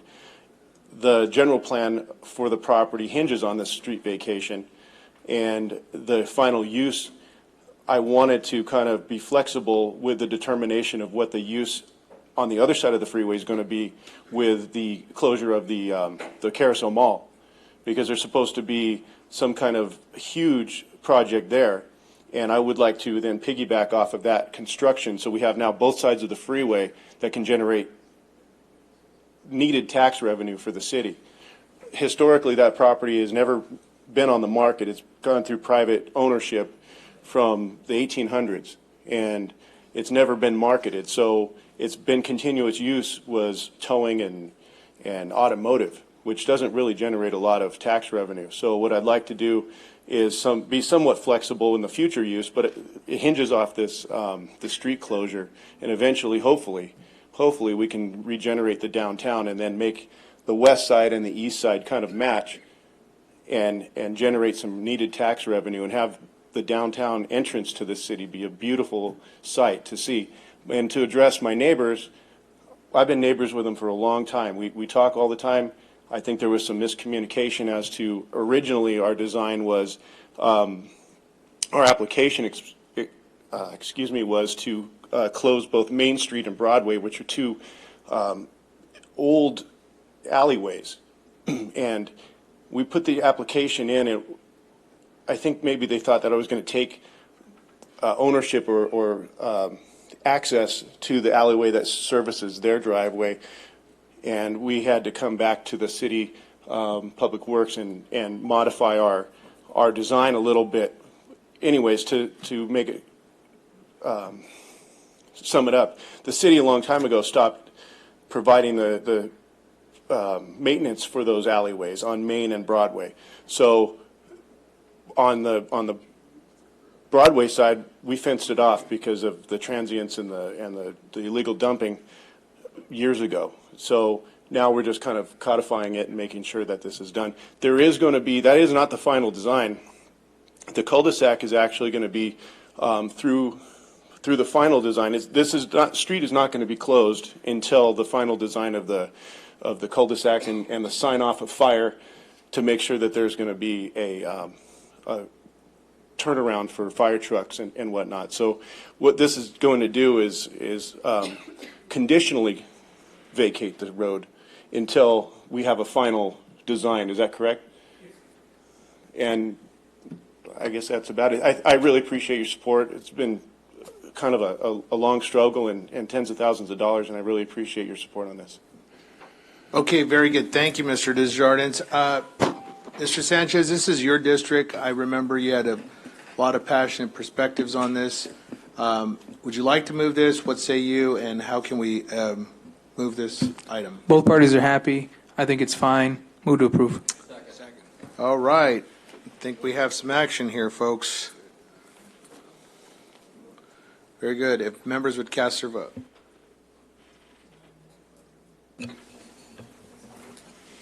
Okay, so item number 20, oh, I'm sorry, go ahead. I was ready to rock and roll. It's after 11. On item 26, the motion to approve was made by Mr. Sanchez and the second by Mr. Nichol, and the item passes 7-0. Okay, thank you. Item number 27, the Development Code Amendment of 19-01 Commercial Cannabis Activities. To introduce the first reading of the ordinance number MC 1519 of the Mayor and City Council of the City of San Bernardino, and also to schedule the second reading of the above ordinance. Is there any comments from the council? Councilmember Ibarra. Yes, I just had questions on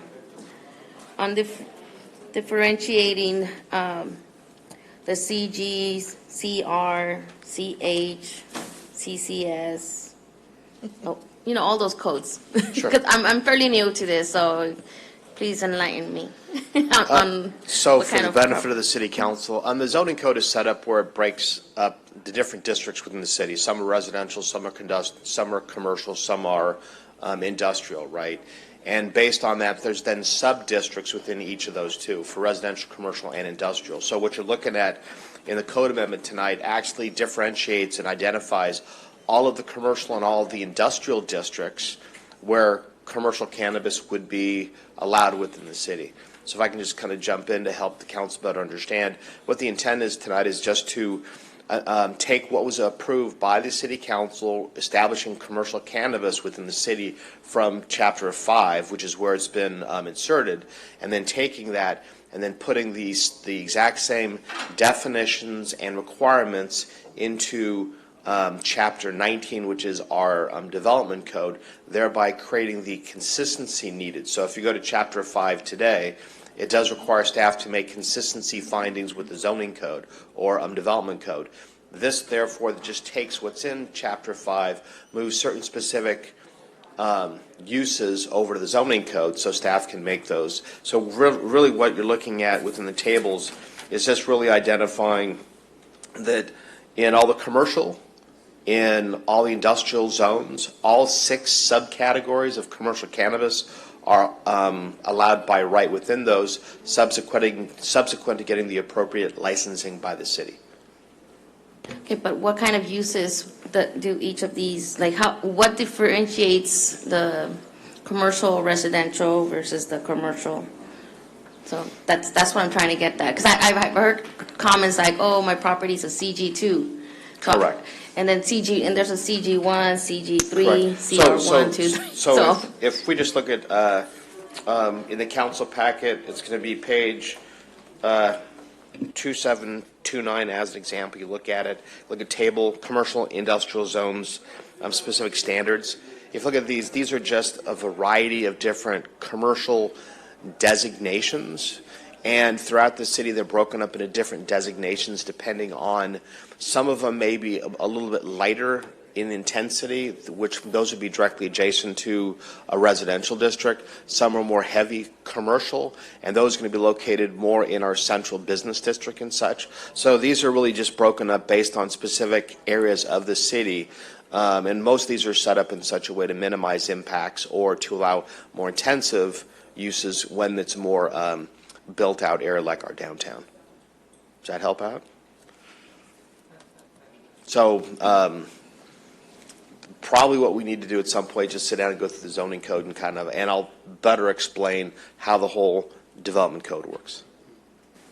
Okay, can we then table this for another future date so we can have a meeting and go over each one of these codes? Because I'm barely learning this, and I've mentioned to you the fact that we are an opportunity zone, and I want to help market those zones appropriately. Correct. So the opportunity zone really has nothing to do with the development. I understand, but this is going to be cannabis also, and I want to make sure that we are properly zoning them as well and allowing them. So just to clarify it, the council's already made and provided clear-cut direction where these are allowed. We are not changing anything. All we're doing is we're taking what city council's already adopted and incorporating in Chapter 5 of the municipal code, and then taking it from that. So the ordinance that the city council had adopted says that all commercial cannabis uses are allowed in all the commercial and all the industrial zones, regardless of the different subcategories. So the only thing we're doing is we're just moving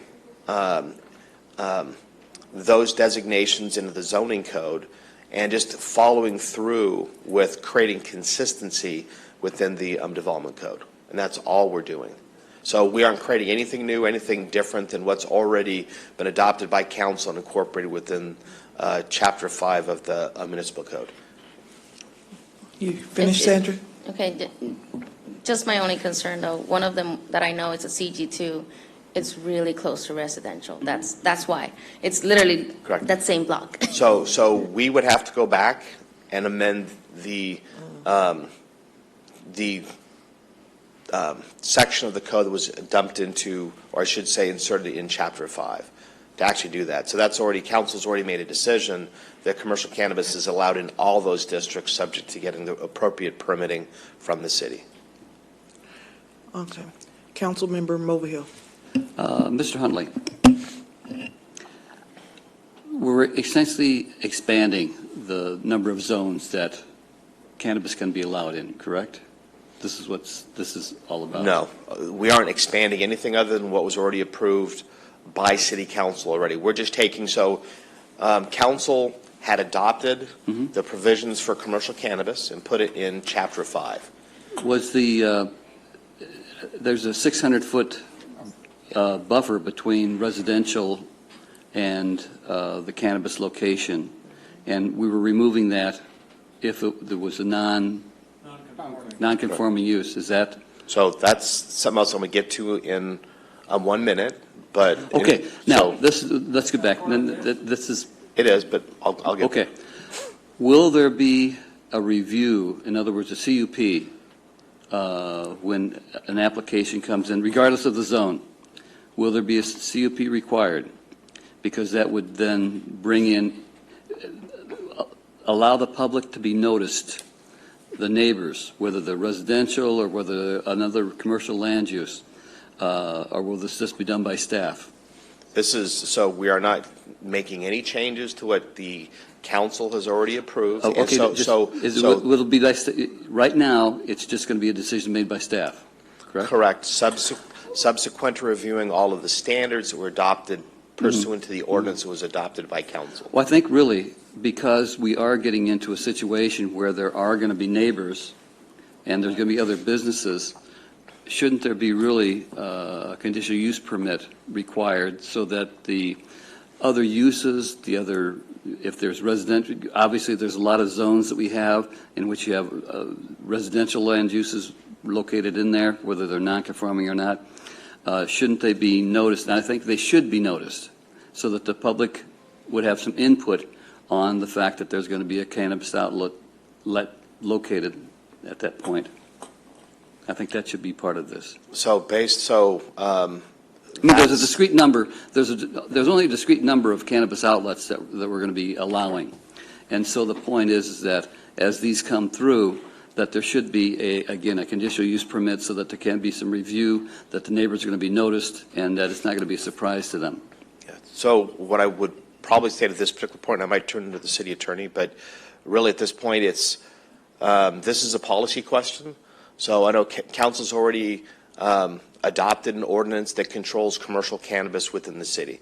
If we now want to adopt additional regulations, we could consider that, but that's a policy question for the entire council. It becomes important because you're going to talk about the fact that the 600 feet between any residential use, whether it's non-conforming or not, becomes an issue here. And so this, having a CUP required, is going to notify people within 500 feet? 600 feet. 600 feet? Correct. Is it 600 feet? There's a 600-foot separation For requirement. CUPs? Correct. For no. If it's just really for standard CUP, it's 500 feet. Yeah. But again, if council wants to consider making changes to what's on the books today, 500 feet is fine. I'm just concerned about the fact that the neighbors are going to be noticed, and I know it's 500 feet for a CUP to be noticed, and so. Again, I think that if we're going to be doing this, there's going to be lots of opportunities for there to be some neighbors that, and not just residential neighbors, but in fact other commercial outlets that are going to be concerned about what's going in next door to them. And so I think that really having a public review of the permitting process is something that I think we just sort of left out because we're concerned about residential land uses. But now, as you say, you're going to be talking about that. correct. So really what the intent tonight, and there's two things. So at the April meeting, the city council provided two directions to us. The first one is to create consistency between the new chapter 5 that deals with commercial cannabis and the zoning code. So that's what you have in front of you tonight. We're making it consistent. So when staff is looking at a business or an application that comes in, they verify the address, they verify the zoning, and they can make the appropriate zoning finding, right? They can take and verify it. The second thing council asked us to do, and that's actually look at the distance requirement, not so much from residential, but from non-conforming residential units. I know Councilman Nichols had brought that up. And really what we should have done in the staff report is said, this is what this is, and we're still working through some other issues with that. So subsequent to the last council meeting we had back in April, we did receive 2 letters shortly thereafter that raised some concerns. And what we've been trying to do is work with the city attorney's office, trying to come to some solution. The other component of it, too, is our zoning code is a little unique, to be honest with you. I'll put it lightly. It's not, I mean, in most cases when you have a residential use, like a single-family home like we have on some of our major corridors, and it's within a commercial district, that would usually be a non-conforming house or home, right? This code is somewhat silent on it and doesn't make a whole lot of sense, although there's some argument to say that maybe would be consistent and would be considered as a non-conforming use. So we're working through 2 things, responding to council's request to evaluate that and come back and possibly propose a change. The other thing is also working with the city attorney's office and coming to the same conclusion and getting the response letters out too. So I do apologize if there's some confusion tonight, but we are working on that. I know that Councilman Nichols probably has some concerns, of course, but. Councilmember Nichols. Yeah, do we have an ETA on when we're going to get some advice and some movement on that 600-foot buffer issue? So we've been asked to take a look at the 2 letters. I think there were 2 letters that came in. Our only role, and I do apologize, I apologize to the city manager today for not having gotten those letters out. There's just been a lot of personnel matters that we've been dealing with.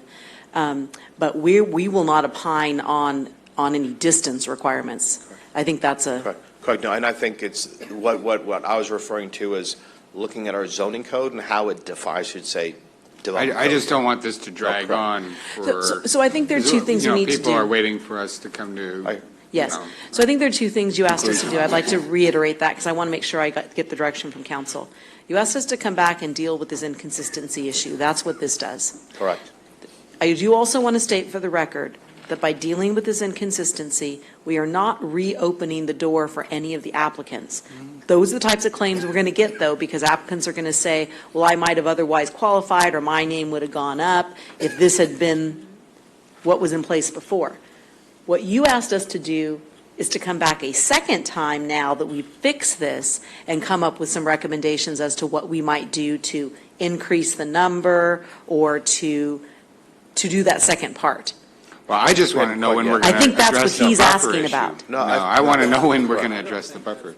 Oh. Yeah, that's not what I'm Councilman, asking. Just if I could provide clarity, I mean, really what my understanding is that there's. We voted on this. Yes, the council member had made a comment about, we have existing residential uses in commercial districts, they're probably non-conforming. Should they be penalized for a residential use which is considered possibly non-conforming, and that doesn't give that applicant a fair and reasonable opportunity to locate in that area of the city, correct? Mm-hmm. So really what we need to do is just look what the code says, come to some conclusions it would be considered non-conforming, and then make the appropriate amendment for consideration by council. I mean, we can go back and review the vote, but that was the motion, pretty clear. was to amend the language that prohibits any use within 600 feet of a residential use, and make sure it's clear that it actually, if it's non-conforming, that does not apply. That the use, it's a residential zone. And so to shift from the residential use language to a residential zone requirement that would trigger that 600-foot buffer requirement. And we voted on that. It was voted on and approved. So the minutes of that meeting show we actually voted on that, approved it, and I don't see it in this revision. So I just want to know when we're going to see that. I'm confused. I understand what you're saying now, but I'm not understanding how that's a legal issue. I guess that's why I'm confused. That's why I'm confused. So I think, I'm sorry. so again. We voted on it. Yeah, so what's in front of you is the consistency component. I think what we need to do is the city attorney's office and my staff. When are we going to get and that? hammer it out. I mean, we voted on it back in April. We're in June. Yeah, we probably should have talked. I know we tried today. I was pulled into an ad hoc committee meeting and 3 phone calls, and we didn't have an opportunity to discuss this. So what you're saying is that you expected something to be in this ordinance that isn't here. We voted on it, yeah. That you asked. Just review the tape Okay. of the vote. It's in the vote. Okay. Yeah. So I can work with Part of the staff on record. that. I think I was misunderstanding whether you were asking whether there was some unresolved legal issue. Do you feel like there's an unresolved legal issue? Sounds like we got a couple letters that related Correct. to So, that. yeah. Those letters were more alleging things. They had nothing to do with your suggestion. Sounds like we need to get we some just folks need to to sit sit down and down talk. together. Yeah. Yeah, it sounds like we need to have some folks sit down together, get through this. And my fear is now we're going to have to go through another reading, another second reading, because now we're going to go back and insert language that I was anticipating was going to be in this. Now we're going to have to come back for another reading, take staff time to develop another ordinance, and I just think that that's not an appropriate use of staff time, given that we voted on this 2 months ago. Councilmember Charette. Yeah, I want to make sure I'm understanding too. This has to do with making everything consistent, and it has nothing to do with this idea of a business that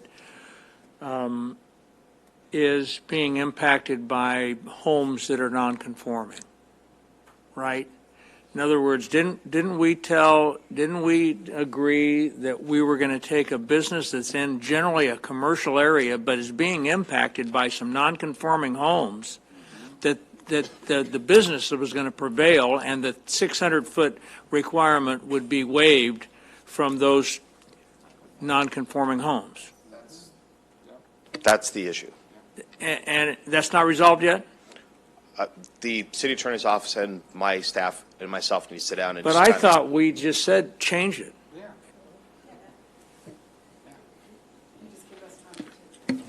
give you an update. We'll talk, and then we'll come back with you with an update on it. Okay. I think I'm okay with it. Should we continue it so you guys can get this done, or do we have to come back? We could bring it again? back on the 19th if you want. We just hammer out the additional wording. Well, is what you have before you part of what you want to get done? Okay. My thing is, we're going to have to come back again with another reading, another second reading. We're going to have to go through this whole We thing. do. Anytime we change it, we got to go through the whole process. But what I'm asking you is what you have before you is not incorrect, it's just not complete. It's not complete. Okay, right. so that's why I was saying, if it's not incorrect and it's just not complete, No, I have no you may want to problem take with what's action been on it presented tonight so that you can so move forward far. with that. It just doesn't include everything we agreed to in April, that's all. Okay, so what you might want to do, if it's not incorrect, it's just not complete, you may want to take action on it, so at least that's moving forward.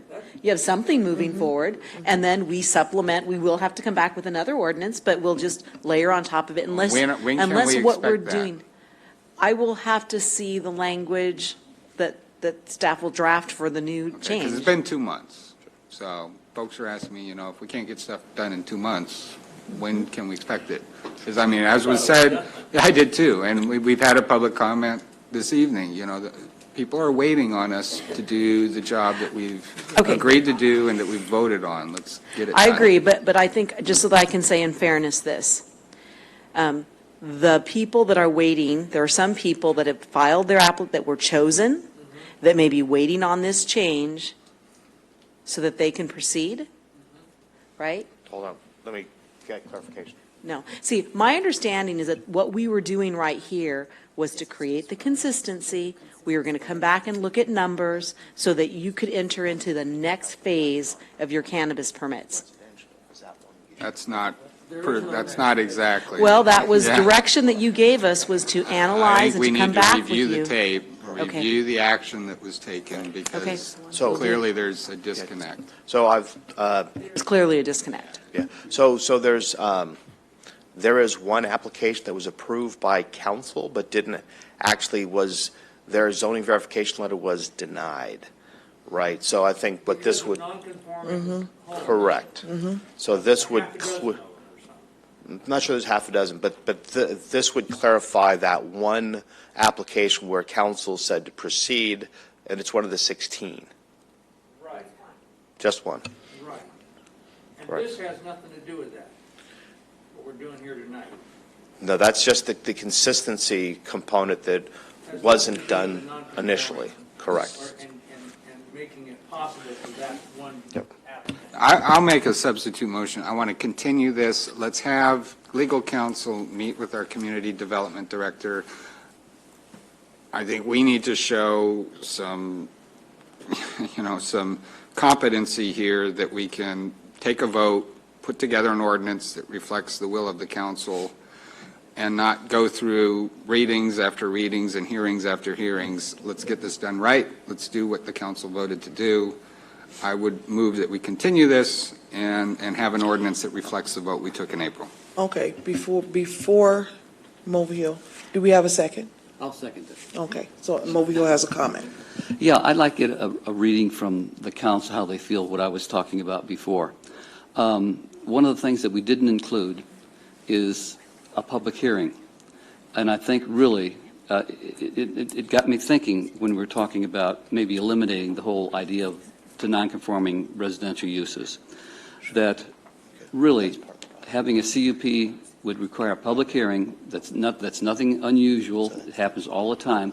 A lot of retail, commercial outlets have CUPs attached to them, just so within 500 feet, all the property owners are informed of what's taking place. There's going to be a public hearing at the Planning Commission meeting on X number of date, and I think it would be very worthwhile that we have a CUP attached to this process, so there can be a public hearing. I don't have a problem with that, but how does that impact a 600-foot requirement in this particular ordinance? So discussing. Because somebody that's 600 feet, they might qualify at 500, but not at 600. Well, I think we're eliminating 600 foot on a non-conforming use. So let me, correct. So that's why I would like to put a CUP on this, so that we have a public hearing. Okay. Can we do that? Can we call the question? So for clarity, I understand what the council member is trying to do, and actually, the provisions right now do require notification. So when applications come in, we do send out the notification. It's not a full-blown public hearing, but we do notify every business or every property owner within, go ahead.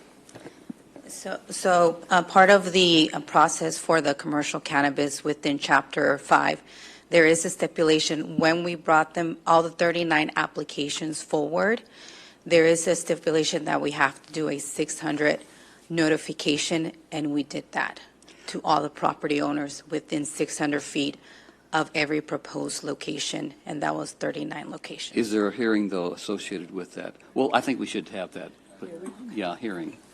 We called for the question. We already If I called can for the make question. a comment. Yeah. We already called for the question. Well, but now we're talking about 500 feet, which is a standard, or 600 feet in this case, and we had directed you to allow, I mean, so someone with 600 feet got noticed, but didn't complain. I'm not sure where we're going with this. I think we're talking about one applicant, in fact, that really was approved, but is within 600 feet of some non-conforming residences. And we clearly said we want that to go away. That's staff's understanding, correct. That obstacle for that particular applicant. So yes, to clarify, it would have put not only this one, but all future applicants also, but yes. But I think we're getting a little bit, by adding another part to the process, we're confusing things. But also, again, I'm not talking about just residential land uses, but there's commercial retail uses as well that would be informed that this would be coming in, so they could, again, it would be a public hearing. Okay, so can we call for the, come on, can we please vote? And what is the motion on the floor? Made by Mr. Nichol and seconded by Mr. Mulvihill to continue, and I am assuming that to June 19th? Is that? That's fine. Okay. That's fine. To June 19th, 2019.